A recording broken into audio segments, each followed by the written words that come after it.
There you go. Thank you very much. I hope you enjoyed the silence. It's 3-1. Jack Hari, the leadoff hitter, hits the ball to right field. That's Hernandez coming in and making the play for out number 1. Just getting started with Wabash Valley College baseball today against Rend Lake. On the hill for the Warriors, it is Dylan Thompson. Dylan's a sophomore for the Warriors. ERA is 6.96. He's thrown 53 innings and 60 strikeouts.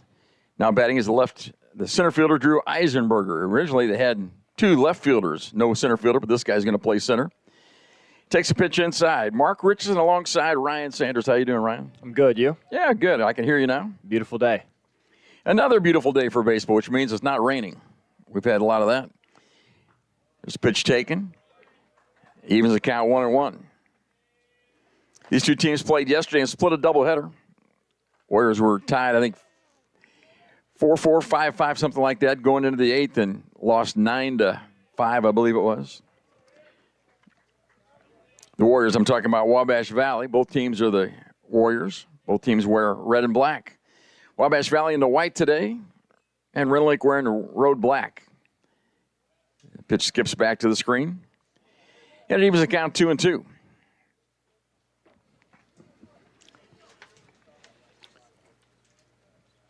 So Rend Lake comes in with a record of 24-24 after splitting with the Warriors yesterday. They're 13-16 in the conference.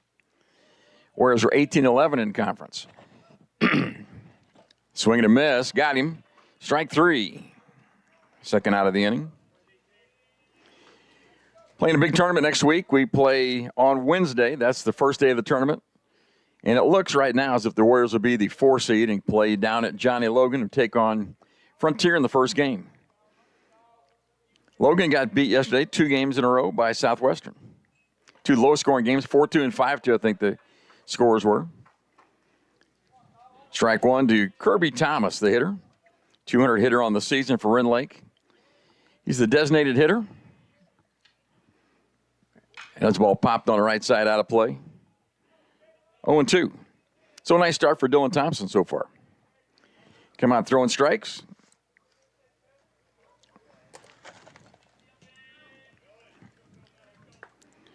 We got Lynn running the stream today.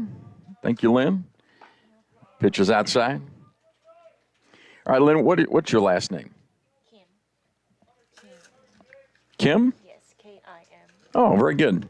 I thought it was going to be very difficult, but it's easy. There's a line drive to left, and playing on a couple hops out there, Shalmo, so that's a base hit.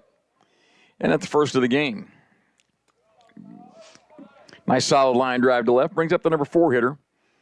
This is Devin Keebler, 299 hitter on the season. He's the designated hitter. Thomas was the second baseman that just reached.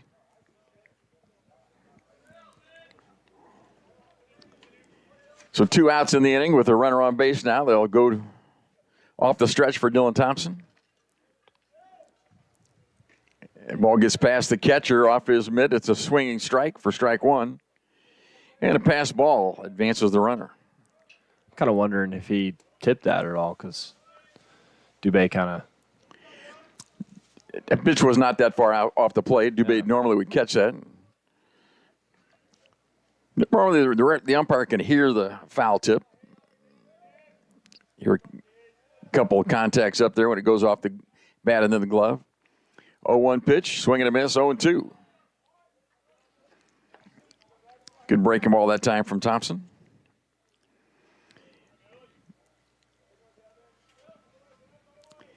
Two outs in the inning, runner at second base. And here's the pitch. Swing and a miss, strike 3. Second strikeout of the inning. And in the inning, they get 1 hit. no runs. They leave a runner on base. We've played a half an inning. Warriors coming to bat. No score. No score, no score, no. That's not. Trying to test. There you go. I did not know John A. Now at Steve Faulkner Automotive, lease a new Pacifica for $399 a month. Or Ram 1500s with 2.9% financing for 72 months. Get your new ride at SteveFaulknerAutomotive.com. Steve Faulkner Automotive in Mount Carmel, Illinois has an outstanding service department. With free pickup and delivery, we'll make sure your vehicle runs perfectly at an affordable price. Come see us today or view our service specials at SteveFaulknerAutomotive.com.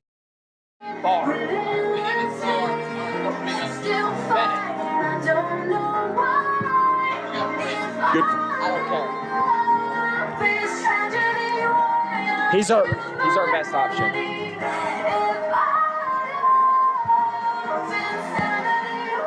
Ready for the bottom of the first with the Warriors coming to bat. Here's the order for the Warriors. It'd be Connor Christensen leading off, followed by Dixon and Veach. At the fourth spot, Brady Shalmos, hitting 5. The right fielder, Leandro Hernandez. Owen Cornett, the first baseman, bats 6, followed by Drake DeFreitas, the third baseman. Connor Brown plays second and bats in the 8th. And Dubé is the catcher today.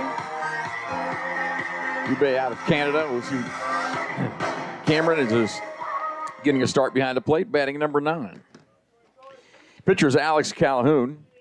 Calhoun, a 6-foot right-hander out of Paducah, Kentucky. He is a sophomore. Talked to the coach, Nate Grant, before the game. He's very impressed with the Warrior hitting. As a group, the Warriors hit 400 on the season. 395, actually. That's crazy. Leading off is Connor Christensen.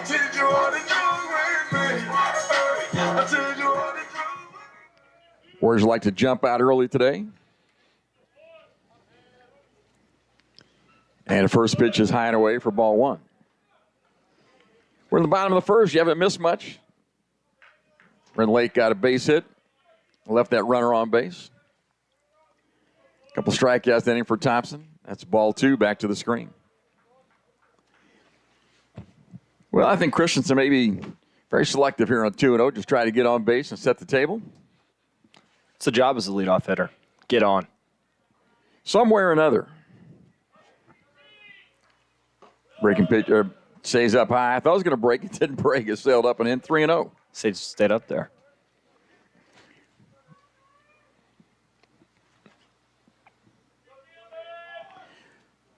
And there's a strike to Christensen. Strike 1, 3-1 on the count.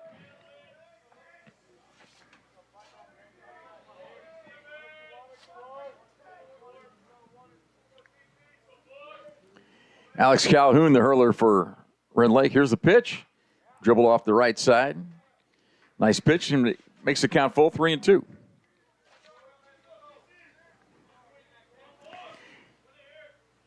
Connor Christensen leading off. He's a .398 hitter for the season.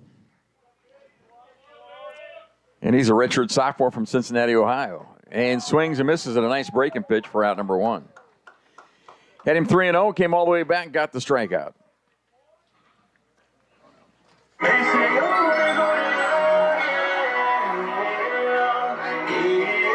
Andrew Dixon playing center field will now hit .417 of the season. He's a freshman out of Lexington, Kentucky. So Calhoun did a nice job after being down 3-0. The first 3 weren't even close. Ground ball towards second. Charged there by Thomas. Stays down and throws over for out number 2. That ball was not hit well. Enrico Veach will now bat. Enrico, sophomore for the Warriors, played here last year, .435 season average.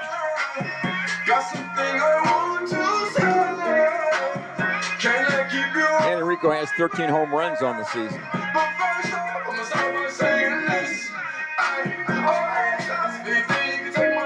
Region tournament starts next Wednesday.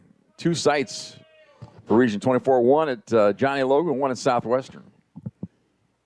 Pitch skips back to the screen on the dirt on a breaking ball. Ball 1 to Veach. Veach out of Springfield, Illinois. Signed to play Louisville next year. Wind blowing in a little bit today. Unusual here out of the north. There's a pitch called a strike on the outside corner. It is a beautiful day for baseball. The grass is green. A few clouds in the sky, a little breeze. About 62 degrees at game time. There's a breaking pitch, finds his zone. Strike two. That's a nice one.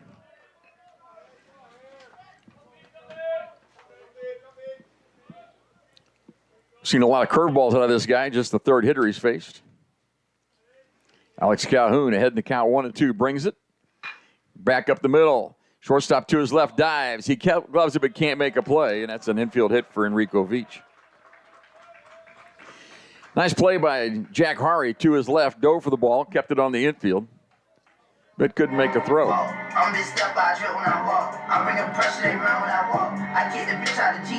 Rend got a 2-out hit back in the top of the first. Now the Warriors have a 2-out hit. And Brady Shalmoser out of Downers Grove, Illinois. A freshman will bat. .415 average for Brady.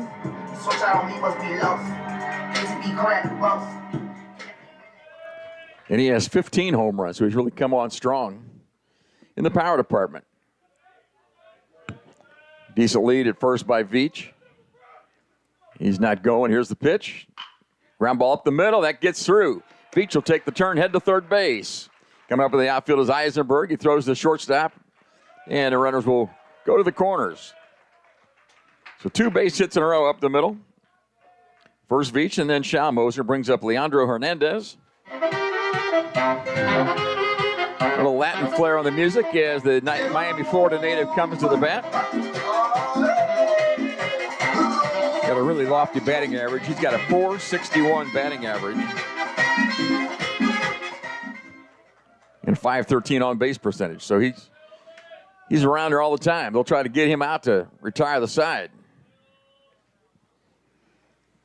First pitch is a breaking ball. And Ryan, I think he loves that curveball, don't you? I mean, he throws a lot of them. He does. He keeps going back to it. Everything's kind of got a little cut he's throwing. Fastball, cuts back, got a sweeper. So everything's going, turning left quick. 1-0 pitch. There goes a runner. There's the throw to second base, and he's going to be out. It's a nice throw by the catcher, Derek, and they gun out. Shalmoser on the play is out stealing. The play goes 2-6 to make it 2-4 for the third out of the inning. In the inning, the Warriors get a couple base hits to leave a runner on. We have played 1 inning, no score. Back in a minute. Hi, I'm Tony. I graduated Wabash Valley College at Mount Carmel, and it was the best decision ever. It gave me the opportunity to go on the air almost immediately. Within about a week of starting the broadcasting program at Wabash Valley College, I was a DJ on 89.1 WVJC, and that on-air experience was invaluable to my future career and hiring potential. My name is Alexis Johnson. I'm from Brookston, Indiana, and I'm in the physical therapy assistant program at Wabash Valley College. Some of the hands-on activities we have in physical therapy assistant program is we work on each other, getting that practice in the school setting, and then we also go to clinicals. We go out and work on actual patients with actual employees and just getting hands-on with your patients. After graduating, I plan on going back to my community, working in a hospital setting, maybe a nursing home, and just helping those people around me. That doesn't make any sense, though. Dylan Thompson back out there for the Warriors. Gave up a hit in the first. He'll face number 5, 6, and 7 in the order. That's Minton, Parsons, and Spicer.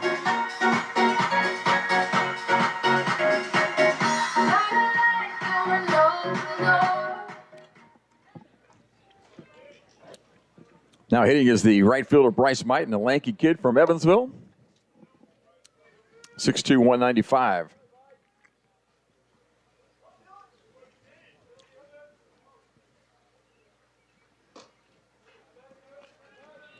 Ball one.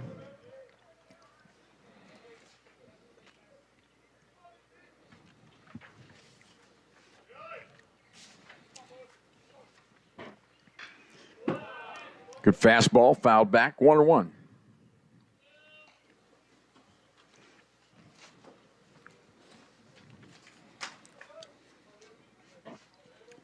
Rend Lake has one really good pitcher, Maynard, who did he throw yesterday? Do you know? Yes. He must have, because he's not throwing today. He's their best. Yeah, he started game 1 yesterday that Rend Lake took. And kept us to 4 runs through several innings. Yep. It was a nice take. 2-2 now.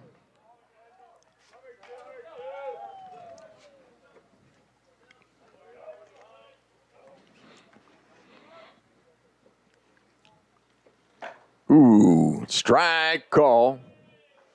And out number 1. Men started toward first base, thought he had walked. Umpire said, nope, that's a strike. Third strikeout today.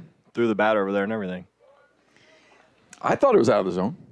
Yeah, I did too. So there you go. You and me and the umpire didn't agree. The umpire's the only one that counts. He got a great view of it. Swing and a miss at the plate. That's Seth Parsons, the left fielder who stands in. Or I called him earlier. That's strike 3. He swung and missed at that one.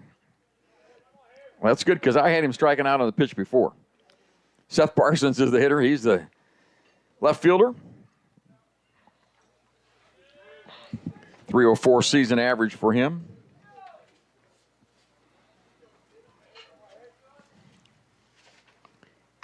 Chopper way high. DeFreitas charges it, throws it across easily for out number 2 in the inning. DeFreitas charged it wisely, got the really big hop. Well, this infield is still hard, isn't it? Yeah. Did we cover this infield the other day when it rained all at 2 inches? We did with the tarp. There we go. So that keeps pretty soon. This is our last home game of the season, so we'll get some grass growing and rain falling on the infield and soften it up again. For sure.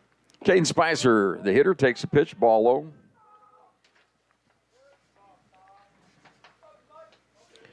Spicer out of Winchester, Kentucky.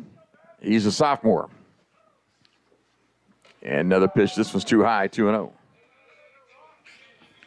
Spicer with a 250 average on the season. Teams have played a lot of games. This is the 48th game, I suppose, 49th game for Rend Lake being played. 54th for the Warriors. Strike 1. Swing and a miss, strike 2. Dylan Thompson's had a nice year for the Warriors.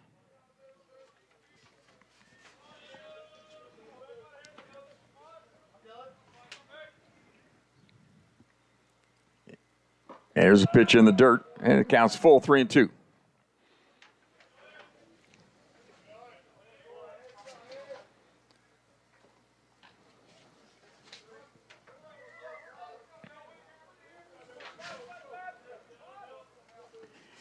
Three-two pitch on the way. Popped in the air on the right side. It's going to get out of play. Did talk to their coach just a minute before the ball game. He's very impressed. The Warriors hitting almost 400 as a team. 395 season average for the team.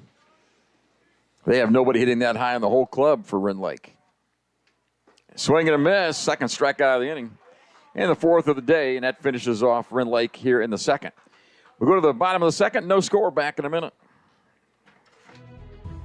Have your weather radio, have a flashlight with batteries in it, make sure your cell phone's charged, know where you're going to go when bad weather hits. Go to the lowest interior room in your house and wait the storm out. After the storm, if your power's out or if there's any kind of dangerous situation or anything like that, call Mount Carmel Public Utility Company. As you go outside to survey the damage a little bit, just make sure to stay away from down power lines.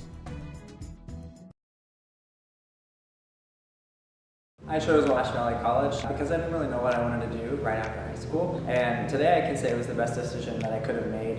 When I was here, I had the chance to join different clubs and to take a couple different classes, and I really expanded on my interests. In my classes, I learned what I liked and I learned what I didn't like. So I did get to meet new friends. I joined a bunch of clubs, practiced some leadership skills, and kind of gradually grew into adulthood here, and so I'm very grateful for that. My name is Jonathan Leach. I graduated in 2013 from Wabash Valley College, and that's why this was the best decision for me.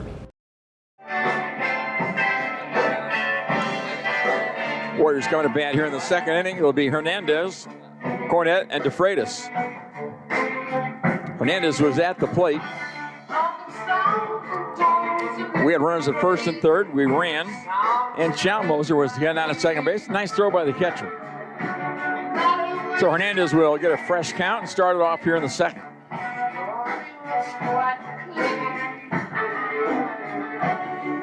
Here's the last toss by Calhoun. They'll throw it around. We're ready for the second inning here. Warriors coming to bat. Hope you're having a good day watching baseball. We are.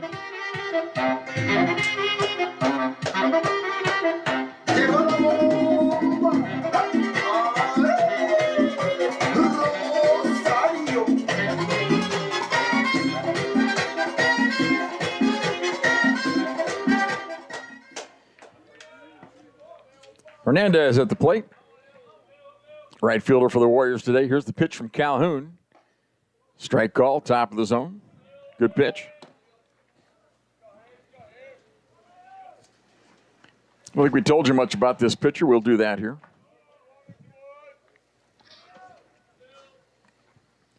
Overhand breaker is a strike. Strike two. Does have a good curveball, we can tell you that. 4.70 earned run average, 38 innings and 29 strikeouts.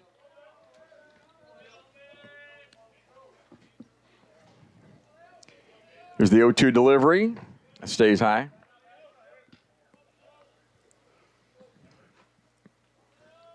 So Ryan, your pitcher, tell me what you think of this guy. I think he tunnels his pitches well. Some you can always do, like that last pitch, throw a fastball up and then throw a curveball off of that fastball. So it comes down, looks like a fastball, and then before you know it, it's breaking back in the zone. So he's tunneling his pitch as well to start the outing. Overhand curveball, which is basically a drop ball. It falls off. 1-2 delivery. There it is, curveball again. Fouled back. He had a better swing in at that time. Hernandez leading it off for the Warriors in the second. Owen Cornett and Drake DeFreitas waiting to hit.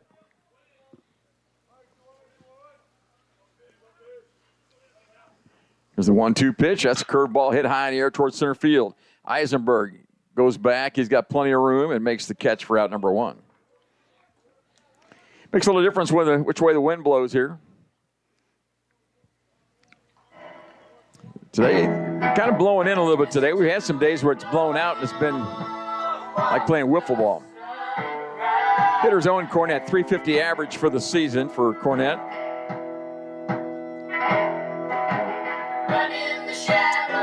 And Owen has 11 home runs, got most of those early in the year.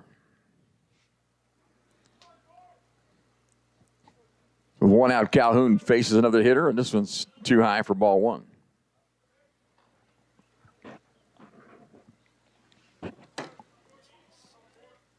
Ryan, any guess on how fast these pitchers throw?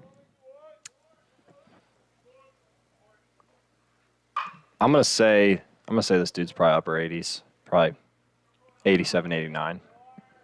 And then DT's upper 80s, 90, probably up to 90, 91. So that's fast enough. 1-1 now in Cornett after that foul ball.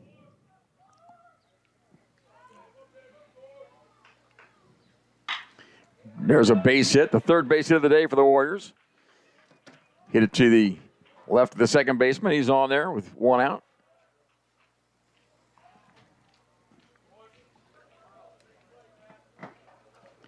School's about over, Ryan. You got finals left? Yeah, we got finals. First day is the 11th. So most of the guys have their last final in person on the 11th. The batter now for the Warriors out of Boaz, Kentucky is Drake DeFreitas. He's a sophomore, 394 average. Cornett, not much of a threat to steal at first base. Calhoun off the stretch. And just off the plate for ball one. We don't talk about it a lot, but we do appreciate the umpires and their hard work. Nice to have some objective people out there. It's a ball line drive to right off the bat of DeFreitas, and Cornett will have to stop at second base. So 2 base hits in a row with one out now for the Warriors. And it's Connor Brown at the plate.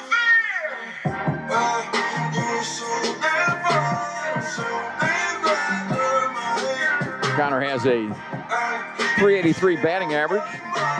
He's got 6 home runs and 49 RBIs. This is an RBI opportunity now as he faces Calhoun. So 4 base hits already off the bats of the Warriors. No walks given to Wabash so far. Ooh, big swing and a miss at a curveball, strike 1.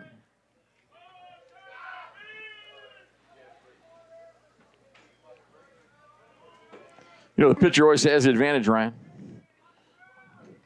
That's the one thing I like about pitching. You're supposed to get them. Here's the next pitch. Curveball, this is low and inside. I would argue it's not as difficult as hitting. Most people would argue that.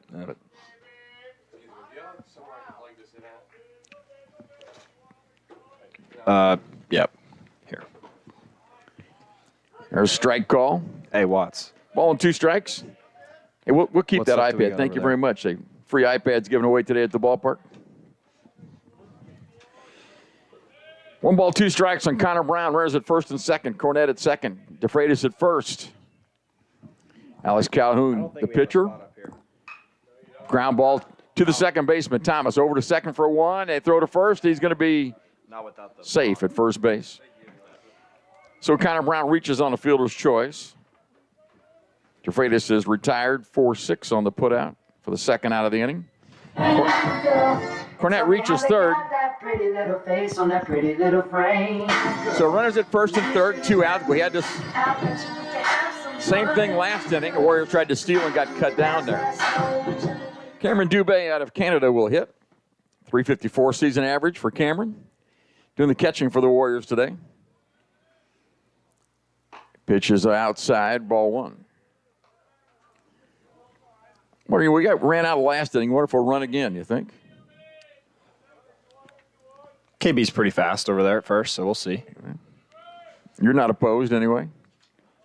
Not early in the game. Half swing at a curveball, and he swung at it, strike 1. Home plate umpire was ready to call that one. Got on Dubé immediately on that. Big lead at first by Brown, not going. Foul ball right side, 1 and 2.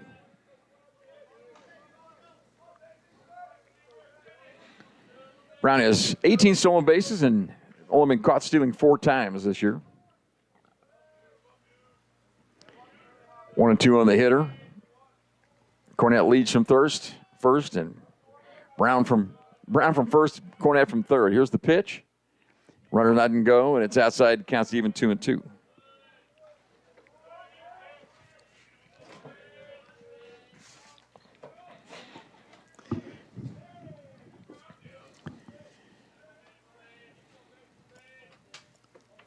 Brown dances and dives back in. I just about had him mid-jump that time. Calhoun spun and threw over there.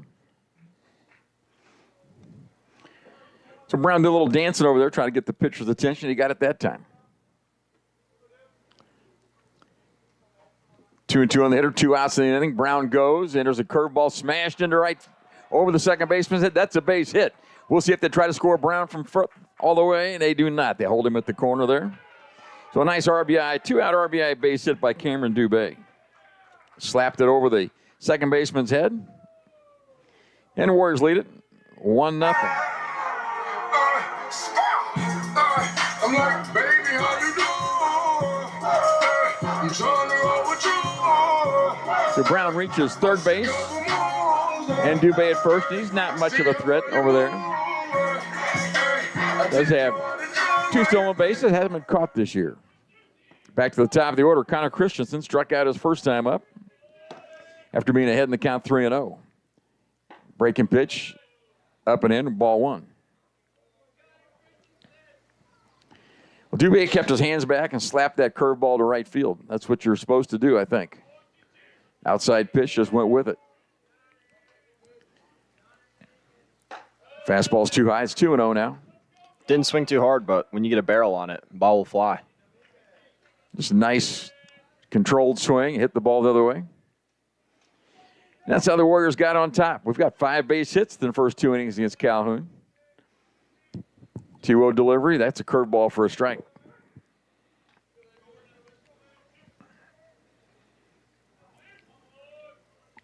see a curveball in there on the 2-0 pitch. That's so crucial to be able to land your breaking pitches whenever you want.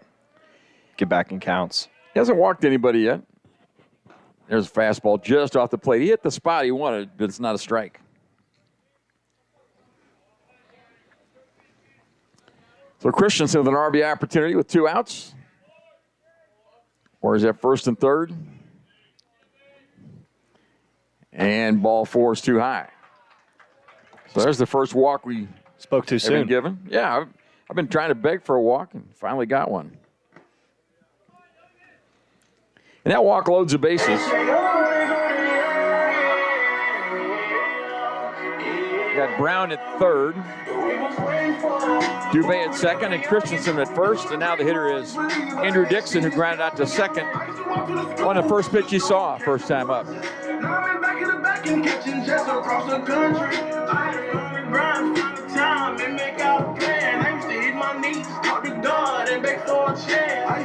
Well, the first time through the order, the Warriors have 5 base hits out of 9 hitters. So 5 out of 9 have got base hits.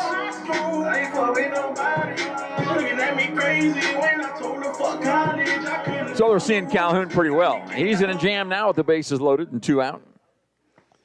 And Dixon with a chance to kind of break this open with a base hit here. And the first pitch is taken for a strike. Dubé leads from second base. He will try to score probably on a ball that gets to the infield. With 2 out. We're at the top of the order, though. Ooh, swing and a miss. Fooled him with a curveball, strike 2. You know, Calhoun feel pretty good if he gets out of this. Just 1 run being scored. Big time. Giving up 3 hits and a walk. Chance to do just that with a strike here. Just off the plate inside, 1 and 2. Tough pitch to take with 2 strikes. You know, you never know what the umpire is going to do. I mean, you think it's a ball, but you got to be sure. 1-2 pitch. Line drive toward left. Left fielder comes in and makes a diving play and comes up with a baseball. That's Parsons with a nice play in left field on the line drive. That would have scored a couple. Instead, it's the 3rd out of the inning. The Warriors score 1. They do it on 3 base hits. They leave 3 runners on. We've played 2. Wabash Valley leading 1-0. 811, if you're not familiar with that, it's a Julie program in the state of Illinois. It's actually nationwide. But that's a free service. The utilities take care of that. Customer wanting to dig or plant flowers or fence posts or something like that, call that service. Give us 2 business days. That's the law, 2 business days notice. We'll come out and we'll locate all the underground utilities in your area and make sure that you know where you're able to dig and you can dig safely, and we're protected and you're protected that way. Have your weather radio, have a flashlight with batteries in it, make sure your cell phone's charged, know where you're going to go when bad weather hits. Go to the lowest interior room in your house and wait the storm out. After the storm, if your power's out or if there's any kind of dangerous situation or anything like that, call Mount Carmel Public Utility Company. As you go outside to survey the damage a little bit, just make sure to stay away from down power lines. When it comes to running a business, every decision counts, just like every play on the field. At the First National Bank, we help you step up to the plate with confidence. If you need a line of credit for operating expenses, equipment financing, commercial real estate loans, or even oil production loans, we're here to back your next big move. Stop by and talk with our team today, because at the First National Bank, your business is a home run for our community. Equal housing lender, member FDIC.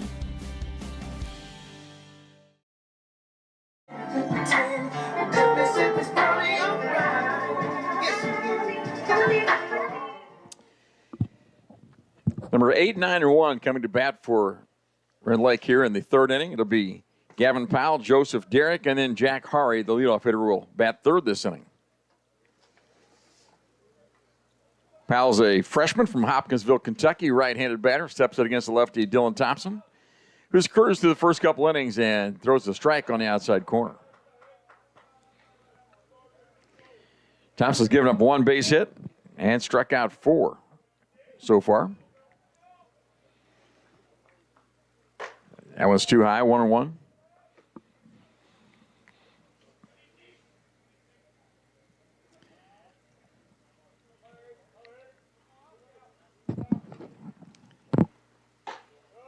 That was too high again, 2-1. A little difference in speed in those last two pitches. So they're both fastballs. I mean, they're both straight. I think that last one was a changeup. There you go. Swing and a miss, strike 2. That's why you're here, Ryan. Keep me straight. Kind of backs up on him. Didn't have the same trajectory as the first one. 2-2 on the hitter with nobody out.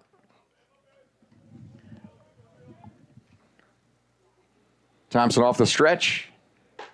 That's outside. Now the count's full.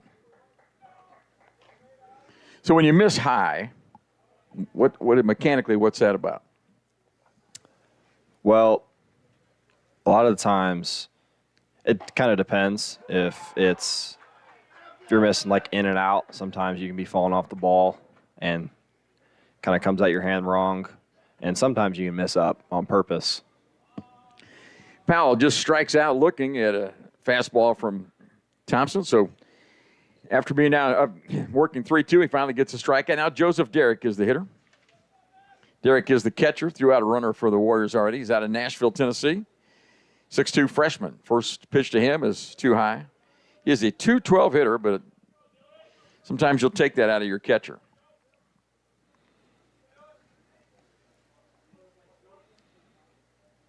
Here's the 1-0 delivery.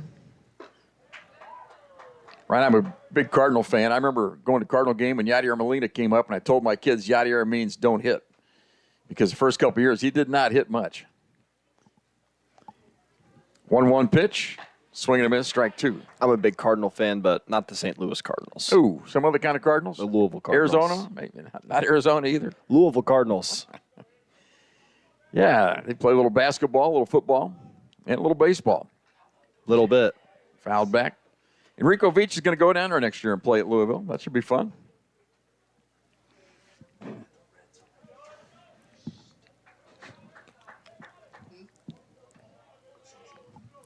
My friend over here wants to tell you that the Reds are in first. Oh, I can't believe it. There's a swing and a miss.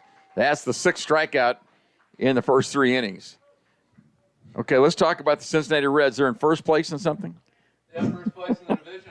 Central Division. Nobody in division under 500 in the NL Central. How about that? No. Pretty soon they'll play each other and that'll change. Yeah. It'll have to change some. Reds will sweep them. We got delusions of grandeur up here in the box. Fall under 500 after they sweep them. Jack Hari, the shortstop, looks at strike 1. And Dylan Thompson really attacking his own. It looks good out there. This ball club for Rend Lake, not the best hitting club in the league. Their team average is .296. 100 points behind the Warriors. Foul ball, strike 2. It's been rough. I saw the Cubs win 10 in a row this year. Something. What is that? Yeah. They start off pretty bad, too. Cardinals just swept Pittsburgh. I guess that's something. Pitches inside. It's something. It's not a lot, but it's something. Yeah, it was a 4-game sweep. 4-game sweep. Yeah. You don't see that I think they lost 4 in a row before that, so it evens out. 1-2 pitch on the way. Ground ball up the middle. That's going to be a base hit as it snakes through. Brown gave chase but couldn't get there. And Hari, the leadoff guy for them, is on with 2 outs. Drew Eisenberg, the center fielder, will step up. He struck out his first time.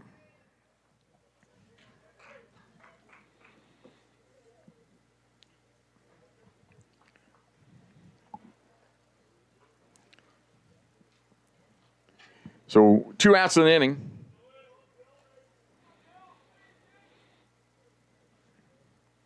Swing and a miss, strike 1. Big hack. Well, that's the old swing hard in case you hit it routine. Just you never know. Sometimes you will. You'll run into one. Dubé doing the catching for the Warriors. They toss it over to first. DeFreitas at third. Enrico Veach is the shortstop. Connor Brown at second. And Warren Cornett is the first baseman. The outfield from left to right. Shal Moser in left. Andrew Dixon in center. And Hernandez in right field for the Warriors. Ooh, nice breaking pitch just off the plate. And it evens the count 1-1. That's a nice pitch. He hit the spot he wanted to hit. And the hitter wouldn't go for it.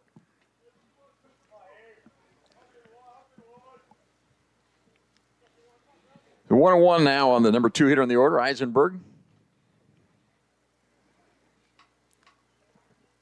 And nice save there by Dubé on a high pitch, 2-1.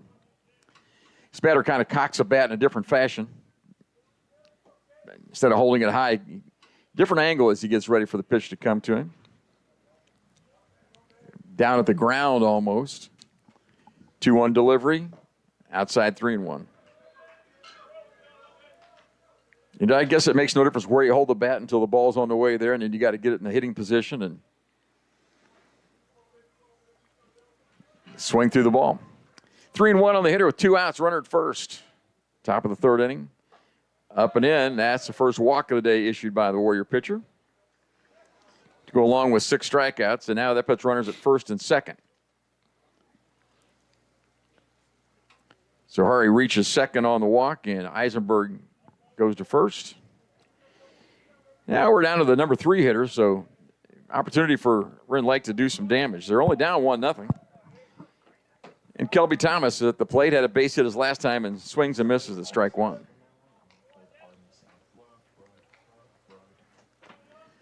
So an RBI opportunity for Rend Lake.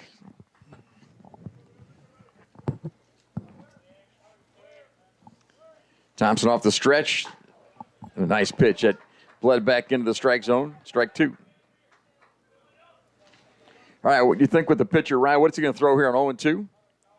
I say blow him up with a fastball outside corner. Okay, here we go.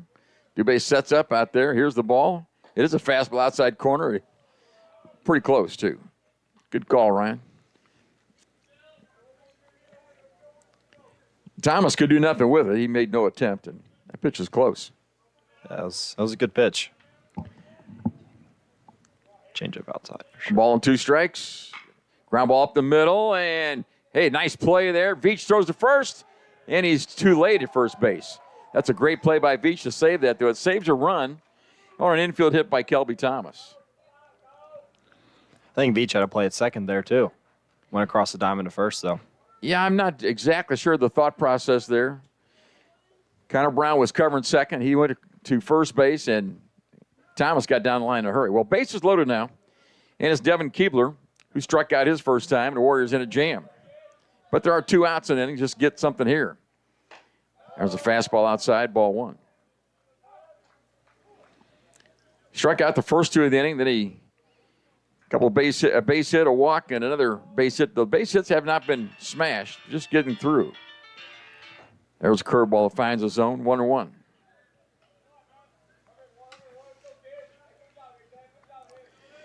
So a little pressure on the Warrior defense now. Got to make a play for the pitcher.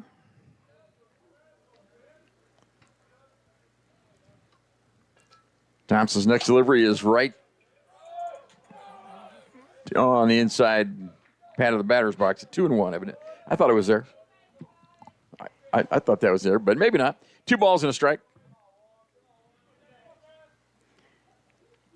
Swing and a miss, something in the dirt. 2-2 now. Bases loaded, 2 outs, and 2-2 on the hitter.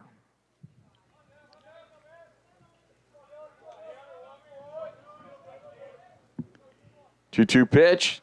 Ooh, just tapped at the plate. Foul ball, stays alive.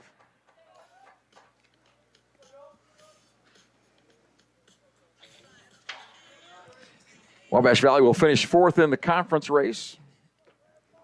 And as a result, that will play at Logan on Wednesday. That's by my calculations, they'll be 4th. Here's the pitch. Ground ball, right side. Going to be a play. Cornett to the pitcher, and he beat him there. And they're going to let him be safe. They're going to call him safe there. That's not a good play. Thompson crossed the baseline to get the runner to tag him. And there's a collision there, and I'm not sure what they're going to call. I think the runner's going to be safe. And they're going to call that obstruction on the defense. Still on the ground down there is the hitter. That's Devin Keebler. Right, that's not how that play is supposed to go. It was going to be tough at first base. Cornett got the ball. It's going to be bang, bang over there. And Thompson caught the ball, ran into the path of the runner. He did. He tried to beat him to the bag, but ended up running right into him. Thompson's okay. He's going to limp back toward the pitcher's mound. He's going to be fine, I think. And Keebler, I'm not sure he's going to stay in the game. Normally, pitchers aren't going to be the one to run over the hitters, but Thompson's a pretty big guy on the mound there. He is a big guy, and the umpire's going to talk about it. I think the runner's going to be safe. I don't have anything in the scorebook yet. And the umpire's going to chat about it a little bit. And my suspicion is the runner's going to be safe at first base on obstruction. I don't know if he reached out and tags him. I don't know if that makes a difference in that play.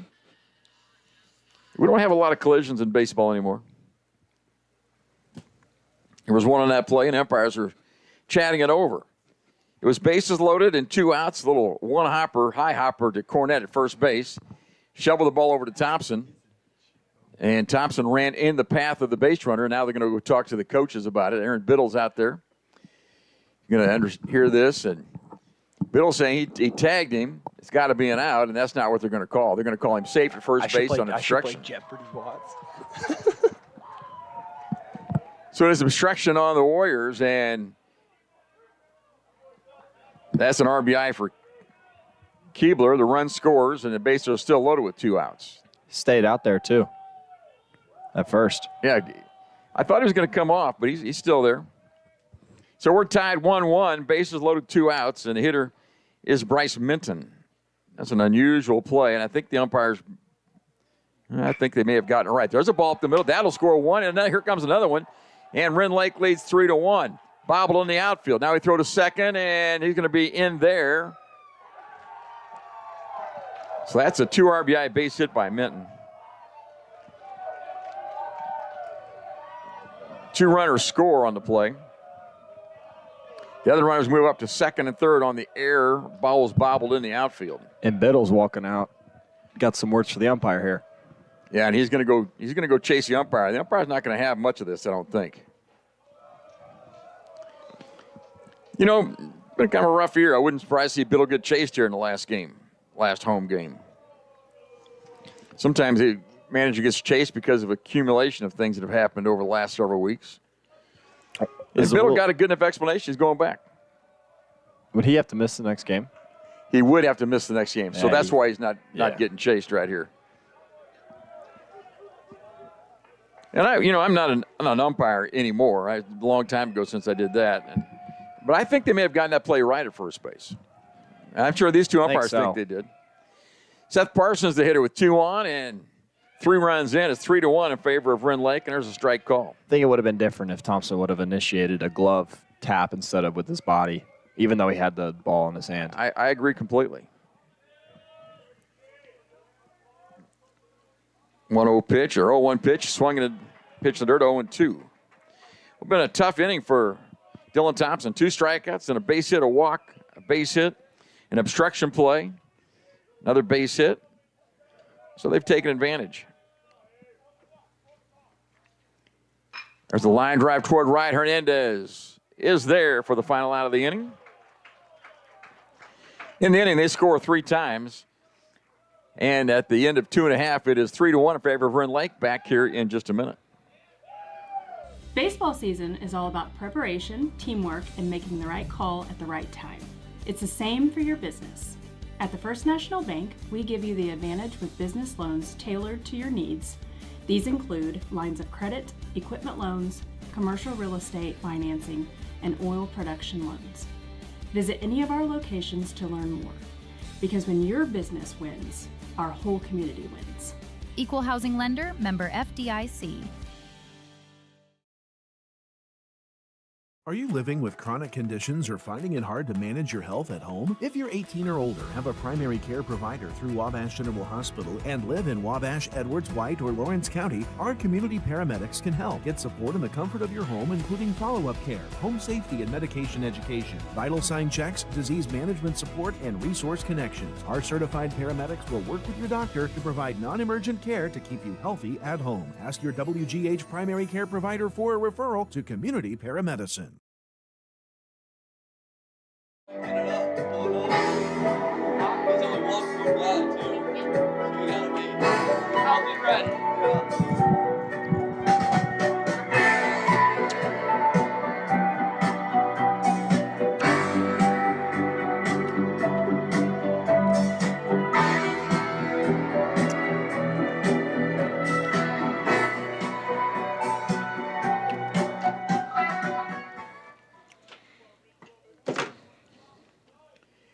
Warriors' second inning ended with a good play by Parsons out in left field on a line drive off the bat of Dixon. And that's stranded. It was a bases-loaded line drive.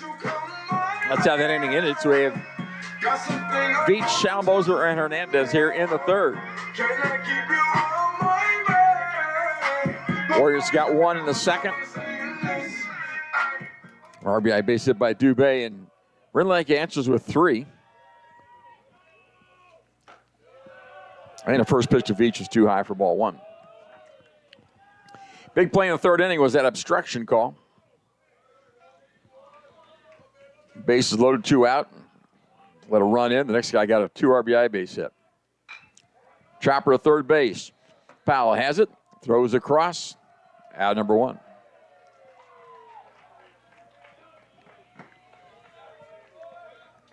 Easy hop for the third baseman. To wait for it to come down. I bring up pressure around when I walk. I kick the bitch out the Jeep on the wall. Yeah, I jump on your beats and I walk. Slide, keep on sliding, walk. Just keep on down, walk. Spin around, spin around. Schalmoser had a hit first inning to add to his .415 average.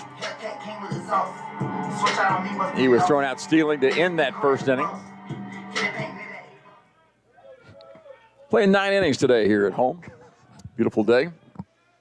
Ooh, nice curveball. That's a little too low, though. Dropped below the zone.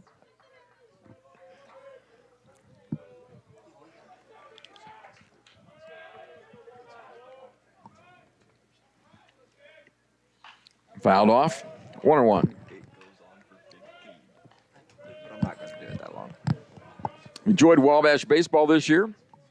Zach Reynolds did a lot of these games for us. Hunter from the radio TV program did several of them. 1-1 pitch to Schalmoser is high and away, 2-1.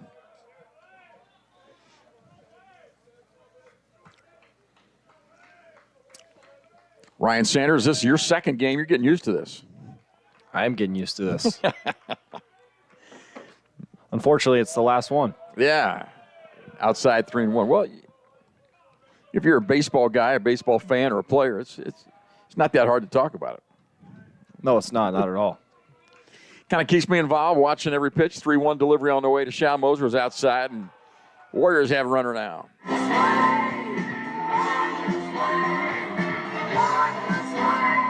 Second walk issued to the Warriors by Calhoun. The Warriors have 5 base hits to go along with that 2 walks.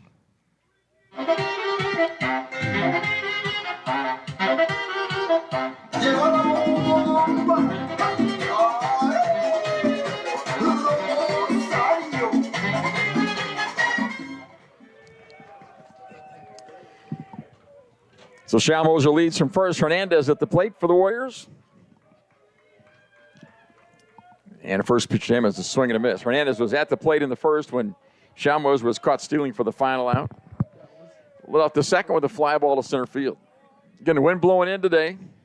That'll affect some balls hit out in the middle of the field. Curveball, swing and a miss. Nice pitch. 0-2. Ball at a lot of depth there. Fully fooled Hernandez. You know, both dugouts having a nice time, aren't they? Celebrating every pitch. Up on the rail and everything. Yeah. I think that obstruction play may have gotten the Warriors a little fired up. I think the Warriors got a little bit more players in the dugout, too, so they got an advantage. About twice as many, it would look like. There's a pitch that dives outside. 1-2. Schalmoser at first with 1 out.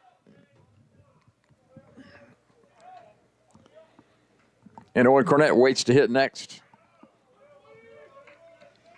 Alex Calhoun in his third inning of work. Curveball hit high and deep toward left center field. Going back to the ball is Eisenberg. Looking up, that ball is off the fence.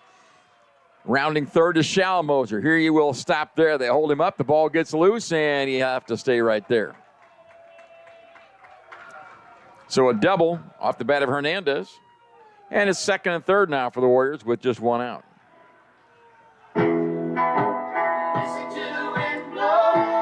Owen Cornett out of DuQuoin, Illinois will now be the hitter. 350 season average for Cornett.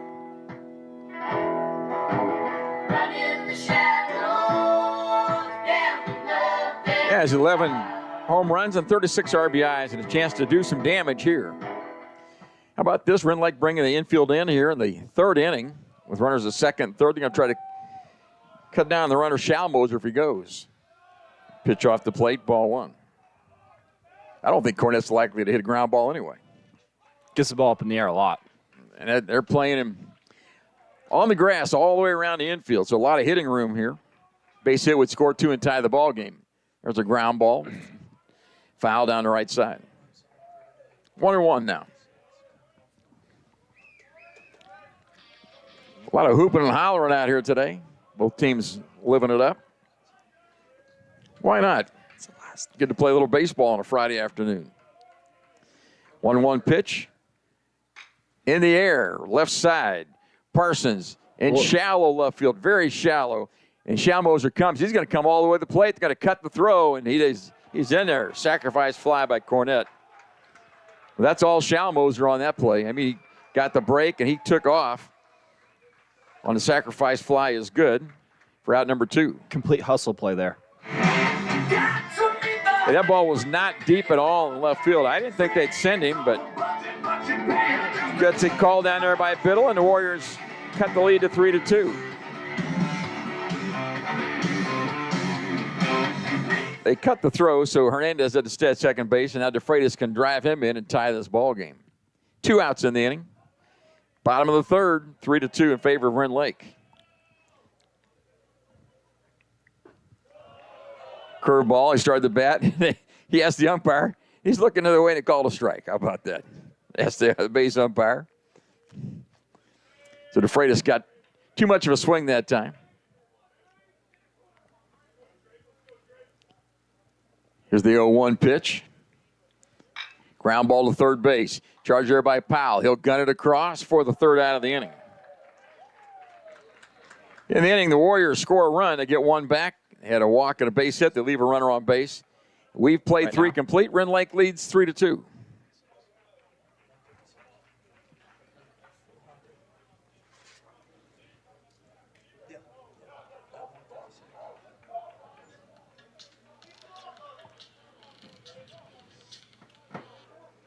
My name is Jacob Fiskus. I'm from Oblong, Illinois, and I'm a part of the Ag Business Program here at Wabash Valley. I grew up on a row crop operation and also grew up showing cattle at the state and national level. Collegiate Farm Bureau here at Wabash Valley. We went to the Farm Bureau annual meeting in Chicago, so we got to network with a bunch of different people, and we accepted the Chapter of the Year award through Farm Bureau, so that was really fun. There's a lot more in the agriculture industry than I ever imagined, and coming here that's kind of helped me to learn about some of those things. This is where I felt the most comfortable, and I'm glad I made the decision.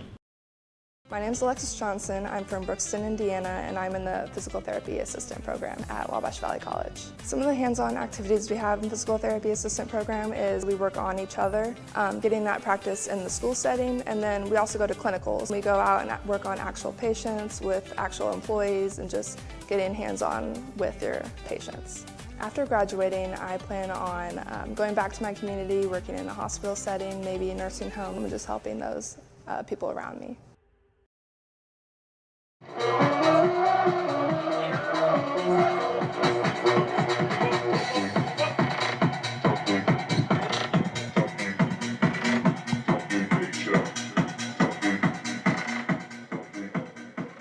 Dave Grants, the third base coach, the manager of Rend Lake, makes his way out toward third base.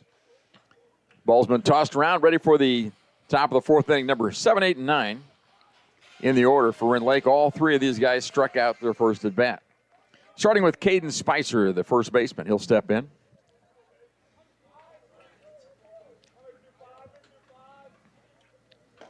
Up and away for ball 1. That's how the third inning starts. It was a gorgeous day in Mount Carmel.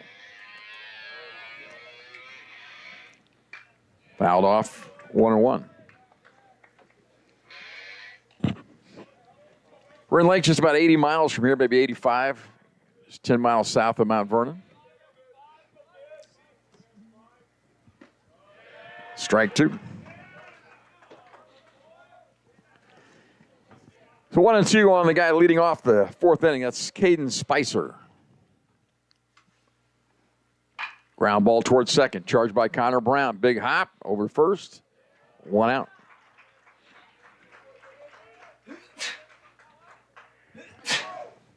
You know, when you charge the ball, a lot of good things happen. Stay back, a lot of bad things happen. Gavin Powell struck out looking his first time on a 3-2 pitch.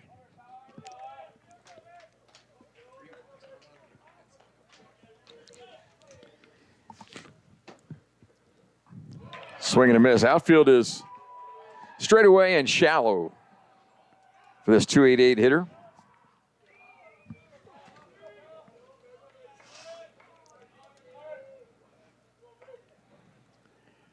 Oh, 1 delivery, strike 2. Must have been a lot of caffeine given down to the Warrior dugout. Those guys are up on every pitch. 0-2 delivery, foul off the end of the bat.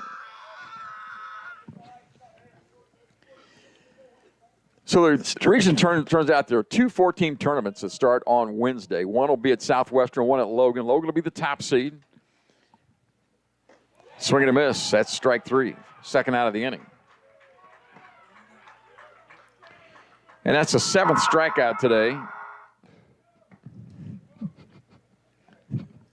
I have no idea what's going down around us, but that's the 2nd strikeout. Second out of the inning. The hitter is number 5. That's Joseph Derrick, the catcher. Made a nice throw and stolen base back in the first inning. There's a swing and a miss, strike 1.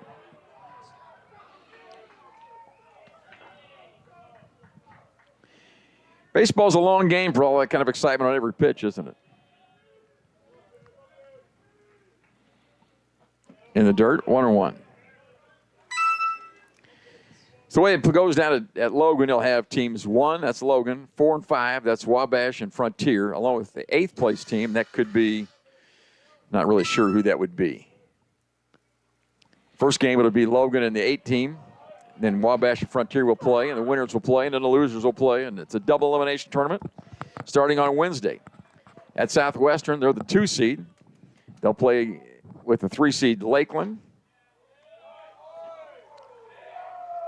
And then I think Rend Lake and Kaskaskia may be involved in that one as well. 3-1 is the count.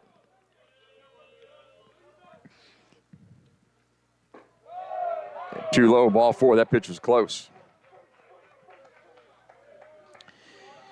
So the winners of those tournaments at Logan and Swick will then play the following week, another 4-team tournament. The winner out of Chicago and of Iowa will make their way this way. We'll play.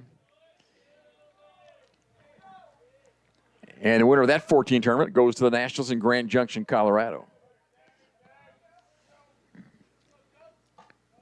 Leadoff hitter, Jack Hari looks at ball 1. He had a base hit to get things going for them in the 3rd.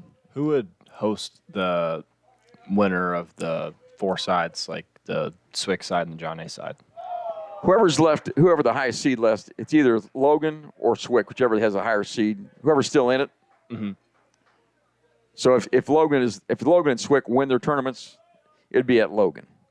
If Logan's out, then they go to Swick, or who's the highest seed left. Could be Lakeland, could be us. It'd be us in an ideal world. It's true. That would be good. 2-1 on the hitter.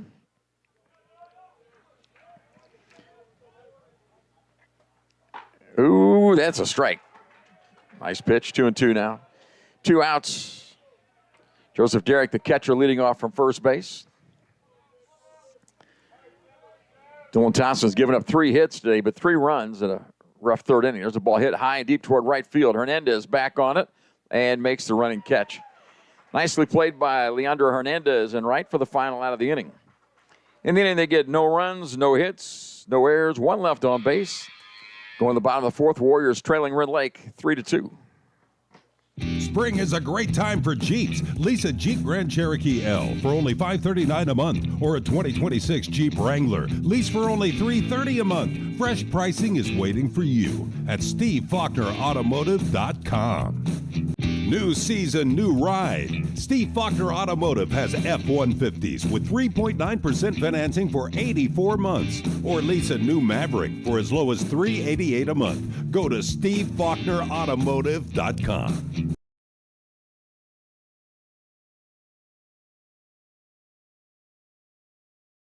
811, if you're not familiar with that, it's a Julie program in the state of Illinois. It's actually nationwide, but that's a free service. The utilities take care of that. Customer wanting to dig or plant flowers or fence posts or something like that, call that service, give us 2 business days, that's the law, 2 business days notice.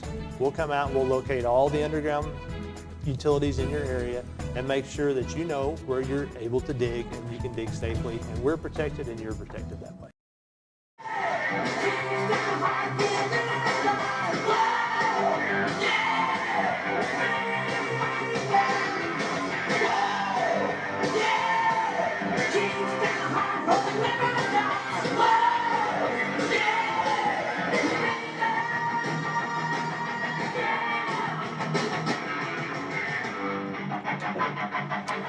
For Wabash Valley in the fourth, going to be 8-9-1, Connor Brown, Cameron Dubé, and Connor Christensen.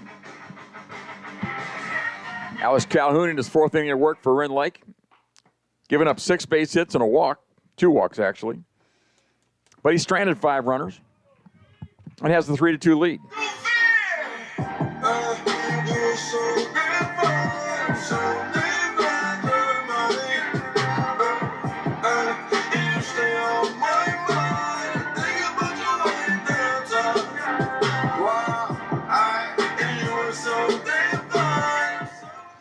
Connor Brown out of Las Vegas, Nevada, leads it off for the Warriors in the 4th. Outfield shallow for this hitter, and he's a better hitter than that. Ball 1 outside. Really, Parsons in left, Eisenberg in center, and Minton in right, all pretty shallow.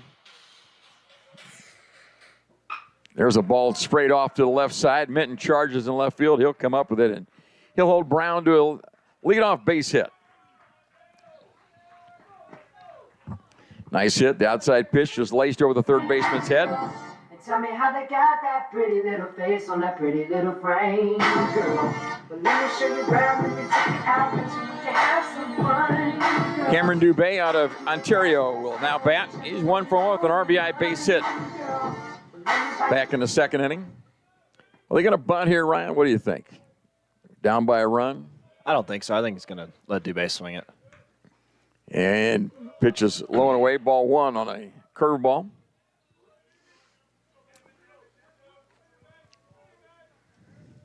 I guess it depends how many runs you think are going to be scored today.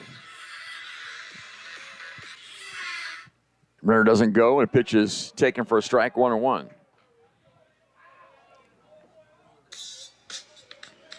Well, Aaron Biddle did not get tossed out of this game, but he had a long discussion with the umpires.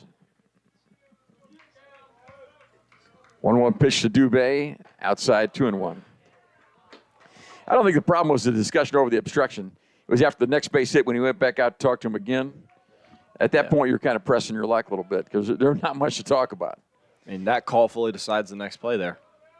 Call him out. None of those runs score. They got 3 after on that, 1 on the obstruction, 2 on the next play. There's a wild pitch, and now we don't need to bunt. Brown into second base. That is a wild pitch in the dirt. Tough play for the catcher. 3 balls and a strike on Dubé. Another RBI opportunity for him.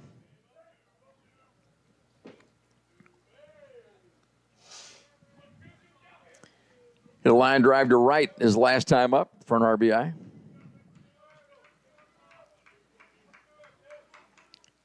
Here's a ground ball up the middle. Runner goes, and it nice play by the shortstop. He doesn't throw. It's an infield hit. It's a heads-up play there for sure from the shortstop. Came up, didn't have a play at first, and so he faked a throw trying to get KB to bite off the bag at third. He faked me out. I thought he was going to throw the ball. But it was a nice play, diving to his left, came up with it. So the Warriors have back-to-back base hits to start the 4th, and we're back to the top of the order with Connor Christensen. Christensen has not put the ball in play yet today. He has walked and struck out. Here comes Nate Grant, their manager, to talk about the situation. And I think Alex Calhoun may have had enough. That's kind of my guess. We're in the 4th. Play a little Jeopardy music while they go out and chat about it. And he hasn't made a motion yet, so You do have somebody loose in a bullpen. Suspense is killing me. Will he get a new pitcher or not? He's I going don't to leave guess him so. in there. Here comes the umpire. I think he's just going to stand out there until the umpire comes, isn't he?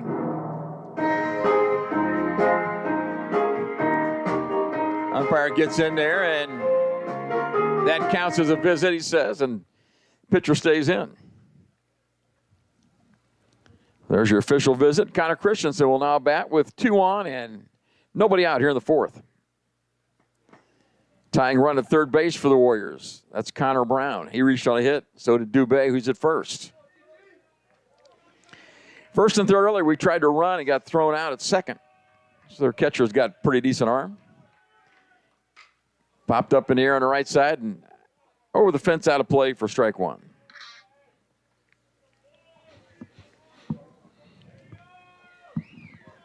If you're the Warriors here, you're thinking, take the lead right now. Somehow, some way. First and third, no outs. Chopper, left side. Here's going to run, going to score. Third baseman has it. Guns it over to first. Tag play there. He's out. Nice play by the first baseman. Spicer came off the bag and made the tag. And the play goes 5-3. And both runners advance. Brown scores, and Dubé advances to second. And now the Warriors have tied the game at 3 apiece. Wabash has scored in each of the last 3 innings. Andrew Dixon has lined out to left with the bases loaded in a second and ground out to second his first time up and looks at ball 1 outside. Close enough to go either way. Yeah, pitch was close. The base hit here would bring Dubé in from second, probably. If he gets through the infield, they'll try to score him. 1 out in the inning. There's a swing and a miss. Strike 1. Looked like a ball up. Or if he took something off that, he just swung right through that one. 1-1 on Andrew Dixon.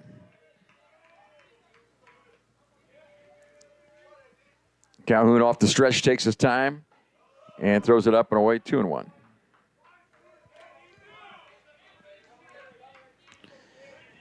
This game was originally slated at 3 o'clock. They moved it up to 1 o'clock.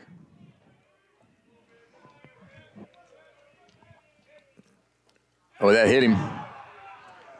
Not much of a flinch by Dixon. It gets hit in the leg, and he'll take first base and hit by pitch. That's the first one of those we've had.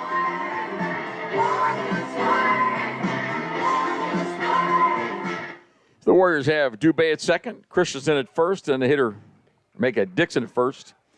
And Enrico Veach is the hitter. Baby, won't you come my way? Got something I want to say. Dixon shaking up there at first. Got all the way down there.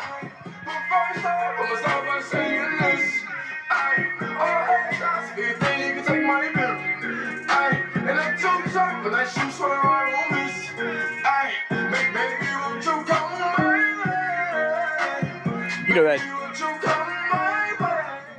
that pitch hit at Dixon was not a fastball, and it hit him on lower leg. You didn't think that much about it, but he's having trouble getting loose down there. He'll lead from first. Dubé leads from second. And Enrico Veach with a chance to break this game open a little bit here. Curveball taken, pretty pitch, strike 1.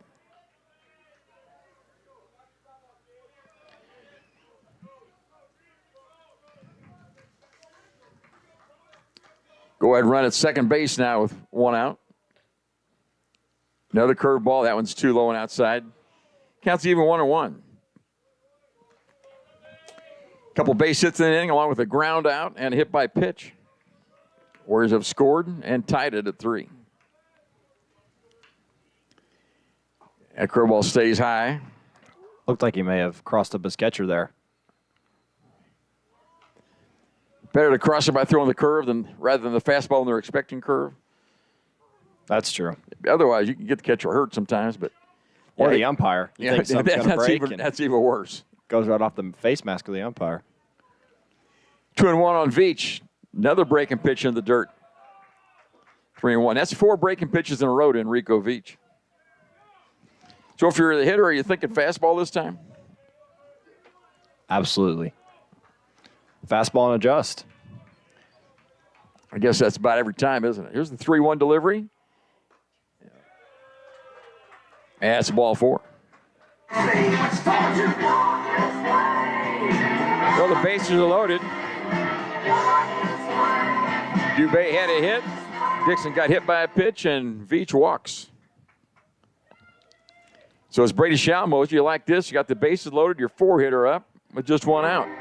I'm a big step by trip when I walk. I'm bringing pressure around when I walk. I kick the bitch out of the Jeep on the walk. Yeah, I jump on these beats and I walk. Slide, keep on. Really love for Shalmos to lift the ball here. You're not hitting the double play. That's the only thing that could really bother us. So just lift the ball and get it to the outfield.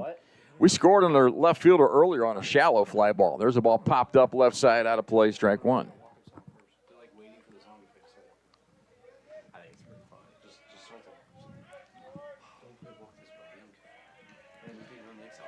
Game about an hour and 15 minutes old. We're in the 4th inning already. Bottom of the 4th, in fact. Bases loaded, 1 out for Brady Shalmoser. Oh, that pitch is high and away and off the glove of the catcher. And Cameron Dubé scores, and the Warriors lead it 4-3. There's your go-ahead run. I think the catcher, we're going to call that a pass ball. The catcher off his glove. And Warriors have scored twice this inning and now lead it. Runners at second and third. 1-1 on the hitter Shalmoser. Still an RBI opportunity. A fly ball would score a run. Base hit would probably score 2. Pitch is low and in, 2-1. Alex Calhoun has gone about as far as he's going to go. He's about done, I think. If get a hit here, they probably would have a pitcher come in.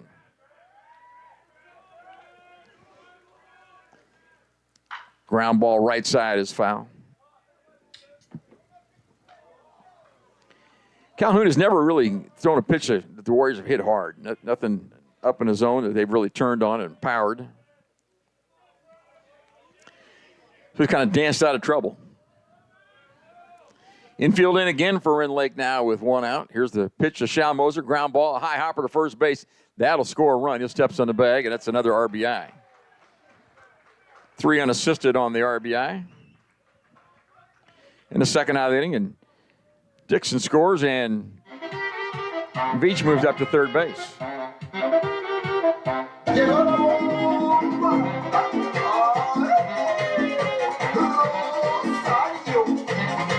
So the Warriors have scored 3 times in the inning on 2 base hits, a walk, and a hit batter.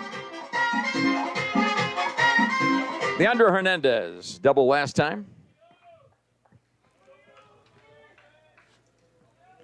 Double down the left field line last time. Fouls this one off, strike 1.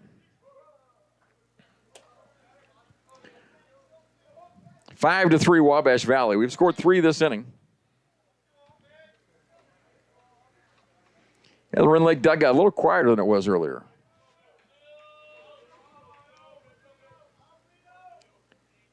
Calhoun's pitch in the dirt. Nicely blocked back there by Derek. Counts even 1-1.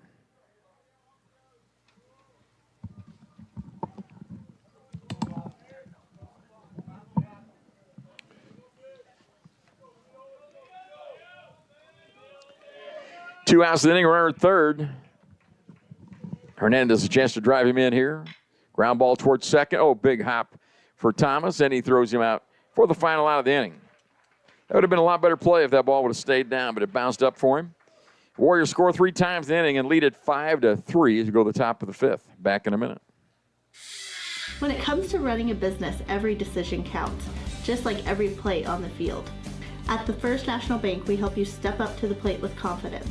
If you need a line of credit for operating expenses, equipment financing, commercial real estate loans, or even oil production loans, we're here to back your next big move. Stop by and talk with our team today, because at the First National Bank, your business is a home run for our community. Equal housing lender, member FDIC.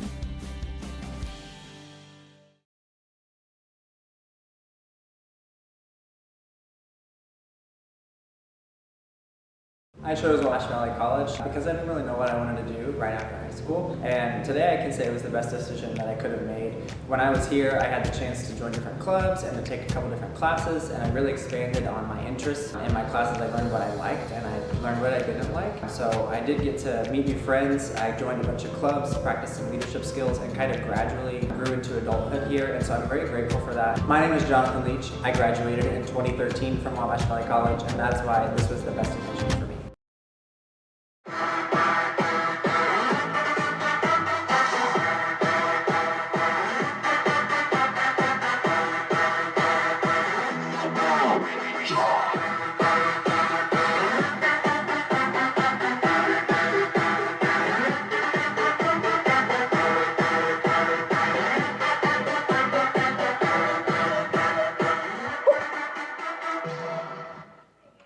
Well, Ryan, we're in the fifth inning, and both teams still have their starters in there. Dylan Thompson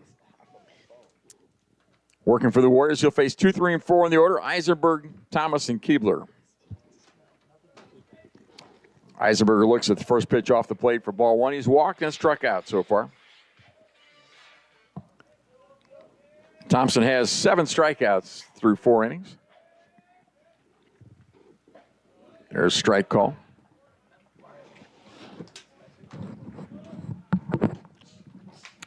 Ryan, what are you studying in school? Are you studying in school? Baseball. There's a ball hit hard toward right, and Hernandez to his left makes a nice play out there. Read it well for the first out of the inning. Studying baseball, huh? That's good. Something like that. I didn't know they had that degree program here, but that's not a bad plan. The transcript says business. Oh, it doesn't say business. It does. Any interest in that subject? Kelby Thomas is the hitter. The first one for sure. Yeah, that's good. Up and away for ball one.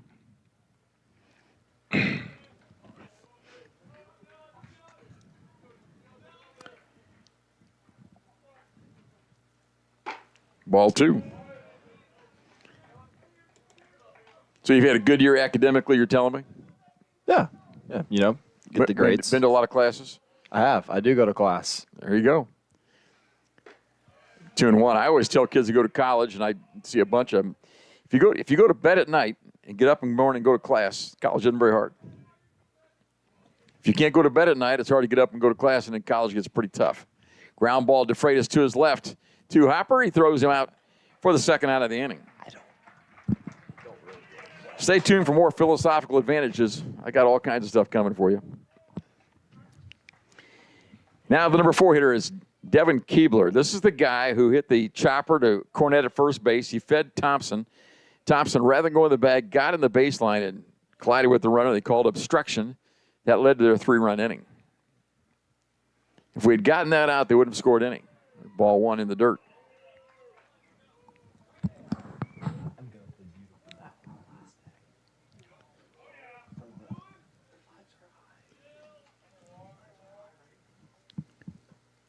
Swing and a miss.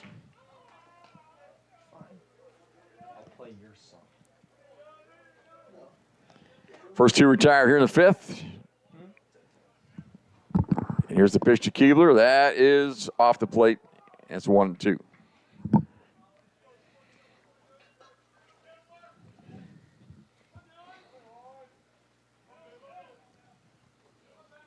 One-two delivery. Chopper toward third, charged by DeFreitas. Scoops and throws, and that's 3 up, 3 down. We go to the bottom of the 5th. Warriors lead it 5-3. Back in a moment. Have your weather radio, have a flashlight with batteries in it, make sure your cell phone's charged, know where you're going to go when bad weather hits. Go to the lowest interior room in your house and wait the storm out. After the storm, if your power's out or if there's any kind of dangerous situation or anything like that, call Mount Carmel Public Utility Company. As you go outside to survey the damage a little bit, just make sure to stay away from down power lines. My name is Alexis Johnson. I'm from Brookston, Indiana, and I'm in the Physical Therapy Assistant Program at Wabash Valley College. Some of the hands-on activities we have in the Physical Therapy Assistant Program is we work on each other, getting that practice in the school setting, and then we also go to clinicals. We go out and work on actual patients with actual employees and just getting hands-on with your patients. After graduating, I plan on going back to my community, working in a hospital setting, maybe a nursing home, and just helping those people around me.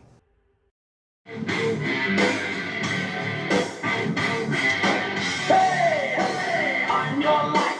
I know what takes you there. Hey, I'm your light. I'm the one who cares. Hey, betray. I'm your only true friend now. Hey, betray. I'm forever there.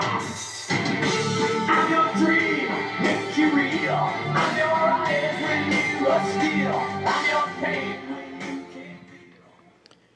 For the Warriors in the fifth, it'll be Owen Cornett, Drake DeFreitas, and Connor Brown. 6, 7, and 8 in the order. Alex Calhoun still on the hill. I'm more than shocked to see him come out for the fifth here. I for sure thought they were going to go to the bullpen. Pardon? So I thought they were going to go to the bullpen for this inning. I'm glad to see the same guy go. It's the fifth inning. Trying to get some length out of their starter, Alex Calhoun. I've got him giving up 9 hits already.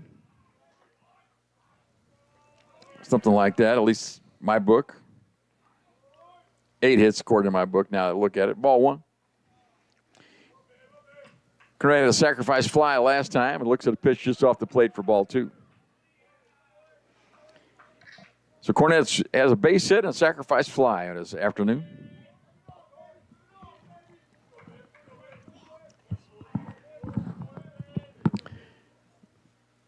Ooh, nice breaking pitch, strike 1. Cornett out of DuQuoin, Illinois.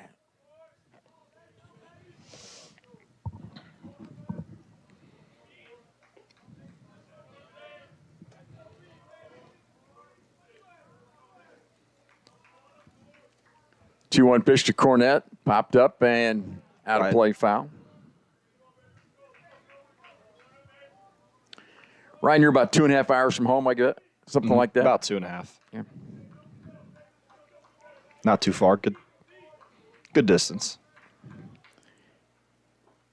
Half swing, and he went, they say, for strike 3, out number 1. I will say that's an impossible call for the first base umpire. Half swing by the left-hand hitter. Can't see it at all. If anything, it should be up to the home plate umpire. It would appear that way to me. Or they can ask us. I had a pretty good view. Yeah, I may be a little biased, though. Here's Drake DeFreitas. He's got a base hit and a ground out. Ball popped out of play, right side, strike 1. So Alex Calhoun in his third inning of work, he's given up 5 runs to the Warriors.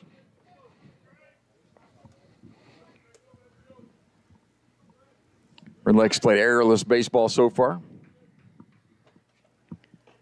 Curveball out of the zone, 1-1.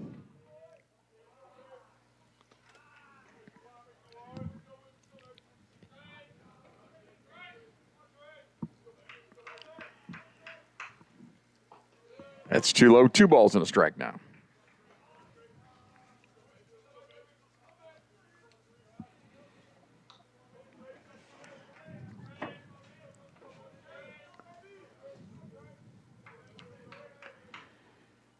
That's up and in.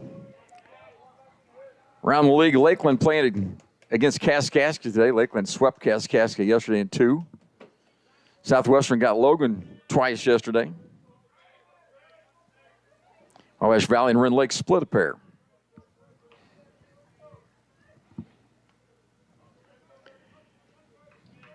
Three-one pitch to DeFreitas. Now it's 3-2. Breaking pitch caught the outside corner.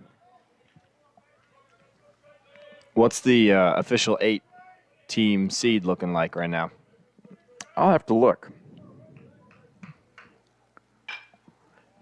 There's a chopper. Pitcher has it and underhands over to first base for out number 2 in the inning. No obstruction that time. Say there's a Region 24 page. If you go to NJCAA website, there's actually a Region 24 page out of that, and it gives you all the stats, all the standings. I know we're 4 and Frontier's 5. Then you got Rend Lake and Kaskaskia and Lincoln Trail, all down in that same area. Southeastern not qualifying. They just take 8 teams. There's no play-in. If you're not top 8, you don't make it. Connor Brown will now bat as a base hit and reach on a fielder's choice. 1 for 2 today. Takes this one outside. And on my computer, I've got that tab saved. I don't have it on my phone.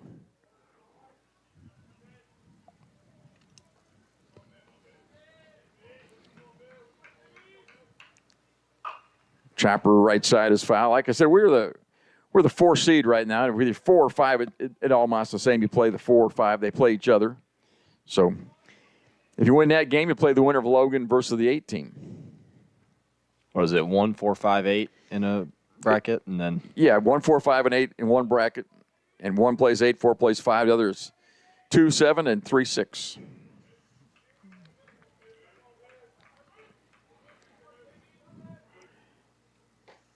So I said we had a chance to be the 3 seed, except we lost yesterday and Lakeland won a pair. And so we would, if we both win today, if we win and they lose today, we'd have identical records, but they beat us 2 out of 3, so they would probably get the 3 seed. Curveball too low, 3-1. 2 outs in the inning. Connor Brown trying to start it off for the Warriors here in the bottom of the 5th. Calhoun's had a nice inning so far in his 5th inning of work. Strike call.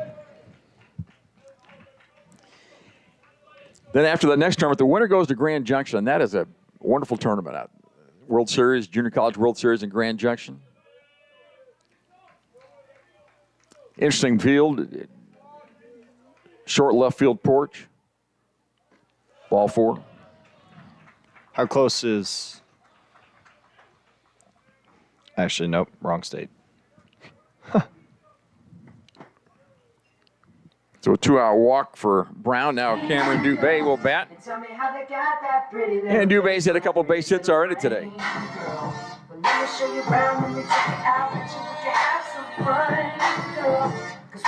Grand Junction's on I-70, straight west of Denver, almost to the Utah line, about 50 miles from Utah. They have a short left field fence, very high, and right center field shallow, and the ball travels well there. There goes the runner, and it can't make the throw. Pitcher's high for ball 1, and a stolen base for Connor Brown.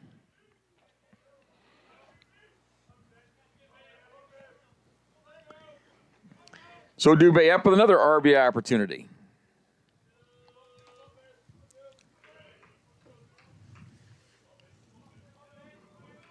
An infield hit his last time up. On a ground ball, the shortstop made a nice play to get there, but couldn't throw him out. It's 2-0 now.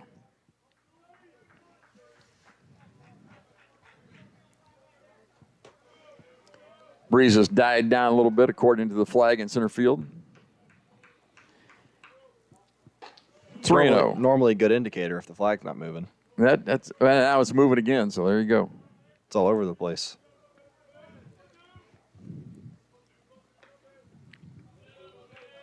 Three 3-0 on Dubé with 2 outs, runner at second. He takes a curveball for a strike.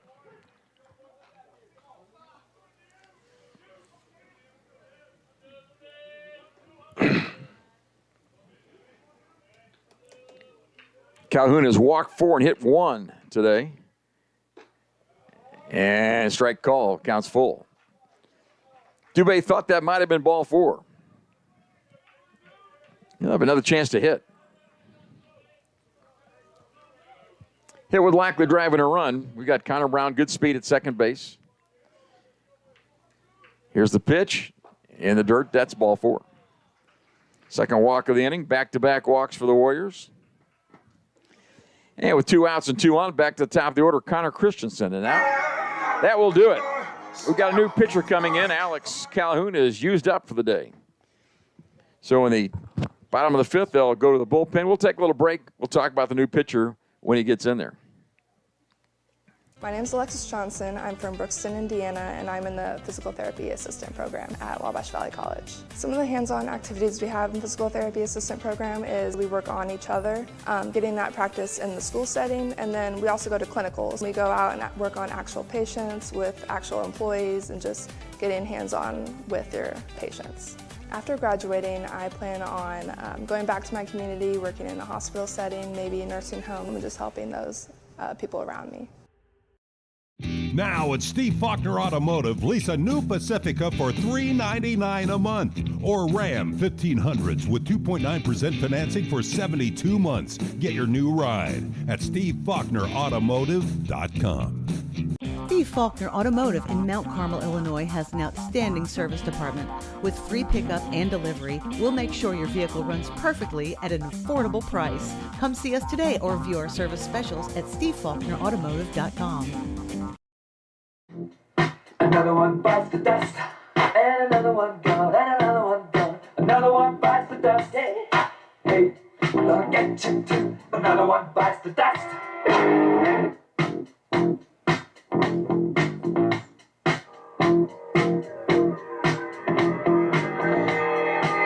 just think I'm gonna get along without you when you're gone.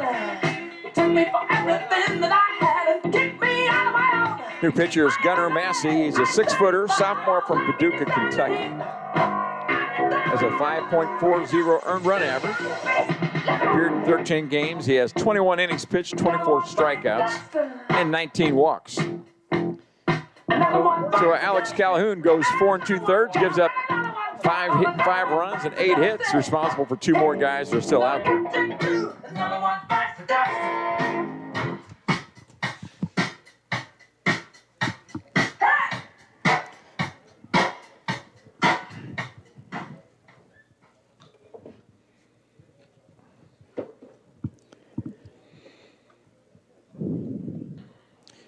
Ryan, I thought Alex Calhoun gave him a chance. He kept him in the game for a long time. Gave up 8 hits and walked 5, but still got by with it.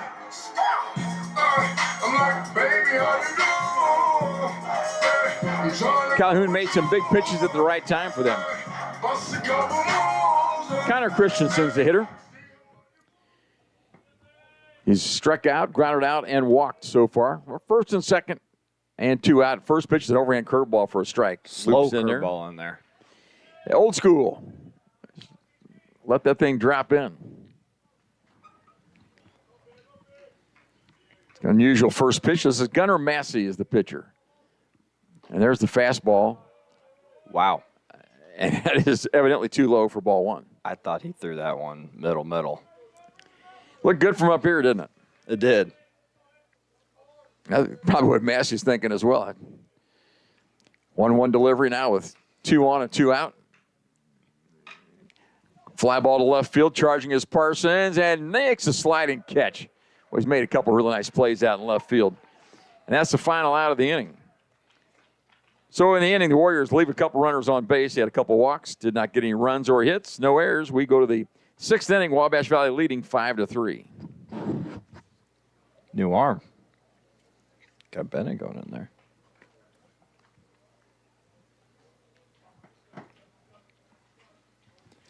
Well, we're keeping it close.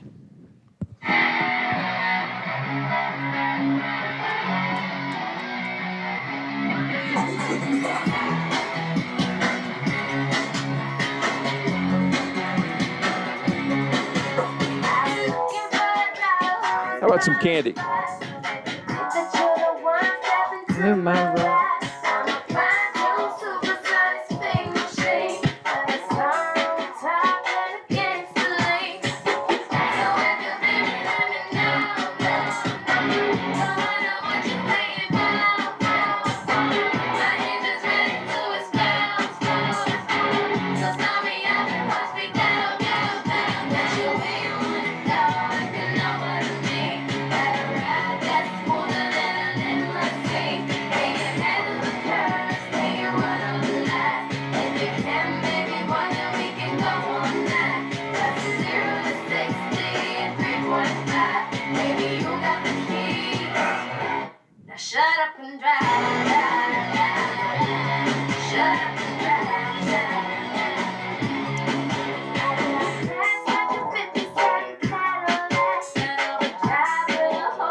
Top of the sixth, new pitcher for the Warriors is Bennett Holdner. He'll face the 2, 3, and 4 guys in the order.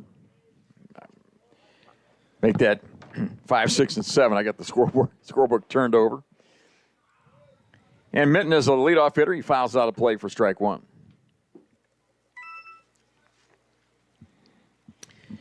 Got a base hit and struck out today.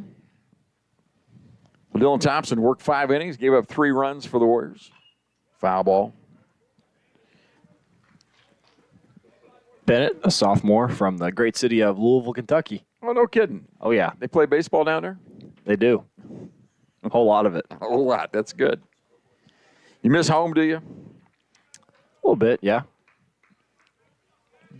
It's good being in both places. Your favorite restaurant in Louisville is White Castle? Not yet? Not a big fan. Oh, that's too bad. I know they've got one. Those are the kind of guy I've actually eaten there. Pitches in the dirt. I don't think I've ever been, to be honest. Well, it's time. Get hungry and get down there. 2 balls, 2 strikes they've got on the board. I'll take that. Minton trying to lead it off for Rend Lake here in the 6th. Up and in 3 and 2.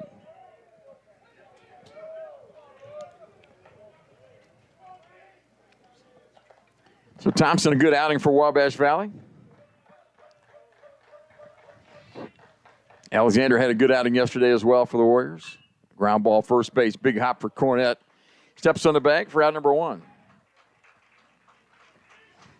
Infield a little bit treacherous right now, but the hops that are taken. So dry. Yeah, it could really eat you up. Seth Parsons, left fielder, has made a couple nice plays. He'll now bat. He's 0 for 2 with a line drive to right. Nicely played by Hernandez last time, and a ground out to third.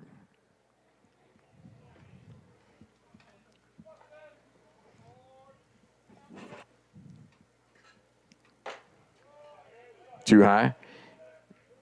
Skyline Chili down in Louisville, they do that? That's more southern Indiana, but well, I know Cincinnati, but in Cincinnati, sure, that's what I meant to say. Not, Watts. That's my fault.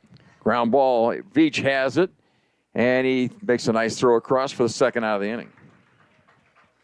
2 up, 2 down, and we go to number 7 in the order, Caden Spicer. Skyline? Oh, it's great. Skyline is great. At what? It's in the name. There you go. A little bit of cinnamon, a little bit of sugar, a lot of cheese, mainly cheese.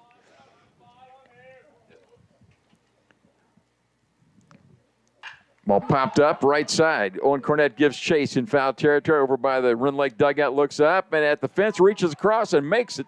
Did he make that play? No, he did not make the play. Yeah, I thought he had it. He reached across and did not come up with it. It's a strike.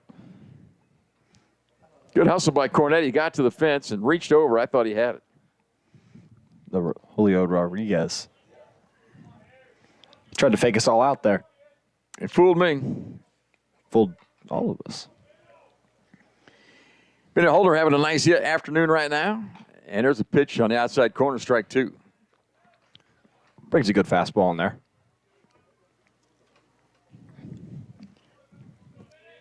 Dylan Thompson gave the Warriors 5 good innings.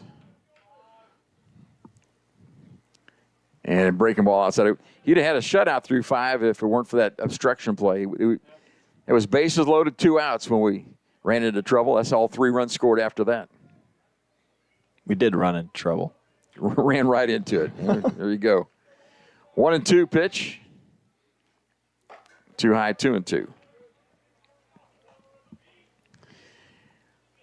I wonder if Dylan Thompson played any football back in high school. He did. He had a little football look on that play. Oh, yeah. He wasn't going to beat the runner there. He had the ball, though. He just ran into him and knocked him out of the way. Ball popped up in the air. Right center field, no left. Second baseman out to make the play. 3 up, 3 down for Rend Lake in the 6th. We go to the bottom of the 6th. It's 5-3, Wabash Valley leading. When it comes to running a business, every decision counts, just like every play on the field. At the First National Bank, we help you step up to the plate with confidence. If you need a line of credit for operating expenses, equipment financing, commercial real estate loans, or even oil production loans, we're here to back your next big move. Stop by and talk with our team today, because at the First National Bank, your business is a home run for our community. Equal housing lender, member FDIC. Hi, I'm Tony. I graduated Wabash Valley College at Mount Carmel, and it was the best decision ever. It gave me the opportunity to go on the air almost immediately. Within about a week of starting the broadcasting program at Wabash Valley College, I was a DJ on 89.1 WVJC, and that on-air experience was invaluable to my future career and hiring potential.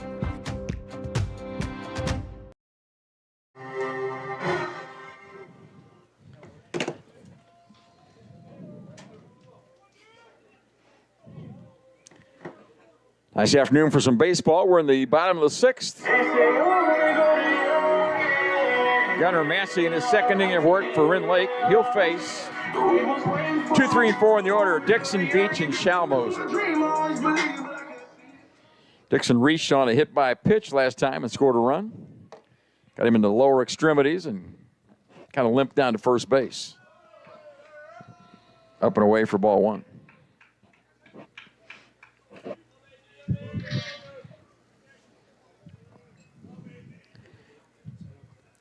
Massey off the stretch.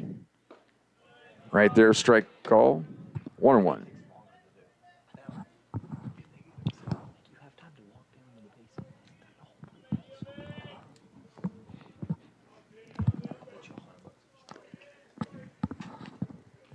Hit him again. Oh.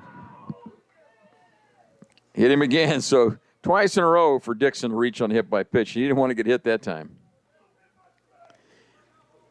No way to dodge that one. And that brings up Veach. He has got a base hit, a walk, and a ground out.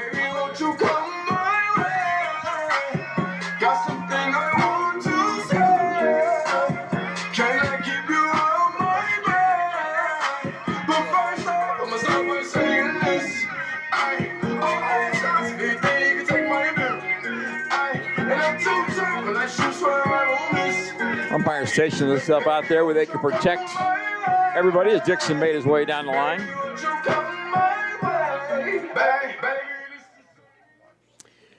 "12 miles an hour, the wind blowing in today."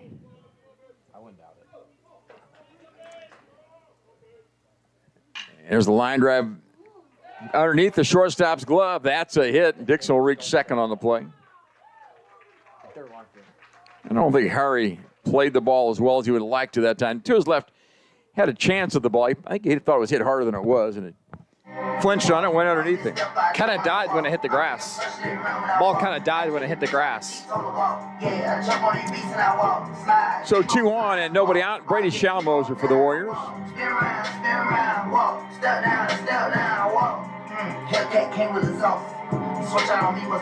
Schalmoser had an RBI and a ground out last time. He's walked and has a base hit. So 1 for 1. 1 for 2, pardon me. Ooh, first pitch is a curveball, stays too high for ball 1. A lot slower than we were anticipating on that pitch.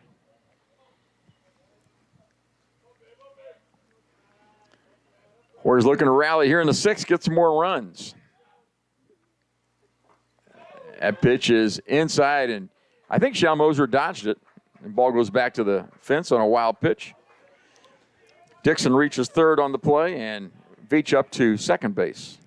Rend Lake's arms just keep pulling balls over in that left-handed batter's box, getting after our lefties.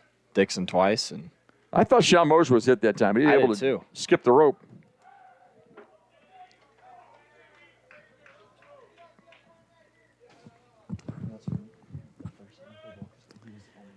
Two and 0 to Schalmoser.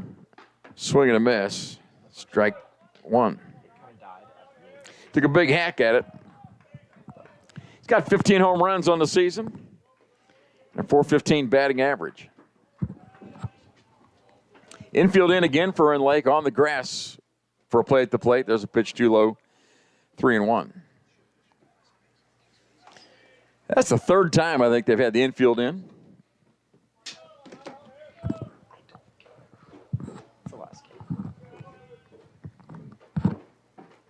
Swing and a miss. Counts 8 full, now 3-2. He got his hack off on that 3-1 pitch.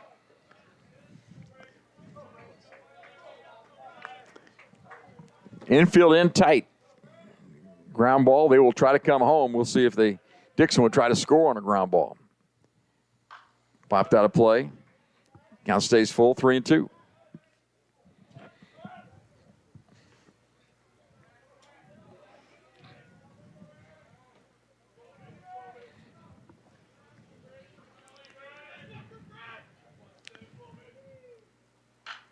Again, popped out of play, and the count stays 3-2 with nobody out here in the 6th. Dixon was hit by a pitch. Veach got a base hit up the middle. They both advanced on a wild pitch. Second and third, nobody out.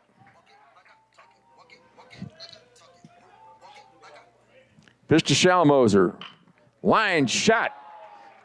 That's a base hit. Here comes one run to score. Here comes another run. And the throw will go to second base. And it gets by the second baseman, and throwing air on the center fielder allows Schalmoser to reach second on the play. So 2 RBIs on a base hit by Schalmoser.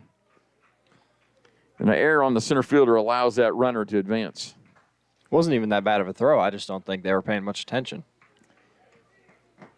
So, it wasn't thrown that hard either. I mean, he just lobbed it in there. 7-3 Warriors. All right, Ryan, here's what I think. If the second baseman's playing normal depth, he has at least a chance with that ball. That line drive, but they were in tight. No way to get there at all. So it's an easy base hit for Schalmoser. He's a second now with nobody out. And Leandro Hernandez, the hitter. And he pops up on the right side.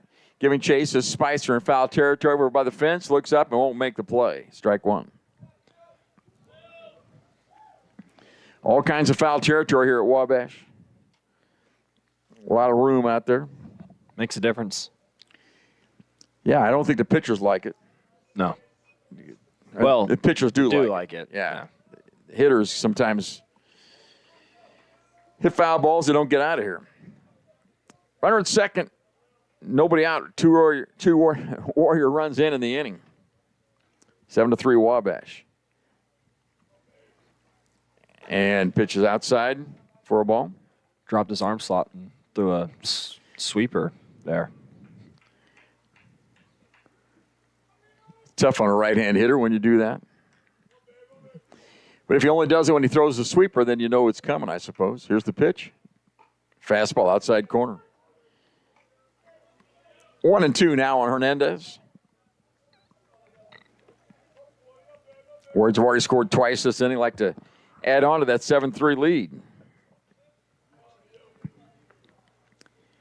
And Massey hit Hernandez with it. He goes down. Has he got knee trouble? He does. And he got hit, I think, right about that left knee, and he is on the ground. Yeah. Second hit batter of the inning. Dixon started the inning with being hit by a pitch. Base hit from Veach, a base hit from Schalmoser, now another hit batter. And he's going to be able to get to first base. So it'll be first and second, and nobody out for Owen Cornett. So 4 up. First 4 have reached here in the 6th inning. They've got a lefty getting loose in the bullpen. It won't be long before he gets out there, is my guess. Peller going into for Leo. So Peller will go run for Hernandez. I assume he's probably going to take a spot in the outfield, too. We'll see how that plays.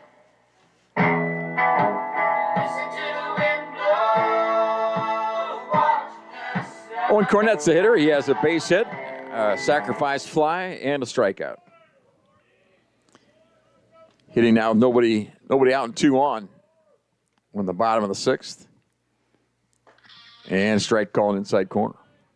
Could really open this game up.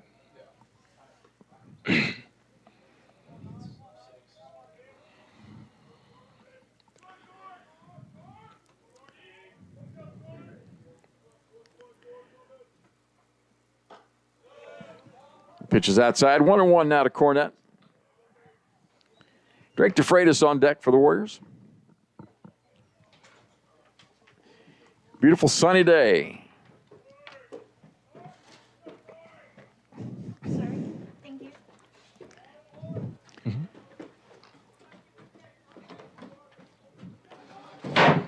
1-2 on the hitter.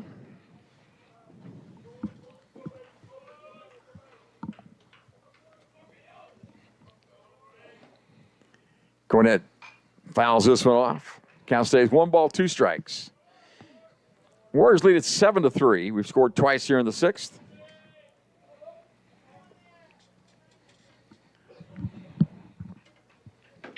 Warriors have 10 base hits on the day. Ground ball in the hole between first and second. That's a base hit, and they'll hold the runners. It'll be bases loaded now, nobody out. So a hit for Cornett. Loads the bases. And Drake DeFreitas will now bat.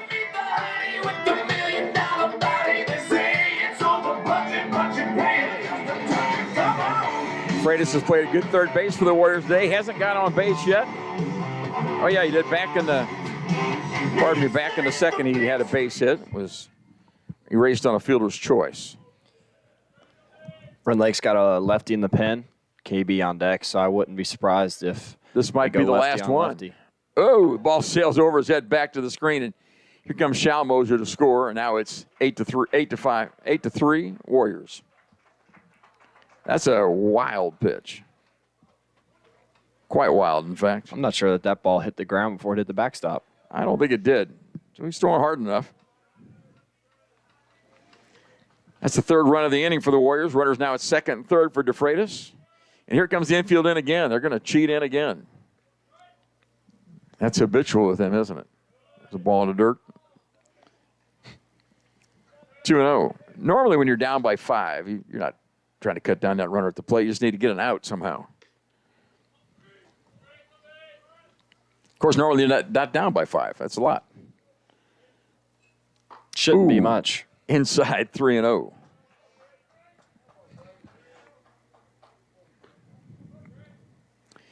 Well, the Warriors are about to have a big inning. The first 5 have reached this inning. 3 have scored already. And 3-0 on Drake DeFreitas. Ball 4. Yep, here we go. Another pitcher coming in. We'll take a break with the bases loaded and nobody out here in the 6th. A new pitcher coming in for Rend Lake. Back here in a minute. Baseball season is all about preparation, teamwork, and making the right call at the right time. It's the same for your business. At the First National Bank, we give you the advantage with business loans tailored to your needs. These include lines of credit, equipment loans, commercial real estate financing, and oil production loans. Visit any of our locations to learn more. Because when your business wins, our whole community wins. Equal housing lender, member FDIC. Are you living with chronic conditions or finding it hard to manage your health at home? If you're 18 or older, have a primary care provider through Wabash General Hospital, and live in Wabash, Edwards, White, or Lawrence County, our community paramedics can help. Get support in the comfort of your home, including follow-up care, home safety and medication education, vital sign checks, disease management support, and resource connections. Our certified paramedics will work with your doctor to provide non-emergent care to keep you healthy at home. Ask your WGH primary care provider for a referral to community paramedicine.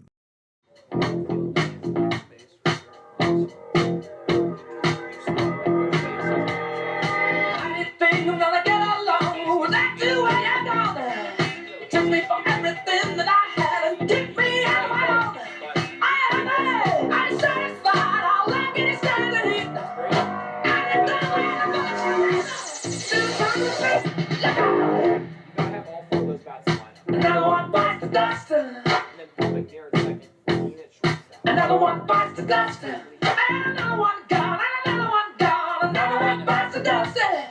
Hey, I'm gonna get you. Another one bites the dust.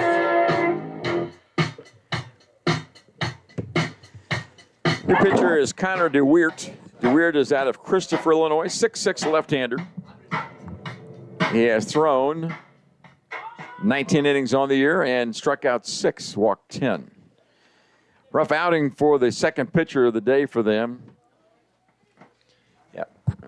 That was Massey threw 1/3 of the inning, got the last out of the 5th inning. He got nobody out in the 6th. Hit one, walked one, gave up a couple base hits. Actually hit 2. So the first hitter he faces is Connor Brown, batting from the left side, lefty on lefty. Bases loaded. Now the infield back at double play depth for Rend Lake. And first pitch is a strike up in the zone. First 6 have reached here in the 6th inning. 8-3 Warriors. Ground ball. Thomas to his right, over to second for 1. No way to get the double play, and a fake for throws everywhere. The fielder's choice is good, and Brown gets the RBI and reaches on the fielder's choice. 1 pitch, 1 out. Can't beat that, can you? But you can beat up giving a run. On the play, Peller scored. Now it's 9-3 Wabash. Cornett's at third, and at first is Connor Brown and Cameron Dubé at the dish. I don't know. Troy Strack gathering tools down there, pads he's collecting. First base coach for the Warriors. Breaking pitch in the dirt, good take by Dubé, ball 1. First and third, 1 out now for the Warriors. Okay. Time called by the hitter. Wow. I mean, strike called on Dubé. Oh, is that right? That's wasn't ready in the right time. Well, 1-1 pitch to Dubé is off the catcher's foot. That is going to be, what we're going to call that, a wild pitch or a pass ball. Pass ball. Pass ball, and the run scores. I mean, you tell him to step out of the box, and then you call a strike on him, you know? 4th run of the inning scores. 5th run of the inning scores, and now it's Umpire called 10-3. Brown reaches second on the play. And now, Dean Soderker. He's going in for KB a second.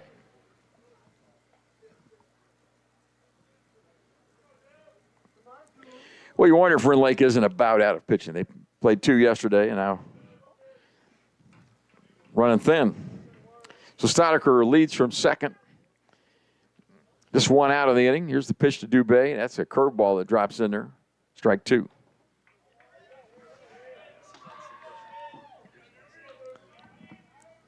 Dubé needs to get back in the box, doesn't he?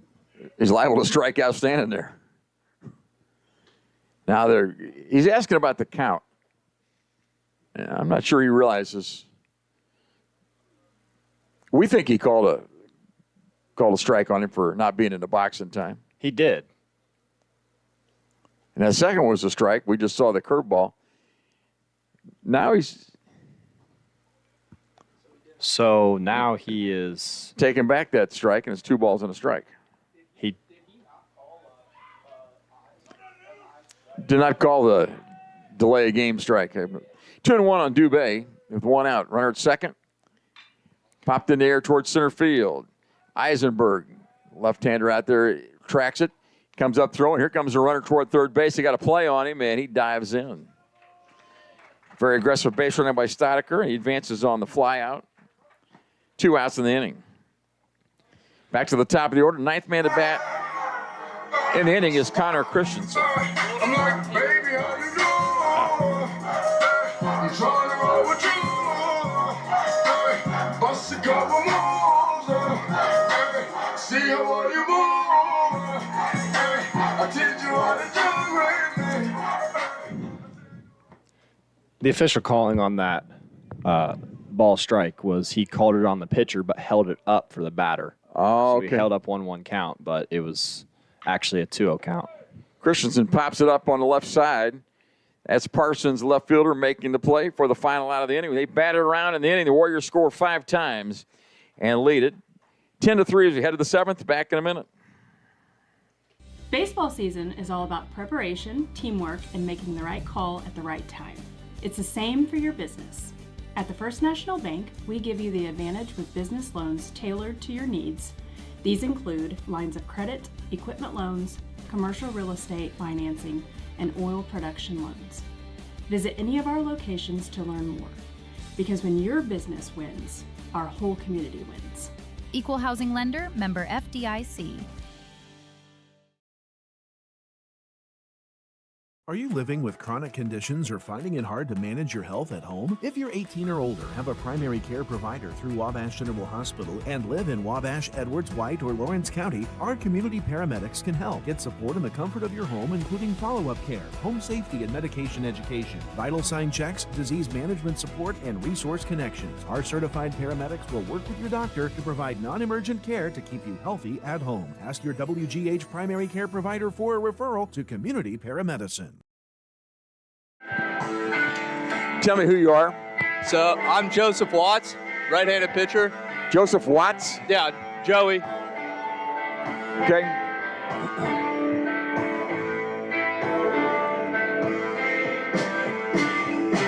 Are you eligible?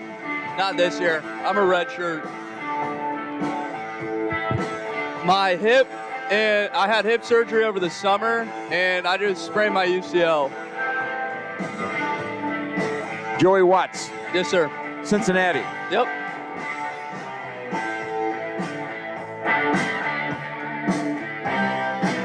Hey, I got a new sidekick, Mark Richardson, and I'm talking now instead of Ryan Sanders. It's Joey Watts. Joey, how you doing? Good. How are you doing? Yeah, I'm doing great. Thanks for joining us. I really appreciate you guys stepping in and doing a little color with us, talking about baseball. So you're a right-handed pitcher? Yes, sir. I am from Cincinnati, Ohio. Don't be so proud of Cincinnati. Oh, boy. It is Gavin Powell leading off for Rend Lake against Minute Holdner, and the first pitch is fouled off. We're in the top of the 7th inning. Warriors leading 10-3. So you're a student at Wabash. You had a hip injury this year? I did, yeah. I had hip surgery over the summer. I had a pretty good fall, pretty good winter, and then a couple weeks ago I hurt my UCL. Wow. So pitching a tough luck here at Wabash. Yeah, yep. Will you be back next year? I will. Right now I'm no throw for about 4 weeks, and then we've got a 4-week ramp up after that to try and get back on a mound. Pitch is low and away. Been a holder in the 2nd inning for the Warriors. Well, we need pitching. Yep. Yeah. We've had a struggle this year with having good arms, fresh enough arms to go after it. Yeah, it's nice. Staff's picked up a lot over the past, I'd say, about 2 weeks here. They're looking a lot better. There's a ball in the hole between short and third. There's a base hit leading off the 7th. Well, you never have enough pitching. I don't care what level it is. You just don't have enough. Completely agree. So, hitter is number 5, Joseph Derrick, the catcher. He struck out and walked today. He bats with a runner at first and nobody out in the 7th. Yeah, speaking of which, we've got a couple guys coming back right now out of the bullpen. I think they'll be big contributors here coming up. Tell me who you're talking about. So we've got Harper Land, who just came back. I believe it was a shoulder impingement. Ryan agrees with that. And then we've got Preston Barr coming back. I think that was something else with his shoulder as well. So those 2 guys, I think, should help us on the pitching staff side as well coming up here this week.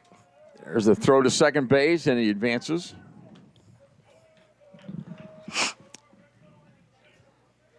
Let me ask you this, Ben Mazer, I haven't heard his name for a while. He got hurt as well, right? Yeah. I know he had surgery last year, and he was looking forward to pitching. He had a couple outings this year and then been gone. Yeah. I believe it was his shoulder. He's got some issues with his shoulder right now. Pitches inside, and pitching, that's a bad motion, they say, on the anatomy. Hard to stay healthy.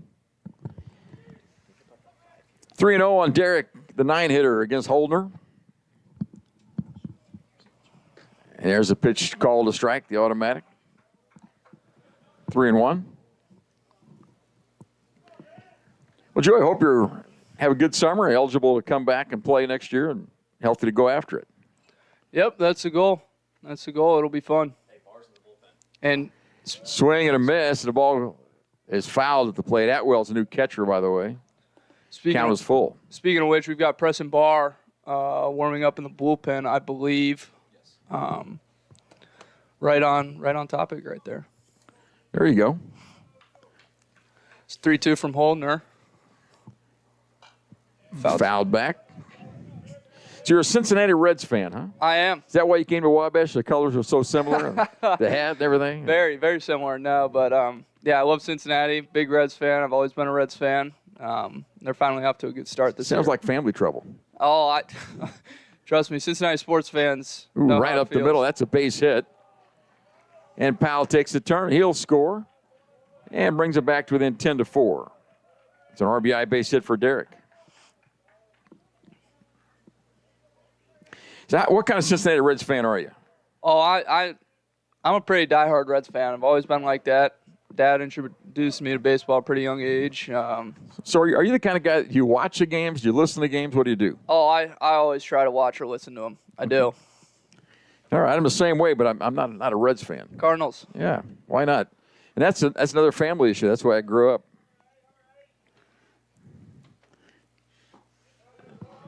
Leadoff hitter Jack Hari looks at a pitch in the dirt for ball one.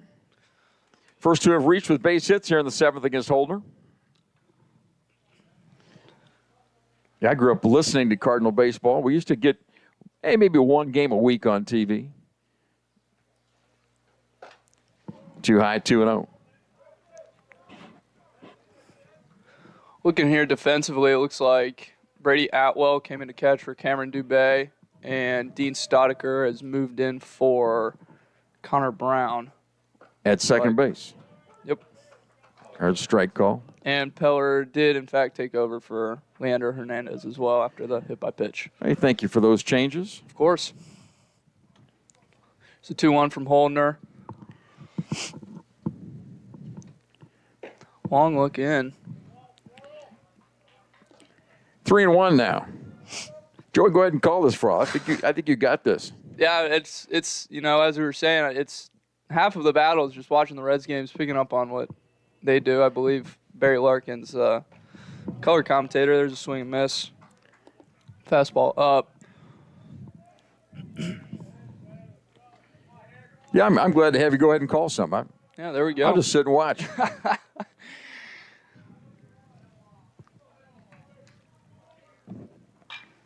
Fouled straight back to the right.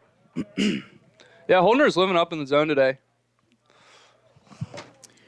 He's been working on it in his bullpens, working in on hitters, working up on hitters, trying to get that slider over here. I'd be interested to see after that foul. Might go in here with the two-seam. There it is, just off the plate inside. There's ball four. It's a good pitch. Just not quite in the zone. So, first and second now. Derek goes to second on the walk. Third walk the Warriors have issued today. The hitter is Drew Eisenberg, the center fielder. Watch this bat. See where he cocks that bat? Tapper. And Holdner will go to second, throw high, and that's an error. So Eisenberg reaches on a fielder's choice, had to play at first base, chose to go to second, threw it high. And that's an error on the pitcher. That's a way to really hurt yourself.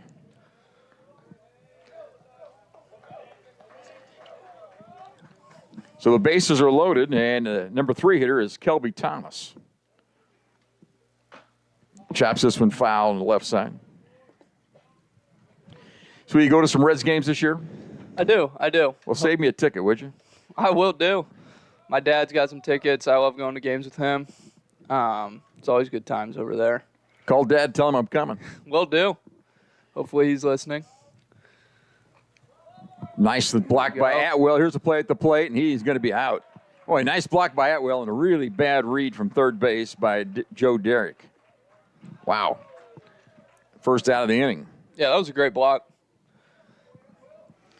runner was playing aggressive there. I mean, that's a play. You're down, 6? I don't know if you should run there, but I do know. Yeah. That's not a good play. I don't. Yeah, I agree with that as well. I don't think you should run there. But Atwell did get a good block on that. Hey, blocked it, and the ball went right out in front of the plate where the pitcher could get it right back to him. So yeah, easy play. Kelby Thomas, the runners at first and second, now batting. 2-1 on the hitter. Off the plate, 3-1. That's also a big out here. Fournier just looking for one. Gets a little freebie. Well, call me when the Cardinals come to Cincinnati. Yeah, I will. I believe I want to say about 2 weeks. I don't mind going over there. Yeah, it's a great city. A lot of stuff going on in Cincinnati right now. That pitch fouled straight back. A little better than Louisville, I'd say. We don't have enough microphones to really do that. Ryan Sanders from Louisville, he didn't like that comment. That's all right. Heard it all before. Second and third with one out in the inning. And pitch is too high. And the bases are full again. Well, that base running mistake is a big part of this inning. That's the only out the Warriors have. Tried to score on a pitch that was in the dirt and blocked by Atwell and went right in front of the plate. And easy play. He wasn't even close at the plate. Here comes Aaron Biddle to talk to Bennett Holdner, and I bet it's more than a talk. What do you bet? I'm not sure. With the bullpen getting hot, I don't know if he's trying to save some time for the pitcher to warm up here or maybe just slow Bennett down out there. Could be either or. You know, a big part of this inning was play that little comebacker to Holdner, and he threw high to second base and did not get anybody out on a little comebacker, and that really hurts. Yeah, that's why I think the freebie right there was so important. I mean, it gave him an out, freed up a base too. There's not as much pressure. Could work around the batter, and that's what happened. Ended up walking him with no damage. Hitter now is the 4 hitter. That's the designator, Devin Keebler. That's the guy that ran into batting in the spot where the Warriors ran into him at first base. This is not going to be Keebler. It's going to be a pinch hitter. It is Carson Wort, W-O-R-T, pinch hitting here in the 7th. Yeah, I wouldn't be surprised here if Fournier starts pitching in with that 2-seam, try and get a double play ball here with bases loaded. We could use it. Up too high, ball 1. So Bennett Holdner in trouble here in the 7th. First 5 have reached. Couple walks, couple hits, and an error. There's a strike call.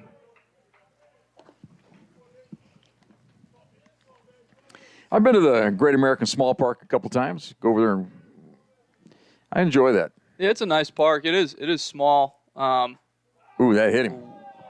It's an RBI hit by pitch. And now it's 10-5. Another run scores.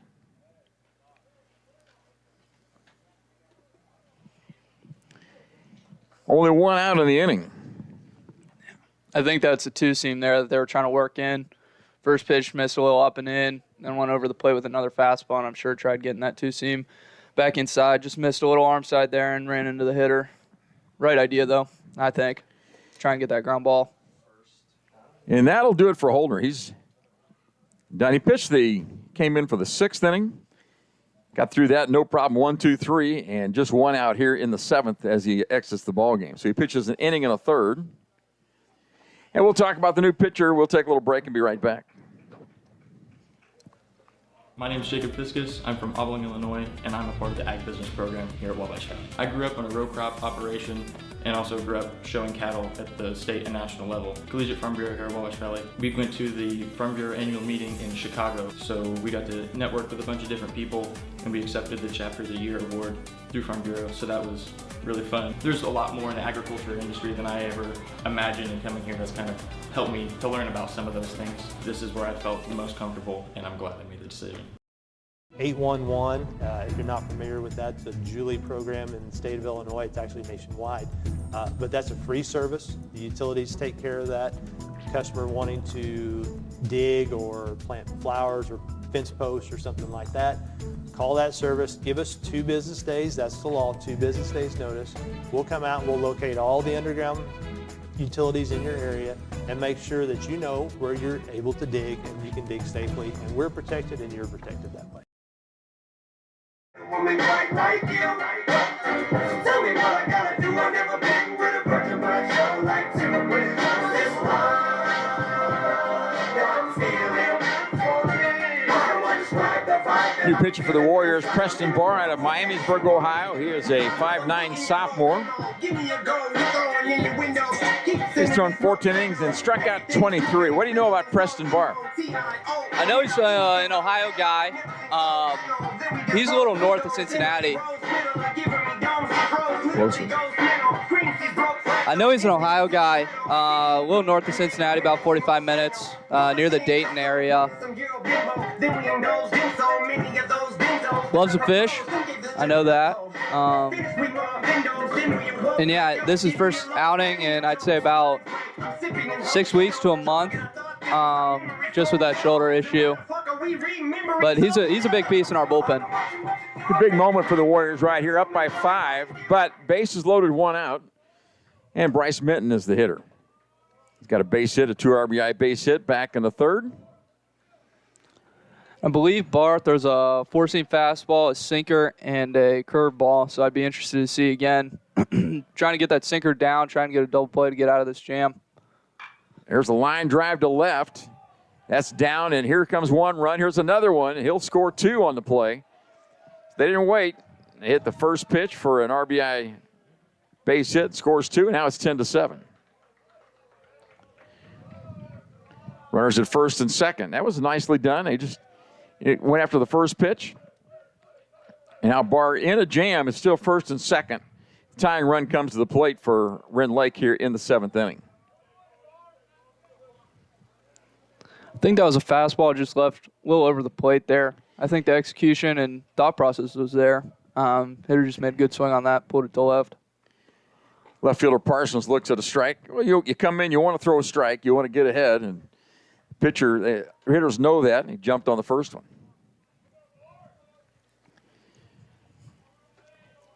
Rend Lake has scored 4 here in the 7th to make a ball game of it. Tying run at the plate, Seth Parsons. Here's the pitch. Ground ball towards short. Veach plays it over to second for 1, on to first. Got him. They got him. There we go. There's the double play we were talking about. And a nice turn by Dean Stodiker at second base. Good arm. And so we get out of it there. And they score 4 in the inning, and it's 10-7. Wabash still leading as we go to the bottom of the 7th.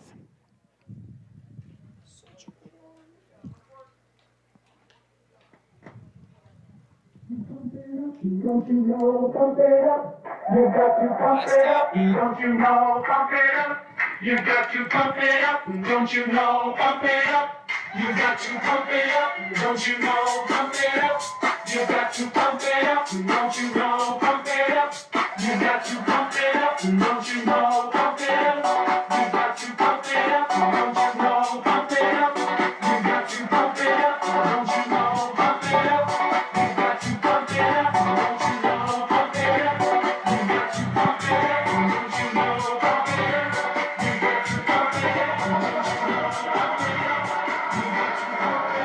Don't you know, pump it up. You got to pump it up. Don't you know, pump it up. You got to pump it up. Don't you know, pump it up. You got to pump it up. Don't you know, pump it up. You got to pump it up. Don't you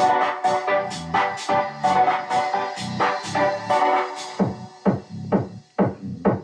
You got to pump it up. Don't you know, pump it up. You got to pump it up. Don't you know, pump it up. You got to pump it up. Don't you know, pump it up. You got to pump it up. Don't you know, pump it up. You got to pump it up. Don't you know, pump it up. You got to pump it up. Don't you know, pump it up. You got to pump it up. Don't you know, pump it up. You got to pump it up. Don't you know, pump it up. You got to pump it up. Mark Richardson alongside Joey Watts. Let's talk about recruiting at Wabash Valley. Aaron Biddle recruited you because you're a Reds fan. No, but that was one of the things we did share over the visit. Him being from the Cincinnati area, he's a big Reds and Bengals fan, and we talked about that on the visit. But no, I reached out to him my senior year of high school, showed him some clips, and went on a visit. Really liked it here, and made a decision shortly after.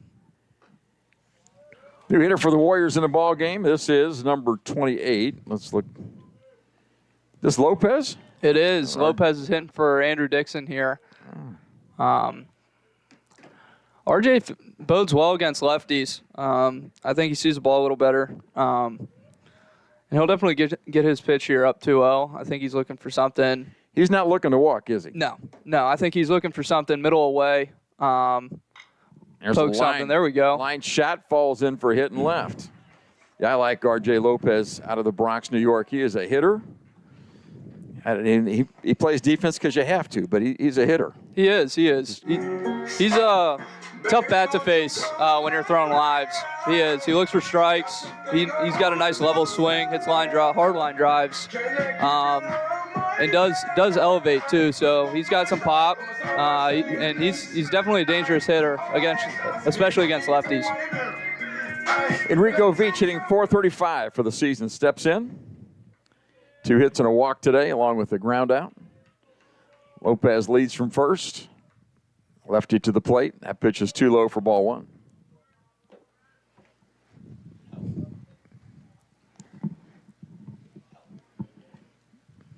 Lopez not much of a threat to run. Warriors up by 3, but they got, 5 back that inning? 4 that inning? He scored 4 in the top of the 7th, so we need to get some back here. 2-0. The second time in a row he's been behind 2-0 on a hitter. And if you're a pitcher, this is a dangerous spot to be in with your 3-hole coming up, especially with Enrico Veach up. He's barreled a couple balls today. He's known to hit the ball hard. Looking for something to get in the outfield here, get RJ Lopez in a scoring position. That curveball stays way too high. 3-0. There's a chance they'll turn him loose here on 3-0. Yeah, I can see it. I think he'll tend to take here, considering they cut the lead. Oh, there we go. Pops it up on the right side. It's Spice to the first baseman in foul territory, and he makes the catch. He was going for it there on 3-0. First out is recorded. And, he's your 3-hitter. Sometimes it makes sense to turn him loose. Yeah, most definitely. As you were saying, he hits the ball hard, gets it elevated as well. I don't think that's a bad decision at all there from Veach. And we've got a couple of left-handed hitters in a row, right, with Schalmoser and Peller. Yep. So a chance for DeWeert to get out of the inning. Leadoff hit the Lopez and a pop-up by Veach. Now Brady Schalmoser. Couple base hits today and a walk for Schalmoser. Warrior batting average is like crazy numbers. There's a ball blocked in the dirt and nicely played by the catcher, Derek. Ball 1. Red Lake helped us by running in and out there that last inning. They did. Those kind of mistakes really haunt you when you're in a close ball game. Wouldn't be surprised here if this pitcher throws another slider, a couple sliders over the plate. There's a fastball up, misses for a ball. Pitch was close, wasn't it? It was. And I think the lefty-on-lefty plays here, too. I think their thought process is trying to get that outer half established with the off-speeds and try not miss in with that fastball. That's where damage can be done. Well, that pitch is up again. It's 3-0, and that's another pitch I thought was pretty good. Umpire really cares what I think. They watch these tapes later on. Yeah, he's at a tighter zone today, I think, especially as the game's continued. 3-0 delivery. That pitch is a strike at the bottom of the zone. 3-1. So Lopez leads from first with 1 out. Schalmoser trying to do a little damage here. No home runs today as the wind's blowing in from center field about 10 or 12 miles an hour. There's went in deep toward right field. That's going to leave the park. That's going to be foul ball down the line. But you knew as soon as he hit it, it had a chance. Yeah, without a doubt. That went to the sand volleyball court and right. There was a fastball in we were talking about earlier. especially as a pitcher. You're down 3-1. Count-wise, I don't think that's a bad pitch at all, but I think for Schalmoser, I think that's more of a mistake pitch for the pitcher. That's his sweet spot. The ball just hooked foul down the line. 3-2 now on Schalmoser. Here's the pitch. Line drive right past the first baseman. Here goes Lopez taking the turn toward third base. He'll go, and they're going to throw over there. No, they don't. They cut it, and it's first and third. Good base running by the Warriors, and a nice hit by Schalmoser. Yeah. So Schalmoser got the head of the bat out on that fastball and hit it right past the first baseman. Now the hitter's Tyler Peller batting for the first time today.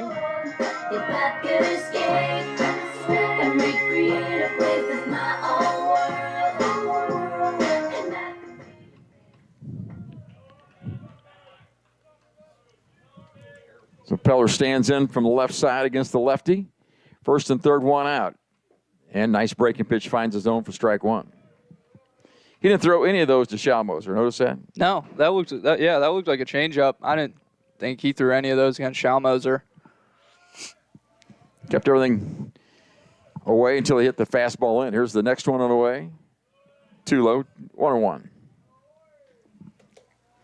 We ran it out earlier on the first and third steal. Haven't gone since. It was a nice throw by their catcher.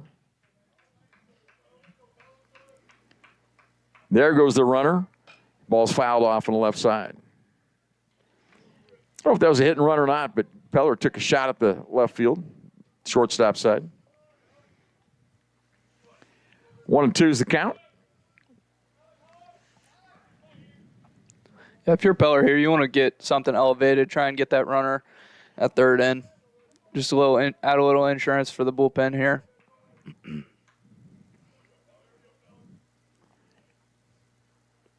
And that's fouled off his hands, out of play. What you don't want to do is strike out or hit the double play ball. Yeah. But like say, if you elevate the ball, get it through the infield, you have a good chance of scoring. We scored earlier from third base on a ball that was shallow and left. Lopez running from third. Schalmoser leads from first. 1-2 on the hitter. Peller at the plate. There's a fly ball toward right field. That'll play. Right fielder's under it. Minton comes, charges. Here's the throw toward the plate.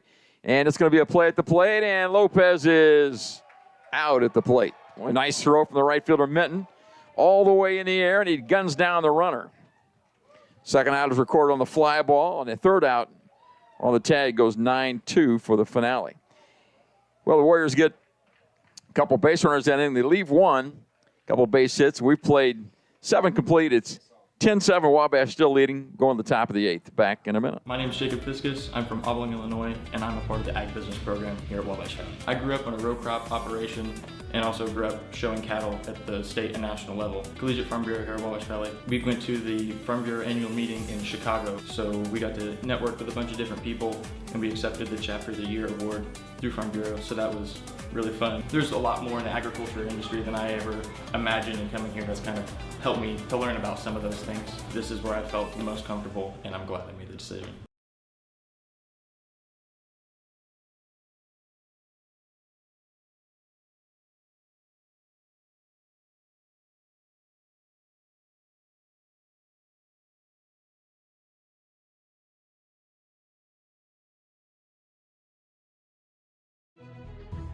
Have your weather radio, have a flashlight with batteries in it, make sure your cell phone's charged, know where you're going to go when bad weather hits. Go to the lowest interior room in your house and wait the storm out. After the storm, if your power's out or if there's any kind of dangerous situation or anything like that, call Mount Carmel Public Utility Company. As you go outside to survey the damage a little bit, just make sure to stay away from down power lines.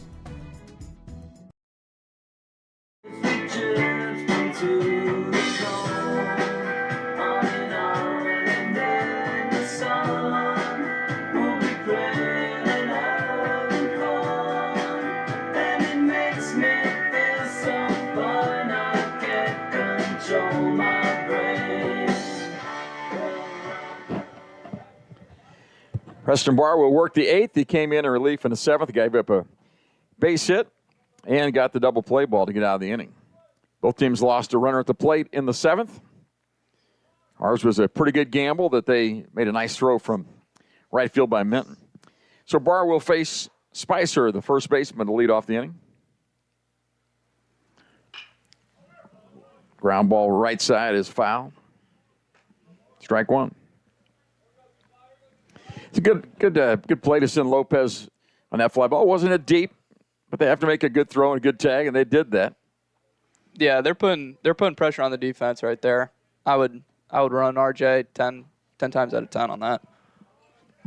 1-1.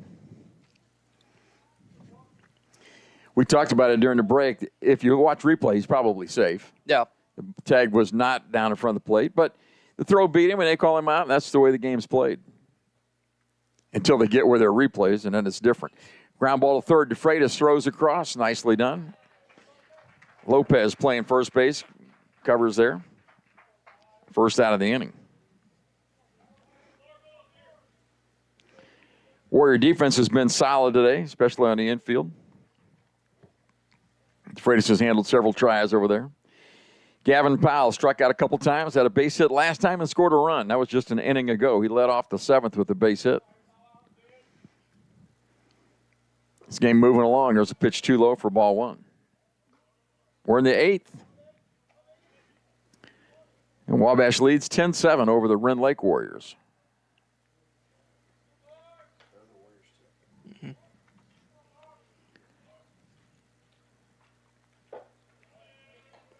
That one's too low, 2-0. So, Joey, what's you thinking here on 2-0? What's Barr thinking about? I think he could go fastball here or maybe with a curveball slider just on the outer half. I wouldn't be surprised, though, to see a little four-seam inside right here. Here's a tight miss. Missed the zone, a little low and outside, 3-0. This is the 8-hitter. I think you need to challenge him. Of course, we're too late for that right now, aren't we? There's a strike call, 3-1.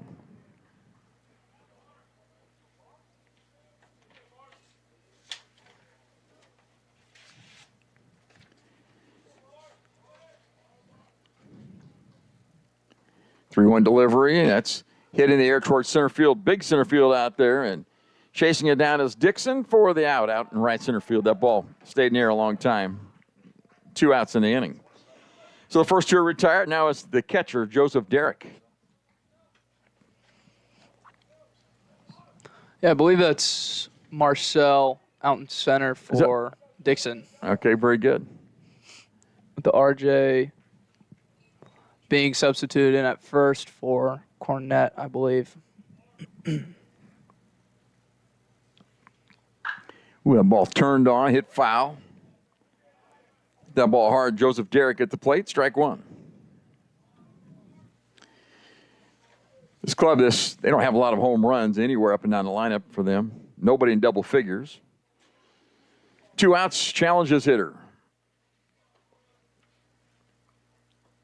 Oh, nice breaking pitch, strike call.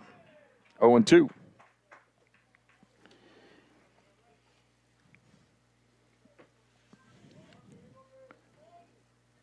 Barr's thrown a lot of strikes in the 4 hitters, 5 hitters he's seen. 0-2 delivery. Oh. Apparently just missed on the other half. Hit the target, but just a little outside. That will set up out there, and sometimes it fools you when he hits the catcher right where you want to, but he's not in the zone. Yeah, that sets up a fastball inside here perfectly. Off speed right off the plate. And the ball's popped up. That's exactly what you called. Third baseman DeFreitas in foul territory. Still waiting, and the ball comes down in his glove for out number 3. Must be some winds aloft. That ball played a little strange. Nothing across that inning. No runs, no hits, no errors, nothing happening. 10-7 Wabash should go to the bottom of the 8th. Now at Steve Faulkner Automotive, lease a new Pacifica for $399 a month or Ram 1500s with 2.9% financing for 72 months. Get your new ride at SteveFaulknerAutomotive.com. Steve Faulkner Automotive in Mount Carmel, Illinois has an outstanding service department. With free pickup and delivery, we'll make sure your vehicle runs perfectly at an affordable price. Come see us today or view our service specials at stevefaulknerautomotive.com. Provider for a referral to community paramedicine. Turn the whole thing upside down. I'll find the things they say just can't be found. I'll share this love I'll find with everyone. We'll sing and dance to Mother Nature's songs. I don't want this feeling to go away.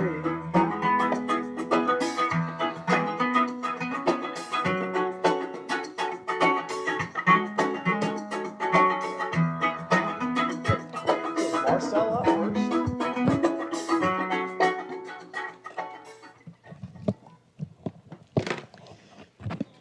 We wore out Joey Watts, got Ryan Sanders back. I don't even know what she said, 'cause she's torn. Bottom of the 8th inning, Warriors leading by 3. Like the way she falls, and she gon' perform. And we have a pinch hitter. This is actually Logan Marcel, correct? It is. Went to center field last inning. And it's his first at bat of the day. Batting in a spot vacated by Owen Cornett. Catcher checks down to first base. Base on him says did not go. Umpire said, I was not watching. Not looking. Here's the 1-0 pitch. Big lefty, DeWeert to the plate. Inside 2-0. Unusual leg kick from the big lefty here. Kind of goes in a circle with his front leg. He came in the 6th, kind of put out the fire. There's a shot toward left, base hit. Marcel reaches in his first at bat. 2-0 count, saw what he liked and hit the line drive to left.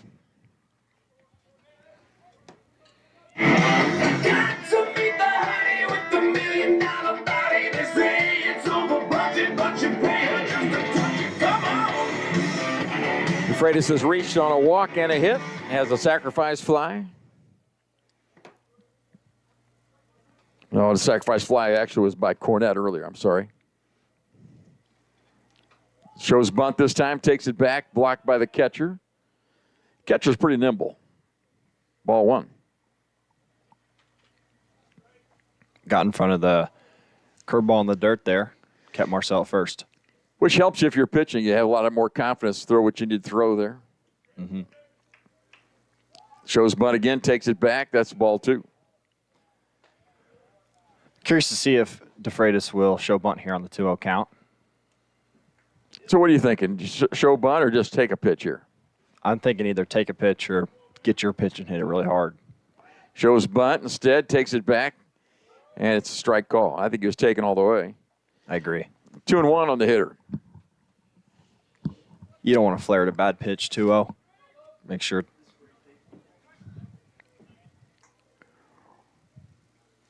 There's a ball bunted on the right side. Now it's 2-2. That's foul ball. Marcel, 3 stolen bases this year. No caught stealing.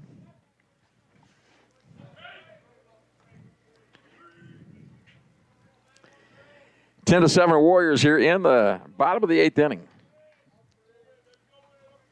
There goes the runner, Marcel. Line drive at the second baseman. He'll catch it and throw to first for the first and second outs of the inning. Line drive out for out number 1.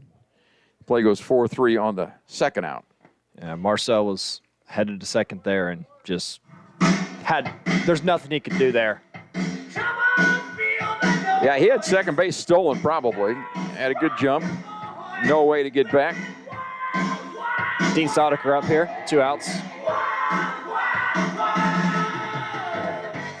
Dean Stodiker hitting. This is his first at bat today.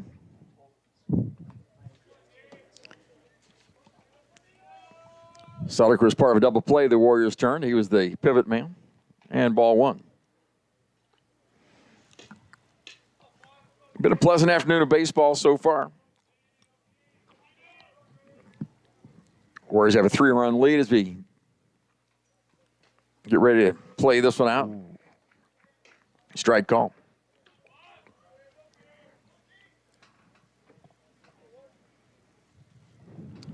Ryan and Joy, I appreciate you guys talking to me today. We appreciate you. Well, it's my pleasure. Ooh, nice pitch, curveball. And he said he did not swing. I thought that was definitely on the call there. I thought that was right in the zone. I thought he called it a strike, and I thought he swung at it too. So, but we'll take the ball. 2-1. They don't ever ask my opinion. Yeah. I often give it. 2 outs, 2-1 count here. This is where you got to get your pitch. Popped up on the right side. It's going to be in play. Right fielder Minton streaks for it by the line. He's got good speed, but can't quite get there. 2-2. Minton made a nice throw at the last inning to cut down a inning before that, cut down a player at the plate. That was Lopez who was cut down there. Yeah. 2 balls, 2 strikes, 2 outs to Dean Staudiker here. Hopefully he can get on and give Atwell, who relieved Dubé, I want to say in the 6th inning. Hopefully he can give him a chance to drive him in here next. 2-2 pitch on the way, and now it's 3-2. Almost clipped his foot there. Atwell does not have an at-bat yet, so we need to get him up there somehow. Warriors had 3 players hit by pitches. Actually 2. Dixon was hit twice, I believe. Ball 4. We walked him. Good eye there from Dean. Another free pass for the Warriors, and it is going to be Brady Atwell hitting.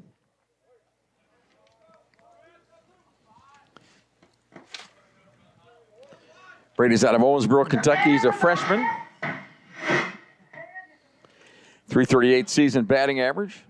And he's got 3 home runs, 26 RBIs. Runner first 2 outs. First pitch to him is up and in. Scary pitch for ball 1. Nobody's hitting anybody on purpose in this ball game. Wind blowing in today. That pitch is high, and catcher comes down with it. 2-0. Popped out of his glove, but able to find it. So 2-0 for Atwell. Here's a pitch to hit coming your way. Yeah, he's looking middle here, trying to drive a pitch out of the ballpark here. Tough to do with the wind blowing in, but give it a ride. There's his one. Dewart steps off. Now he's back on. Staudiker release from first. Here's the pitch. Oh, nice breaking pitch. Finds his zone. 2-1. That's not what he was looking for. Just a good pitch. Not his pitch, but good take 2-0. Now it's 3-1. Pitch is low and away.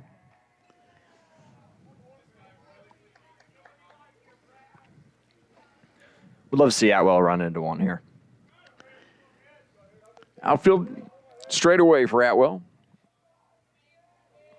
3-1 pitch. There goes the runner, and pitches ball 4 too high. So 2 walks in a row. First and second out back to the top of the order. He came in and he was all over the zone. And lately, kind of just dispersed his command a little bit. I'm like, baby, how you doing?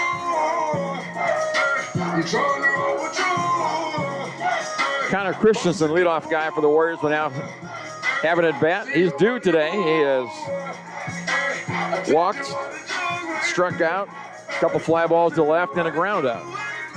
Got an RBI on a ground out to third on a high chopper.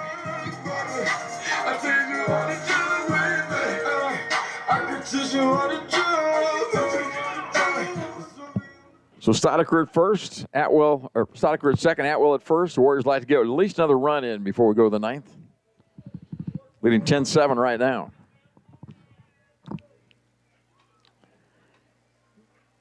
There's a pitch in the dirt, nicely blocked again, ball 1. Their catcher, Joseph Derrick, has done a pretty nice job back there.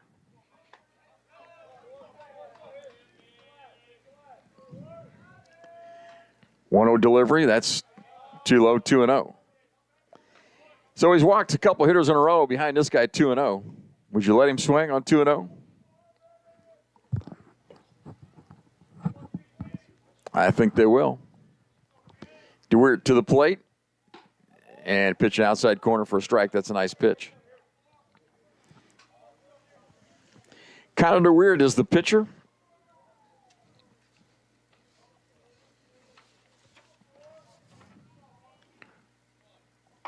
There's a ball hit high and deep toward left field, but that's not as deep as I thought in foul territory. And nice play out there by Parsons. Another diving catch, his third of the day.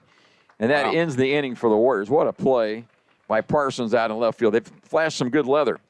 Warriors lead a couple runners on base. We go to the top of the ninth. Wabash Valley leading 10-7. It's Martin.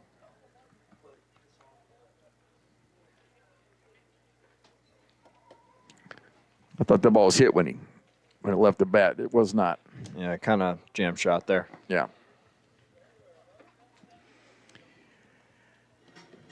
Ledbetter. Generals gathered in their masses,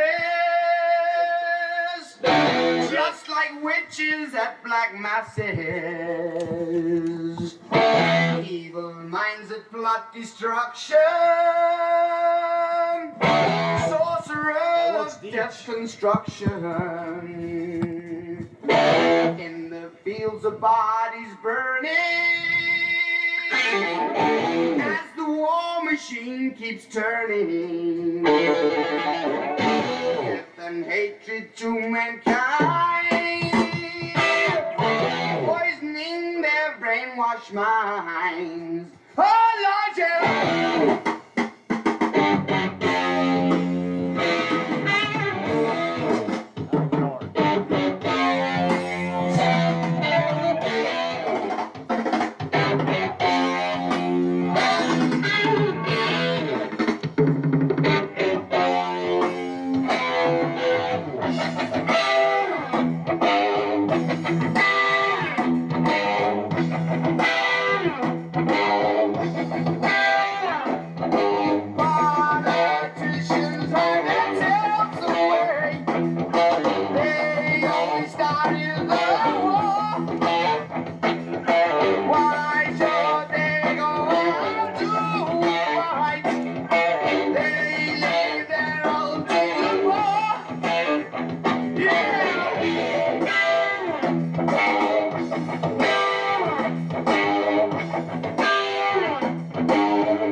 Preston Barr worked the 7th and 8th, gave up no runs. Had a couple of Heritage runners score after base hit, but he gave up none himself. And now we're ready for the 9th, and it's Martin Ledbetter trying to close it out for Wabash.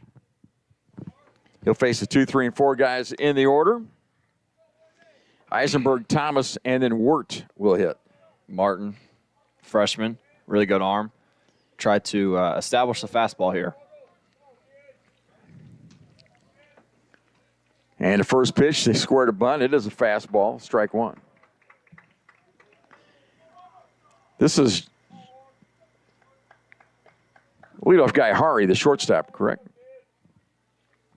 I'm not sure. What number does that guy have on his back? Do you see that? 8. 8. Well, that's not Hari then. I got somebody else coming up here. Let me see if I can find who that is for you. It's Mason Wargel.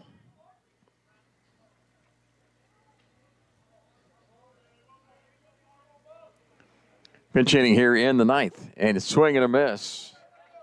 1 and 2 on the hitter now. I did not think he foul tipped that. It wasn't a miss. Oh, apparently. Foul tip. Yeah, you're correct. Yeah, so just got a little bit of it, just enough to stay alive. This kid's out of Evansville, Indiana.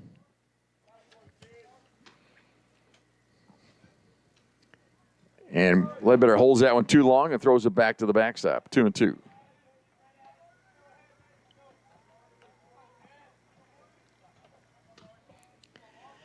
Leadoff guy in the 9th. Rend Lake needs 3 to tie.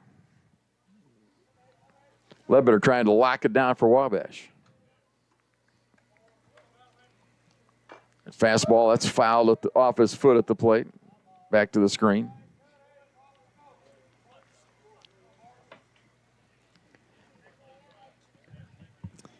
Outfield shallow. Shallow Moser in left. I think that's Marcel in center and Peller out in right.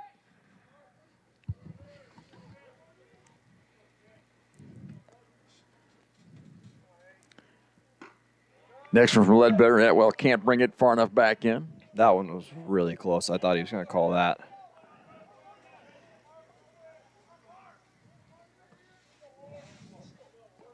2 strikes on the hitter trying to get him right here. Ledbetter on the mound. Fouled off. This guy's hanging tough right now.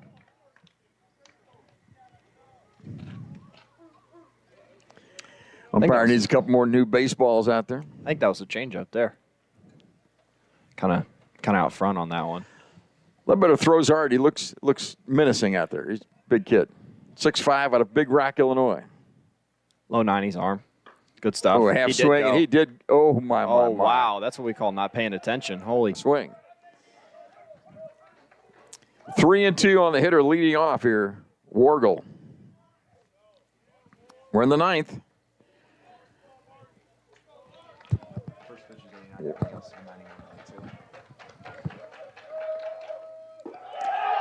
And ball 4. Wargle gets on base. Dugout having a nice time for Rend Lake down there.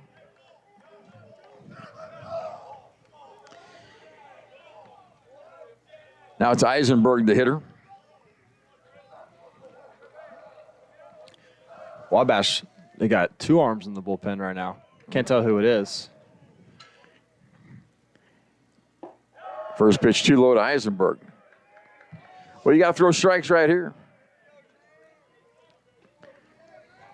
Mullins down there is one of the bullpen arms. Yeah, that's what I thought. I think it's Mullins and Simon Scraw.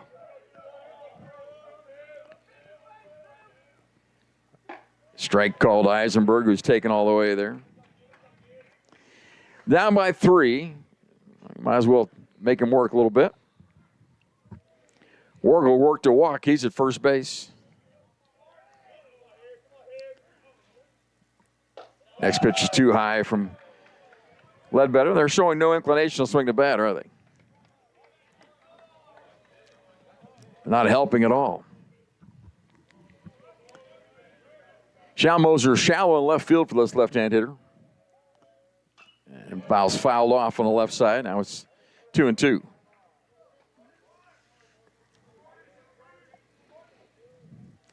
Tying run in the on-deck circle for Rend Lake.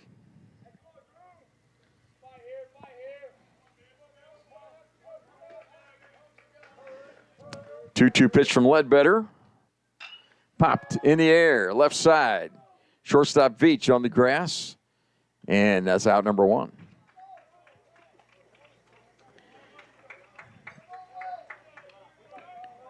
Second baseman Thomas will now bat. He's had a 2-for-3 day, 2 base hits, a ground out and a walk. Scored a couple of times. So we get the first out inning. That helps. Feel a little better now. And it pitched too high, ball 1. Lloyd Ledbetter throws hard. How hard does he throw? His last outing, he was like 91, 93. But I think today, from what I've seen, it's been 89, 92. Bunch of 92s. And there's the pitch taken on the outside corner. 1-1 for a strike. Pretty consistent low 90s. Throw to first base, and back in time is Wargle.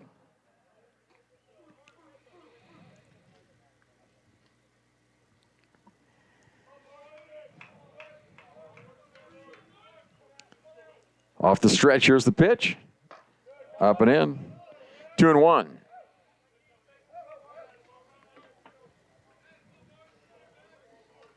Safe to throw the Ledbetter throws a little harder than the guys we've thrown all day. I mean, maybe Dylan Thompson back at the start, up around that same range. Yeah, they're all up there. Oh, there's a ground ball that sneaks through on the right side. That's a base hit. Here comes the tying run to the plate. Bennett throws pretty hard. DT throws pretty hard. Barr coming off injury. I don't know what he was today, but Barr throws pretty hard too. So they're all around that range. Just not sure where everybody was today. And this hitter is Wart. He was hit by a pitch back in the 7th.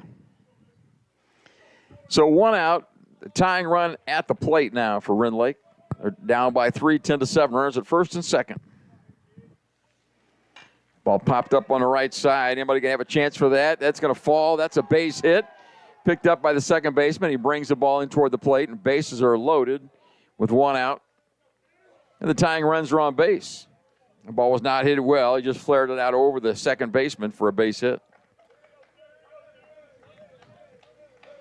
So the question is, what do you do now? Bases loaded, 1 out. You got 2 arms in the bullpen.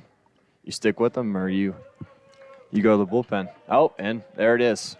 And the answer is Aaron Biddle says we're going to get the sidearm right-hander come in, I'm supposing. Mullins will be probably the pitcher. Although I think maybe he motion with the left hand, and it is going to be Simon Scraw. So I missed my guess there, huh? Well, Ledbetter pitches some tough luck.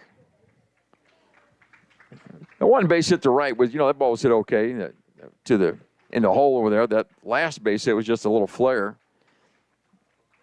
But the Warriors will get Simon Scraw on and see if he can finish this out.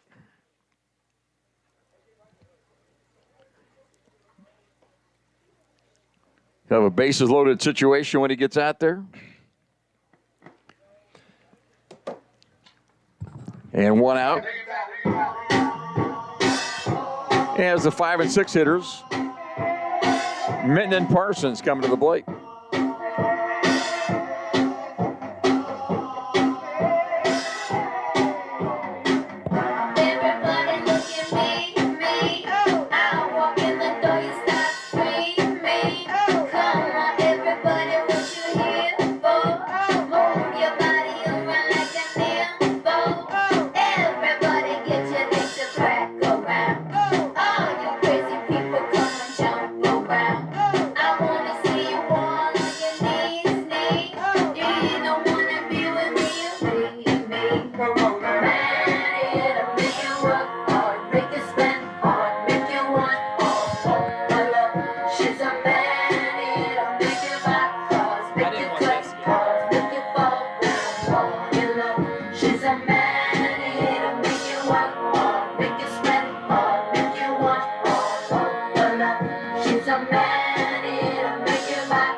Simon Scraw will face, first of all, Bryce Minton with the bases loaded. This guy has a couple base hits and RBI.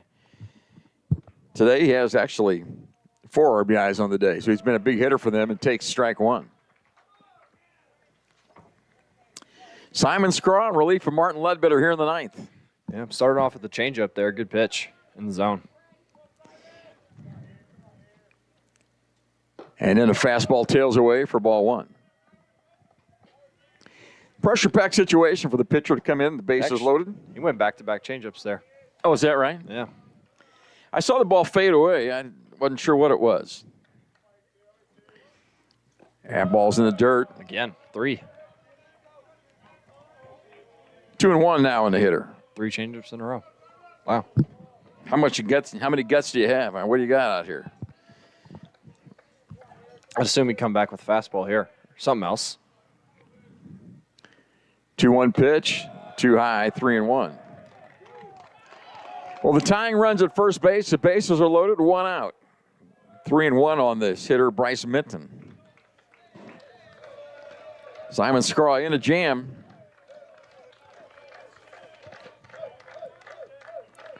Scraw to Yorkville, Illinois, and pumps that fastball up a little bit too high, ball 4, and that's an RBI walk.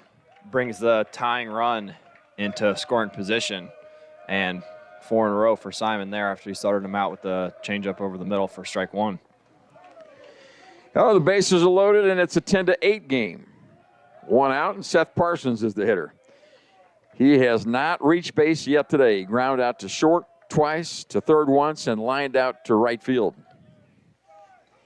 And takes a strike call, a fastball outside corner, strike 1.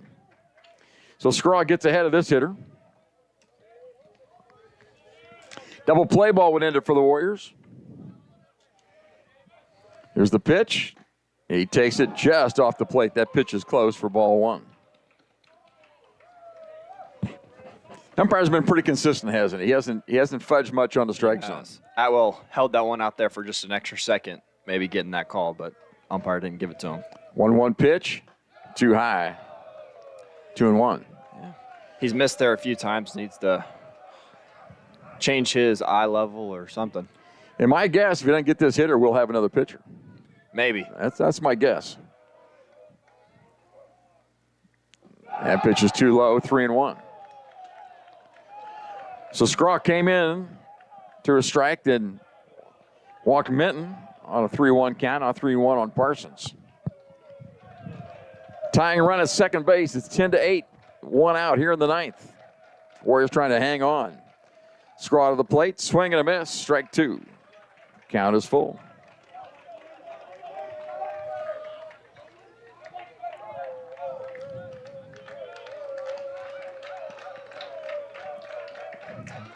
Here's the 3-2 pitch. Ball 4. Out. So he's walked the first 2 guys he's faced, and it's a 10-9 game. Warriors only up by 1. Thomas comes home to score. All right. Biddle's walking out there. And the bases are still loaded, and we're going to get another pitcher, aren't we? Yeah. I don't know. Have you thrown many relief games? Are you a starter or relief? You probably are a starter. Starter. It's tough when you come in relief, and you know that they're going to try to hit the first fastball you throw, and so you start off with the change and then get behind the hitter. You walk a couple, and that's not what you want. So Simon Scraw faced 2 hitters. He walked them both. And the next pitcher for the Warriors coming out is Brendan Mullins. It's up to him now. So we'll take a break. We'll tell you about Mullins. When we come back, we'll take a 1-minute break and be right back. When it comes to running a business, every decision counts, just like every play on the field. At the First National Bank, we help you step up to the plate with confidence. If you need a line of credit for operating expenses, equipment financing, commercial real estate loans, or even oil production loans, we're here to back your next big move. Stop by and talk with our team today, because at the First National Bank, your business is a home run for our community. Equal housing lender, member FDIC. My name is Jacob Fiskus. I'm from Abilene, Illinois, and I'm a part of the Ag Business Program here at Wabash Valley. I grew up on a row crop operation and also grew up showing cattle at the state and national level. Collegiate Farm Bureau here at Wabash Valley. We went to the Farm Bureau annual meeting in Chicago, so we got to network with a bunch of different people, and we accepted the Chapter of the Year award through Farm Bureau, so that was really fun. There's a lot more in the agriculture industry than I ever imagined, and coming here has kind of helped me to learn about some of those things. This is where I felt the most comfortable, and I'm glad I made the decision. Young hearts, out our minds, running till we out of time. Wild child, something good, living hard just like we should. Don't care who's watching when we tearing it down. You know that magic that we got, nobody can touch. We'll see if Brendan Mullen can shut him down. He's a sophomore out of Cincinnati, Ohio, headed to Murray State next year. Look at his stat sheet over here. We got thrown 33 innings and struck out 36. And it's imperative that he throws some strikes. And tying run now at third base is 10-9 and 1 out. Warriors need outs. The hitter is number 25. That's Caden Spicer. Spicer has not reached base yet today, 0 for 4 on the afternoon, and a double play ball would get the Warriors out of this. With the side armor, Brendan Mullen, first pitch is fouled off, strike 1. That looked like something off speed again. There's no place to put this guy. Bases loaded and 1 out. Off the stretch, here's the pitch. That's too high, 1-1. Been a good afternoon of baseball. Be nice to shut them down right here and be done with it. 10-9, Wabash leads in the ninth. 1-1 pitch, swing and a miss. That ball tailed back into the strike zone. Strike 2. Ryan, so far everything he's thrown's been up in the zone. Yes, yeah. Maybe he can change the eye level, get a strikeout on maybe a lone in sinker or something. Something he really goes to often. Here's the 1-2 delivery. That's outside. And Atwell makes a nice play on it. Counts 2-2. That's big right there from Atwell because you got the tying run on third base, keeping that ball in front of you. It's big right now. 2-2 on the hitter. Inside it, got him. We're tied, 10 apiece. 3 free passes in a row, 2 walks and a hit by a batter, and we're tied. And the bases are still loaded. And that's kind of one of the dangers of throwing from that arm angle. Sometimes the ball will tail back into the hitter a little bit. 10-10 is the scorer, and the hitter is Gavin Powell. He's the third baseman. 1 for 4. Strike call. Inning started off with a walk to the leadoff guy, a base hit, and 2 more walks and a hit batter. 10-10. Line drive toward left. Charged by the left fielder. Here comes the play at the plate. Here comes the throw, and he's going to be safe at the plate. And 2-run score on the play, and everybody moves up a base. They get the big hit there from Powell. That scores 2, and now Rend Lake leads Wabash 12-10. Nicely played by Schalmoser. Came up. I thought we had a play at the plate, but the ball bounced off the catcher, and 2-run score on the play. Spicer advances to third. Powell got the base hit, the big base hit for Rend Lake, and he's at second base. Still just 1 out in the inning. The number 9 guy is the catcher, Joseph Derrick.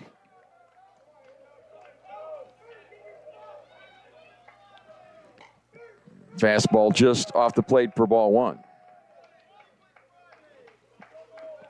Again, this umpire very consistent, but he doesn't help the pitchers very much at all. Infield in now for play at the plate for the Warriors. That ball's inside, almost hit him. 2-0. This is the 9th man to hit in the inning. We have 1 out. They have 3 hits.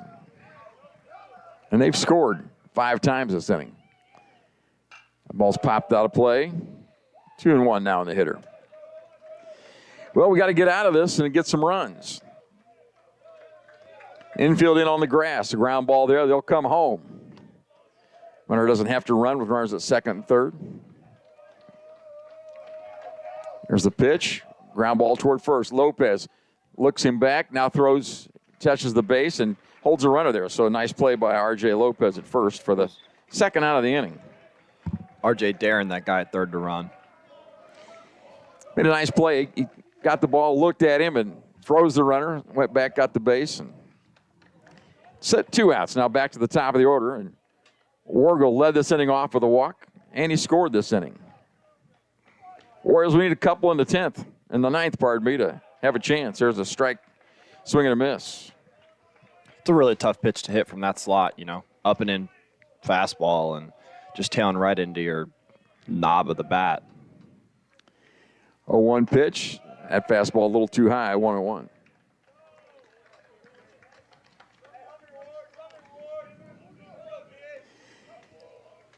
Last home game of the year.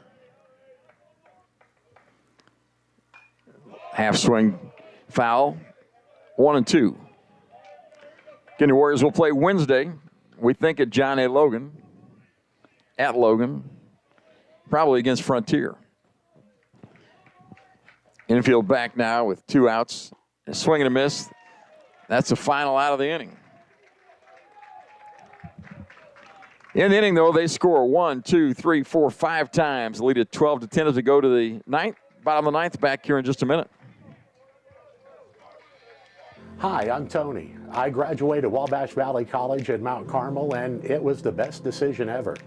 It gave me the opportunity to go on the air almost immediately. Within about a week of starting the broadcasting program at Wabash Valley College, I was a DJ on 89.1 WVJC, and that on-air experience was invaluable to my future career and hiring potential.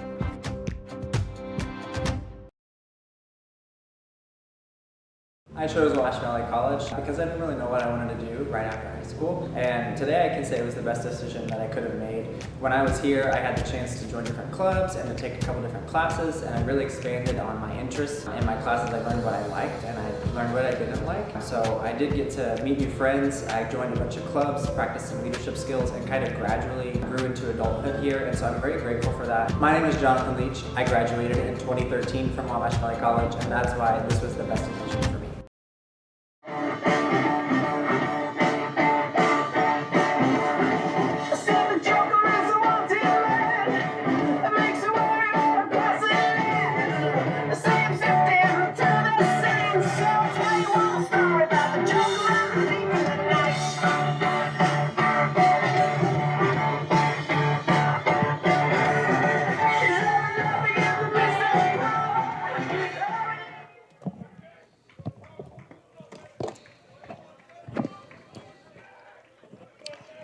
Pitcher Connor DeWeert came in the sixth, got the last 2 outs. Gave up a couple hits in the seventh and a couple hits in the eighth. A couple hits in the seventh, a couple walks in the eighth.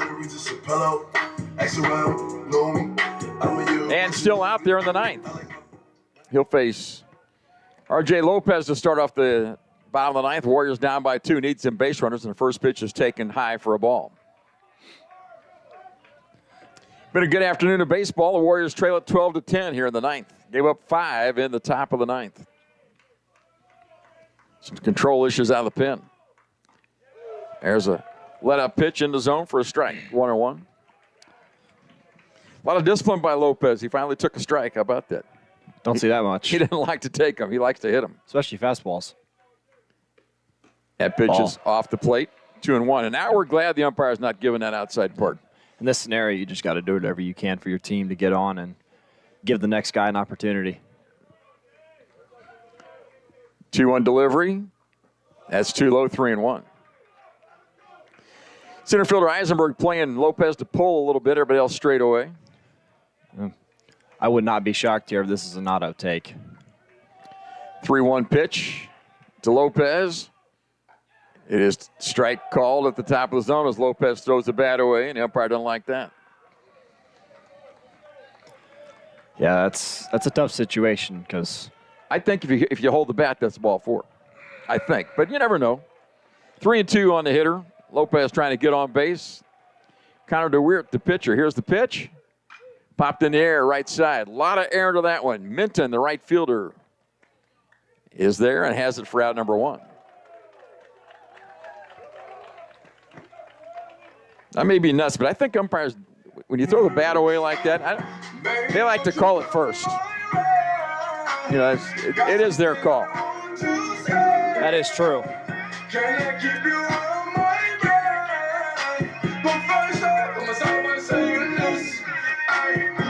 Hitter's Enrico Veach. Got a couple hits and a walk today.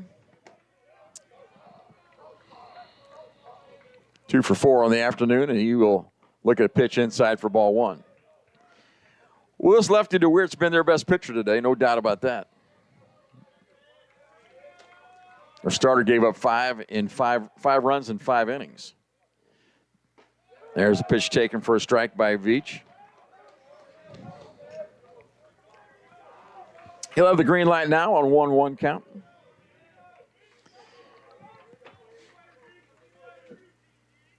Ground ball in the hole. Third baseman to his left has it. Throws across. Got him. Nice play over there by Powell. The ball was fielded to his left a little bit. Fielded it well and threw it across for the second out of the inning. Now the Rend Lake dugout makes even more noise as Brady Schalmoser comes to the plate. He's the last hope for the Warriors. I'm bringing pressure everywhere when I walk. I kick the bitch out of Jeep, told her walk. Yeah, I jump on your beats and I walk. Slide, keep on sliding, walk. Object, keep on down, walk. Spin around, walk. Step down, walk. Schalmoser, a .415 average for the season. And he's got 3 hits today and a walk and takes a strike. So Schalmoser just needs to get on base. His run doesn't really make a lot of difference so far. Just get on there somehow. And there's a pitch too low and outside. 1-1.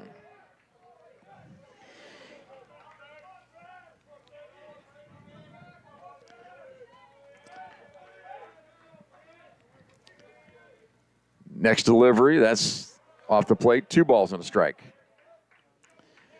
Umpire's not in a hurry to go home. He's still calling a strike zone.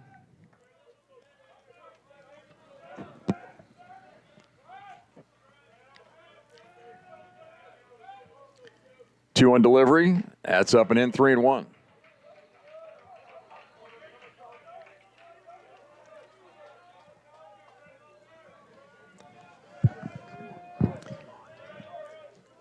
Shalmos are trying to get on base, keep this going for the Warriors.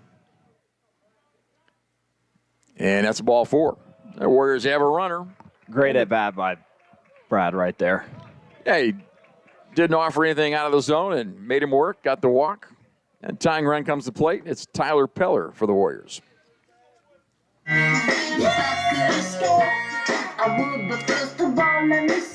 Peller out of St. John, Indiana. He's a freshman.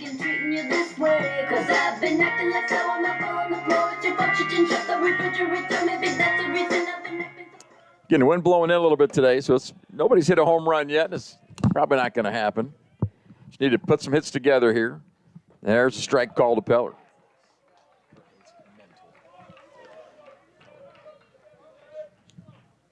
Shal Moser was out stealing back in the first. We're not running here. His run doesn't really make that big a difference. It's the hitter that we need to score.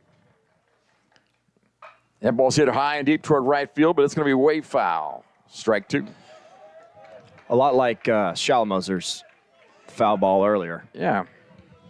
Both smoked that way. It's the last strike for the Warriors. We're down to that. Peller trying to stay alive. Keep this game going. Cameron DeWeert from the stretch to the plate. Line drive to left. That keeps him alive. Go. First and second, the tying runs are on base. Nice hit by Peller. Went with the pitch. Laced it over the shortstop's head for a hit. First and second, 2 outs. And Logan Marcel will hit.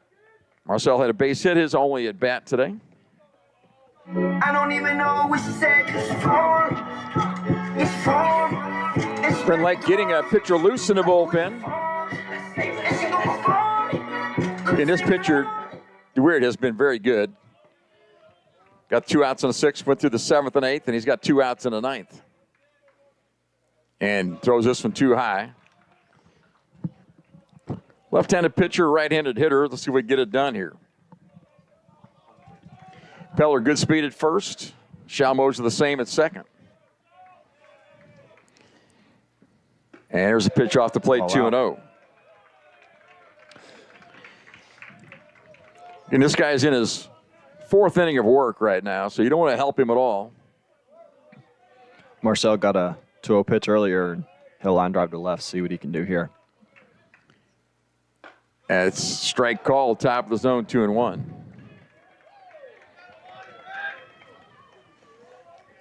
First and second, 2 outs. Bottom of the 9th, Warriors trail by 2, and tying runs are on. Logan Marcel at the plate. Here's the pitch. Swing and a miss. Took something off that time and got him to go for it. 2-2. And again, the Warriors down to the last strike.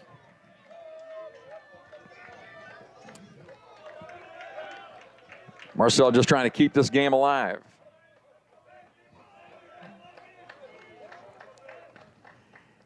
There's the line drive toward left. Parsons over toward the line. He can't get it. He dropped it. It went by him. Here comes a tying run to score. 1 run scores. Here's a second run. All the way to third base. And down there with a triple is Logan Marcel. What a day for Marcel. Let's go. I thought Parsons, who'd made 3 diving catches already today, I thought he was going to get that ball in left field. He dove for it under his glove all the way to the wall, and it's a triple. And the Warriors have tied the ball game in the 9th. Twice, the Warriors are down to the last strike. Twice they come through with line drives. That one by Marcel ties it.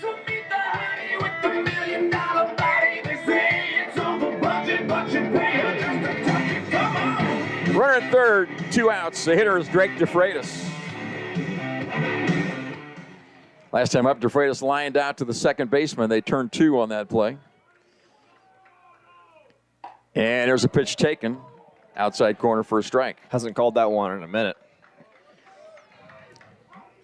It's all right. Now you get a chance to hit with 1 strike.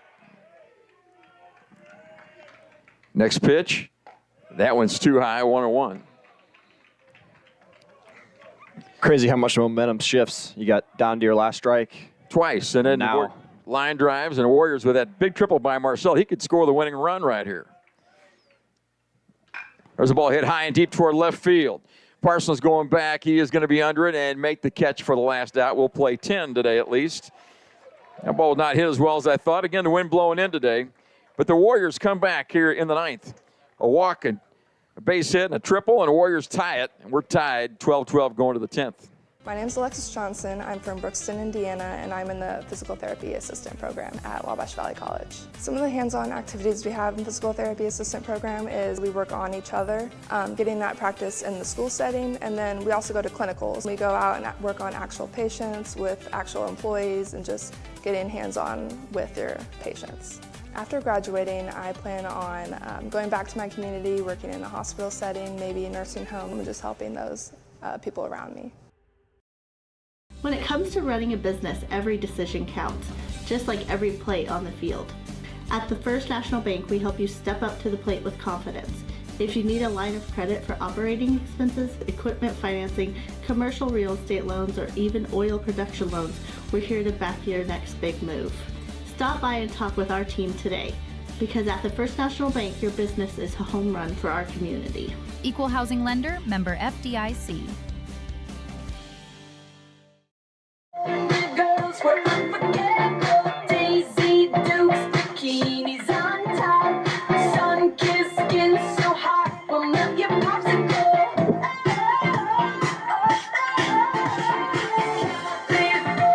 Girls were undeniable. Fine, fresh beers, we got it on lock. West Coast represent, now put your hands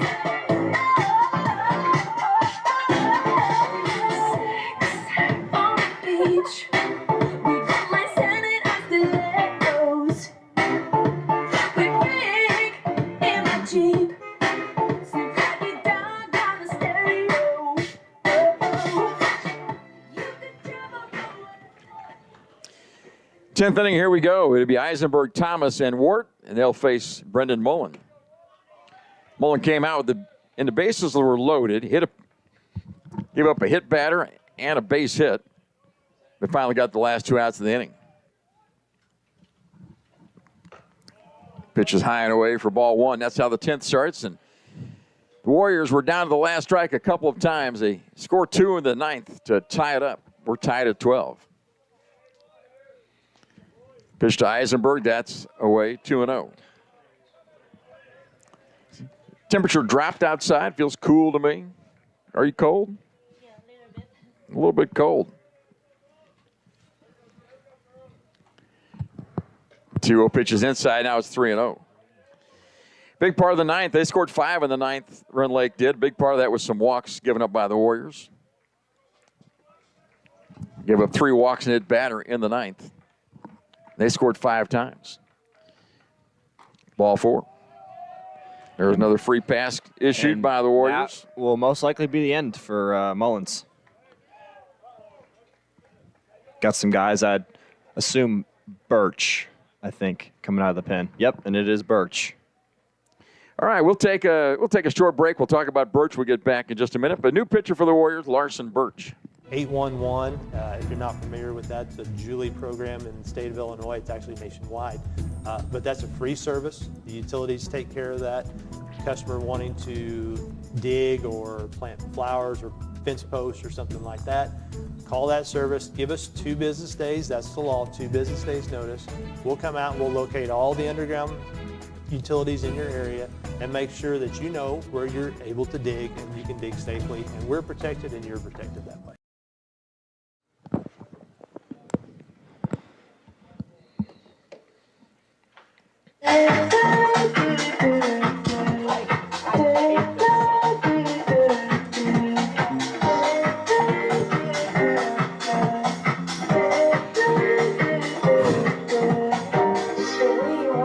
Crazy.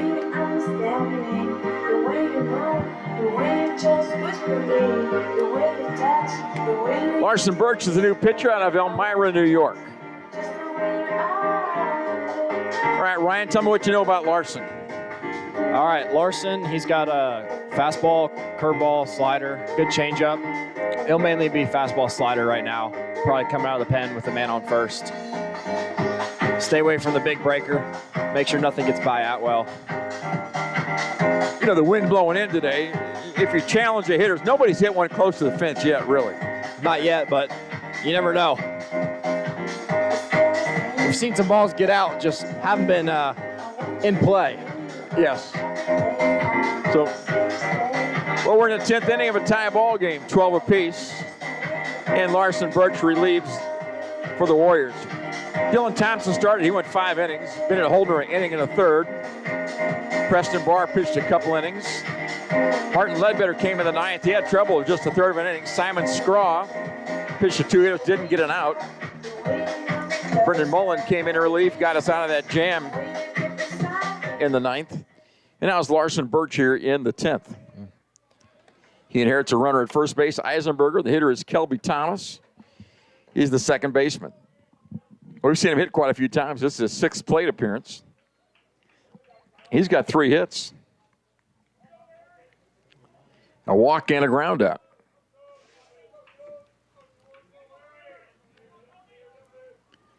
Been a long afternoon of baseball now. It started out great, and we gave up 5 in the 9th. That really slowed us down. We've played 3.5 hours. I don't mind that. Just like to come out with a victory. Here's Larson Birch's first pitch of the game. He throws to first instead. That's the second time over there. Just getting loose. Leading for first base is Eisenberg. Let's see what kind of threat he is on the bases.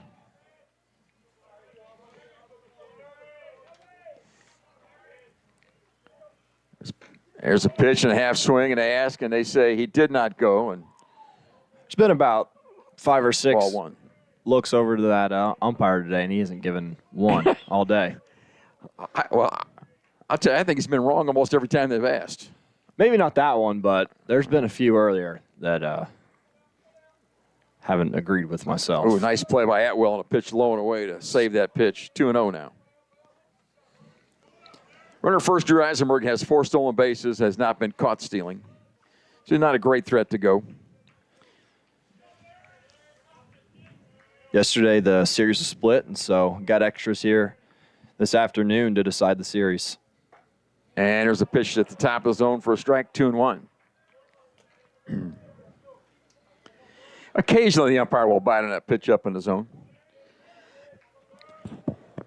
If you can live up there and not get hurt, it's a good spot to be. Ooh, nice breaking pitch, but just off the plate.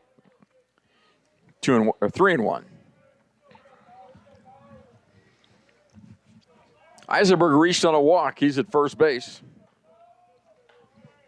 Kelby Thomas is the hitter. Birch's pitch, swing and a miss, strike 2. Full count. Right through the bat. Must be a hole in that thing. He took a good hack at it. Oh. Pitching is hard to hit, that's all. Yeah, there's a reason I don't hit anymore. They don't let you hit anymore? That's too bad. 3-2 pitch, ground ball toward short. Veach to his right. Over to second for 1, on to first, and he's too late at first base. Ball took a big hop at the end and get the lead runner. The play goes 6-4 on the putout. Stoddicker's got a great arm over there at second, just didn't have enough on it, or didn't have enough time to get the runner at first. Yeah, ball was not hit very hard at Veach and hard to get there. Slow roller. So Wart is the hitter. He's got a base hit and been hit by a pitch. Runner first, 1 out still. Throw to first. Birch doesn't mind throwing over there. The only problem with throwing over to first base here is there's so much foul territory. I mean, it's a long way after he gets past the Peller first base. out there and right is going to have to be hustling if that ball gets by RJ. There's a strike call outside corner. 0-1, so we start off with a strike on this hitter.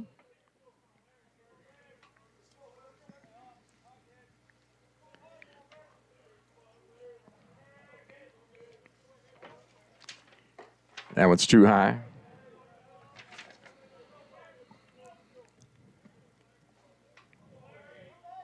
This hitter, Carson Word, is out of Pawnee, Illinois. up by Springfield. 1-1 count to him. Popped in the air. On the right side, Lopez shades his eyes, and Atwell at the fence watches it go into the stands. I'll say this for the people in the stands over there. They scattered nicely. They did. They were all running in different directions. That's what you ought to do when the ball comes in the stands. You ought to get out of the way. Don't get hurt. Go buy a baseball afterwards. Unless you're at an MLB park, you got a glove. Just catch it. I caught some batting practice stuff at the ballpark. I caught a one hopper from Greg Luzinski one time with a glove. It still stung. They called him the baby bull back in the day. Word is the hitter. 1-2 on him with a runner at first. 1 out. Bert Lurch throws to first again. Greg Luzinski, anybody know who he played for? It's a history lesson, folks.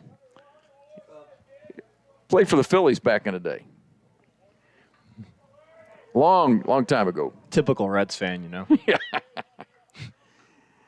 There's a pitch outside. Counts 2-2. Right.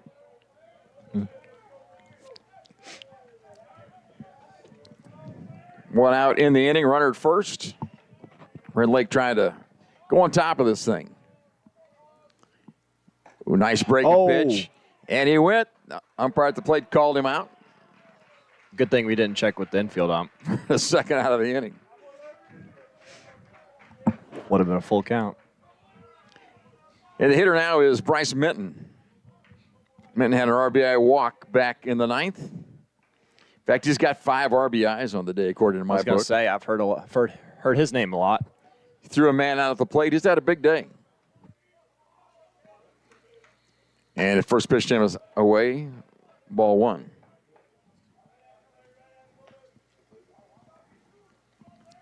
Two for 4 with a walk, 5 RBIs.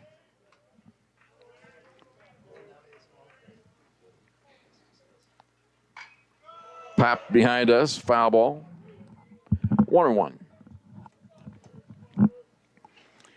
Well, Kelby Thomas at first base has made no move to get off the bag over there. Surprising, with 2 outs, you want to do your best to get in scoring position. And, of course, Berg's paying a lot of attention at first base, thrown over there a few times. Atwell's got a good arm back there, so the question is, do you really want to challenge him?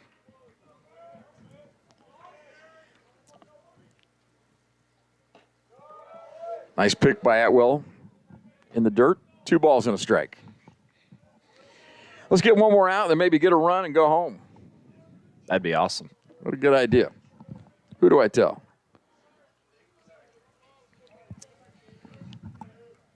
Two-one pitch, swing and a miss, something upstairs. Good fastball, challenge him, 2-2.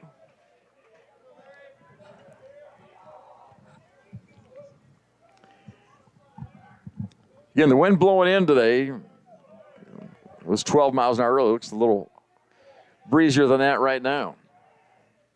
There goes the runner, a half swing. They throw to second base, and no one's there. No one there, and finally we get a player there. Statiker catches that ball. Stolen base. Puts that runner in scoring position. And a 3-2 count on the hitter, Minton. See if that stolen base pays off for Rend Lake.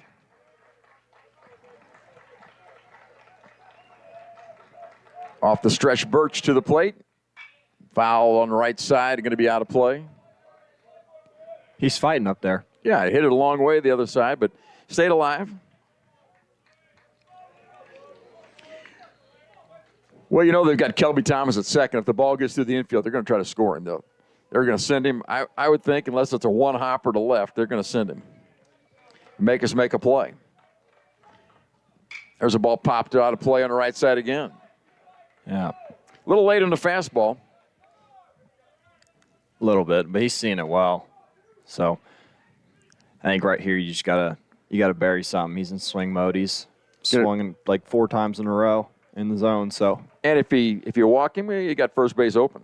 2 outs. Exactly.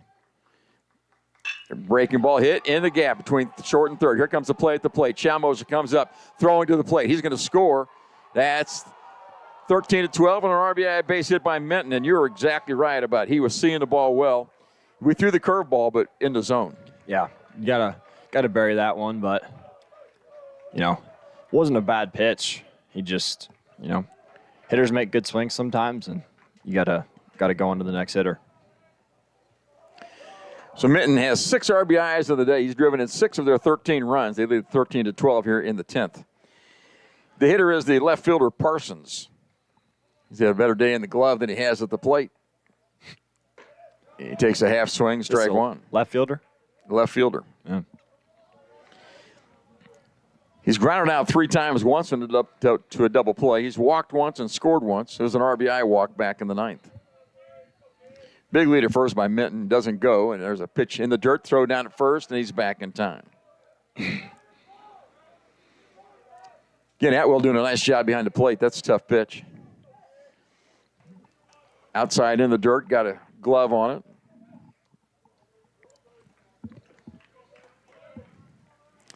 Well, the Warriors scored 2 to tie it in the 9th. Can they score 2 in the 10th and win it? Ball fouled straight back. He was on that pitch. 1-2 is the count.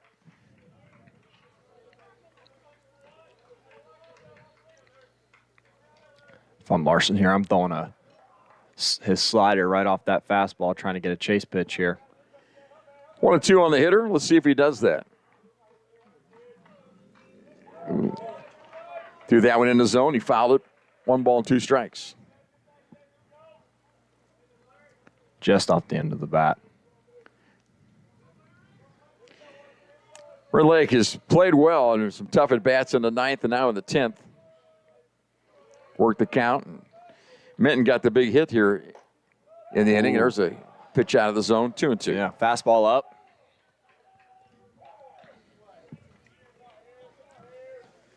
Love to see a curveball in the zone here. We're in the top of the 10th with the Warriors down by a run. Yep. Ooh, nice pitch, and he spoiled another good pitch. Yeah, and, they've done that against Birch here in this inning. They've spoiled some good pitches and kept the bat alive and got a hit. He's showing good sequences. Just, like you said, they're just barely tapping it back there and getting to the next pitch. Fighting. 2-2 pitch instead of throw to first. Ooh, Birch thought he had him. Pretty close. He was pointing over there. Birch has got a good move. Doesn't mind throwing over there. Peller playing toward the line and right. Straight away in center with Marcel, and it's Shalmoser out and left. 2-2 pitch. That one's too low, and it counts full. Full count, 2 outs. You're going to see that man on first base take off. So he's gone here as soon as the ball's pitched, and Lopez is going to play behind the runner. Here comes Birch's 3-2 delivery. There goes the runner. Ground ball to short, pass, Veach into the outfield. Runner takes a turn. He'll make it to third easily because he was going on the pitch. Another hit. It's first and third now. Minton reaches third on the play, and ball was just out of the reach of Veach. It's shortstop. Being 3-2 there makes such a big difference. If that's 2-2, you at least got to play at third. Him running from the 3-2 pitch, just you had no chance at third there. Here's Caden Spicer. He has an RBI when he was hit by a pitch last inning. Other than that, he's 0 for 4. He's the first baseman for Rend Lake. First and third, 2 outs. Rend Lake has a run in here in the 10th and lead at 13-12. Swing and a miss. Good pitch. Strike 1.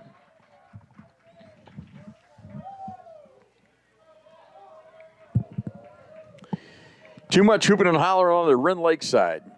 They're having a good time. Swing and a miss, strike 2. Got a leadoff walk to Eisenberg. Thomas forced him at second. He scored on a base hit by Bryce Minton. There goes the runner, step off, and they're going to run at him, and nobody's going to cover the bag, and they're going to let him have second base. He's going to take a sweet time getting to second there. Worried about the runner at third, and we let him have second base. Now a base hit would score 2. 0-2 on the hitter. Low and away, 1-2. Seth Parsons, the left fielder, is out there at second base. He's got a giant lead. He's about. Well, he's 20 feet off the bag easy. Here's the pitch. Ground ball. Third baseman DeFreitas has it. Throws it across for the final out of the inning. Lopez snags it over there. But in the inning, they score a run. They do that on a base hit. 2 base hits, actually. They score a run and lead it 13-12. Going to the bottom of the 10th. Warriors need a run to stay in this thing. Back in a minute. My name is Alexis Johnson. I'm from Brookston, Indiana, and I'm in the physical therapy assistant program at Wabash Valley College. Some of the hands-on activities we have in the physical therapy assistant program is we work on each other, getting that practice in the school setting, and then we also go to clinicals. We go out and work on actual patients with actual employees and just getting hands-on with your patients. After graduating, I plan on going back to my community, working in a hospital setting, maybe a nursing home, and just helping those people around me. My name is Jacob Fiskus. I'm from Abilene, Illinois, and I'm a part of the Ag Business program here at Wabash Valley. I grew up on a row crop operation and also grew up showing cattle at the state and national level. Collegiate Farm Bureau here at Wabash Valley. We went to the Farm Bureau annual meeting in Chicago, so we got to network with a bunch of different people, and we accepted the Chapter of the Year award through Farm Bureau, so that was really fun. There's a lot more in the agriculture industry than I ever imagined, and coming here has kind of helped me to learn about some of those things. This is where I felt the most comfortable, and I'm glad I made the decision.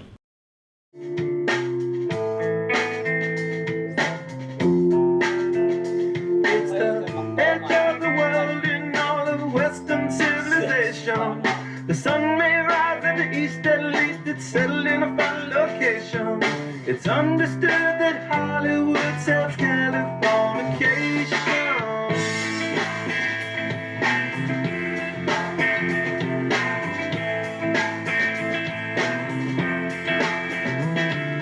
Hey, El Sergeant Mary, while they break the spell of aging. Celebrity skin, is this your gender? Is that war you're waging? Firstborn unicorn. I call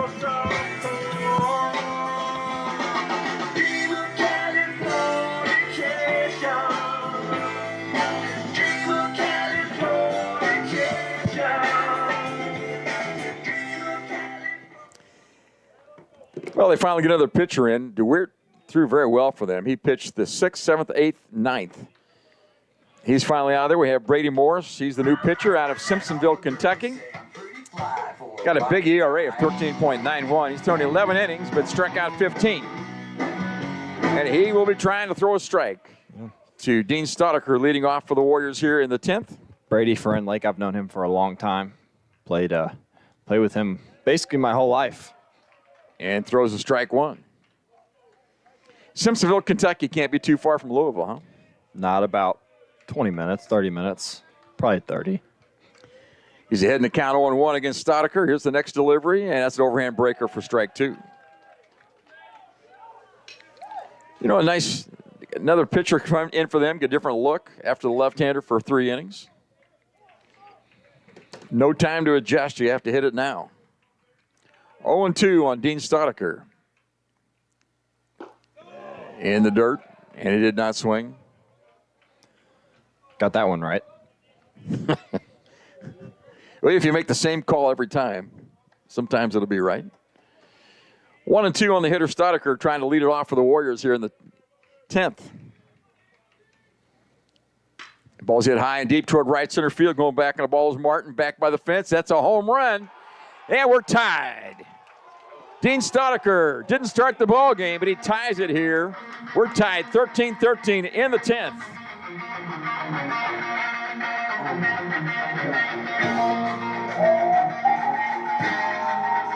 Well, your friend Brady Morris came in. He's throwing some strikes. I thought he looked good, throwing hard, good breaking ball. And Staudacher stayed back on one and hit it the other way, and it got out of here against the wind. We're tied 13-13 in the 10th. Now Brady Atwell has a chance against Brady Morris. Curveball drops not quite in there, ball 1. How about that, Dean Stoddicker, huh? Oh, we need one more run. I'm about out of room on my scoreboard. How so about get through this. You know, when he hit it, I thought probably going to get in the gap, and it just kept going. Great swing from Dean there. With 2 strikes. Clutch. 2-0, 3-0. I'm going to check that. That's the 5th home run of the year for Stoddicker. Came at a good time. Morris fires a fastball in there for strike 1. 3-1 on Brady Atwell. Atwell, the winning run at the plate for the Warriors. Been a fun afternoon of baseball so far. There's ball 4.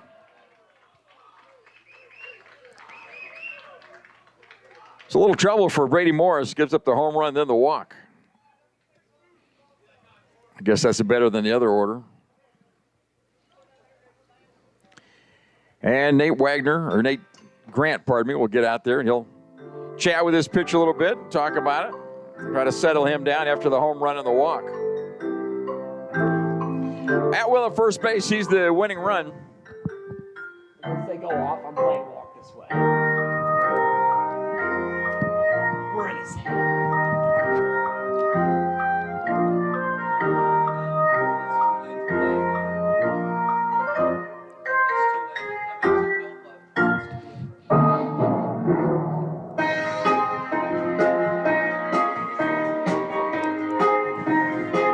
Warriors and Rend Lake split yesterday. We got beat in the opener. I think it was 9-4, something like that, and it came back and put a shellacking on them second game. So Brady Morris to try to settle him down. Brady Atwell will run at first base. Nobody out in the 10th in a tie ball game. Back to the top. The order, Connor Christensen, he's due. Has a walk today. That's the only time he's been on base. And the last 3 times up, he's flown out to Parsons out in left field. He's played a very good left field for them. Atwell leads from first. Here's the pitch, and he shows bunt, takes it back for ball 1. And the bunt would be in order here, trying to get that runner in scoring position. Squares the bunt again, bunts it right side in the air. First base makes a diving play and cannot come up with that. Ball hit the ground, they say. Ball was loose, and it was close. It was a great play by the first baseman, just didn't come up with it. Had me holding my breath for a second. I thought he had it. 1-1 now on Connor Christensen, who bunted that ball in the air. Atwell at first base with 1 out, nobody out. Squares the bunt, takes it back. That's too low. 2-1. What happened in the box? Well, they say if you're playing defense, if they want to give you an out, you better take it. Warriors trying to give an out for a run here, or base runner. 3-1. Pitches outside.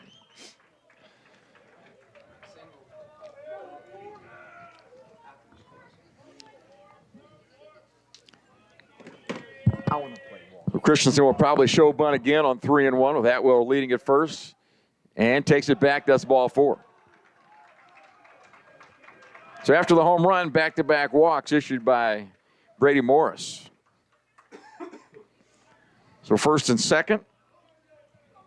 And hitter is R.J. Lopez. Now, last time Lopez was up, it was a situation where you want to take a pitch. Absolutely. Not this time. He'll be shooting something out here. Trying to hit something on the first. My guess is the first strike he sees, he's going to flail at. Tying run at second base, or winning run at second base. Tying run is scored on a home run by Dean Stoddicker to tie this thing in the 10th. It was a big blow for Wabash.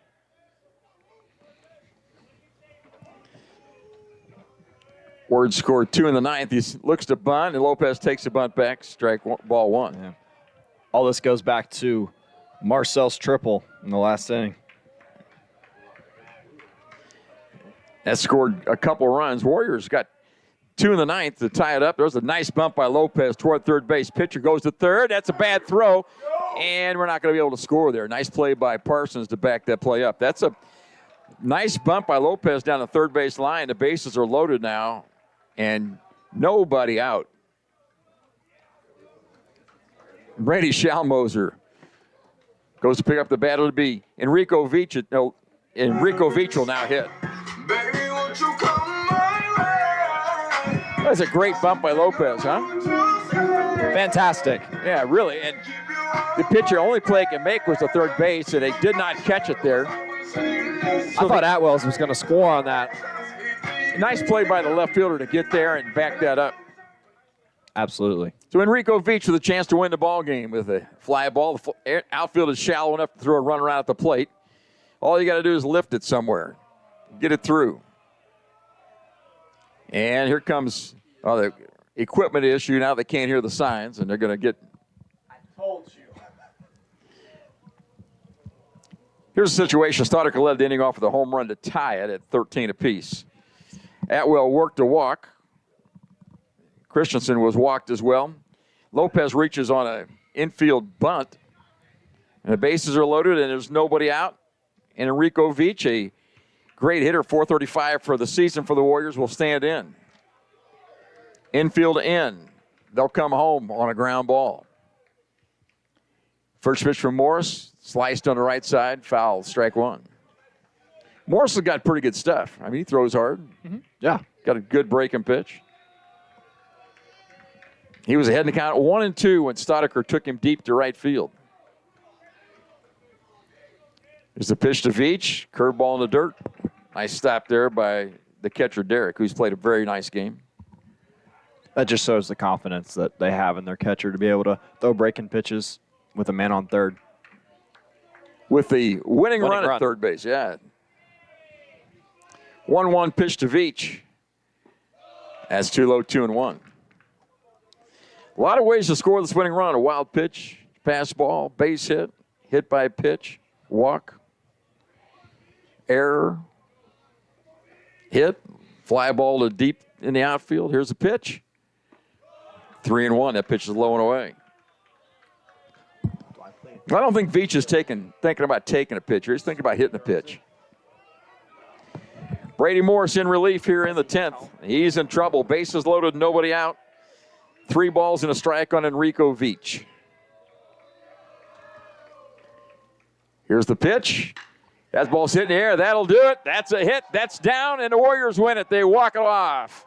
14-13 on a hit by Veach. Coming in to score is Brady Atwell. They're going to chase Veach down the outfield and mug him. Keep that camera on. Look, got to go after Veach out there. Atwell scores on a hit by Veach, and the Warriors win it. Well, that ends it for us for the season here from Wabash Valley as far as the home season goes. Win this one 14-13 against Rend Lake, a good ball game. Warriors scored 2 in the 9th to tie it. They scored 2 in the 10th to win it, and they win it 14-13. Warriors improve on the season to 37-19. They'll be the 3 or 4 seed. They'll play against Frontier down at Logan next Wednesday night or next Wednesday afternoon in the region tournament. I want to say thanks to Zach Reynolds, thanks to Kyle Peach, thanks to Lynn Kim on the stream today. Thank you so much. It's been fun. Warriors win it 14-13. Absolutely. So long, everybody. Joey, Ryan, thank you guys. Yes, sir.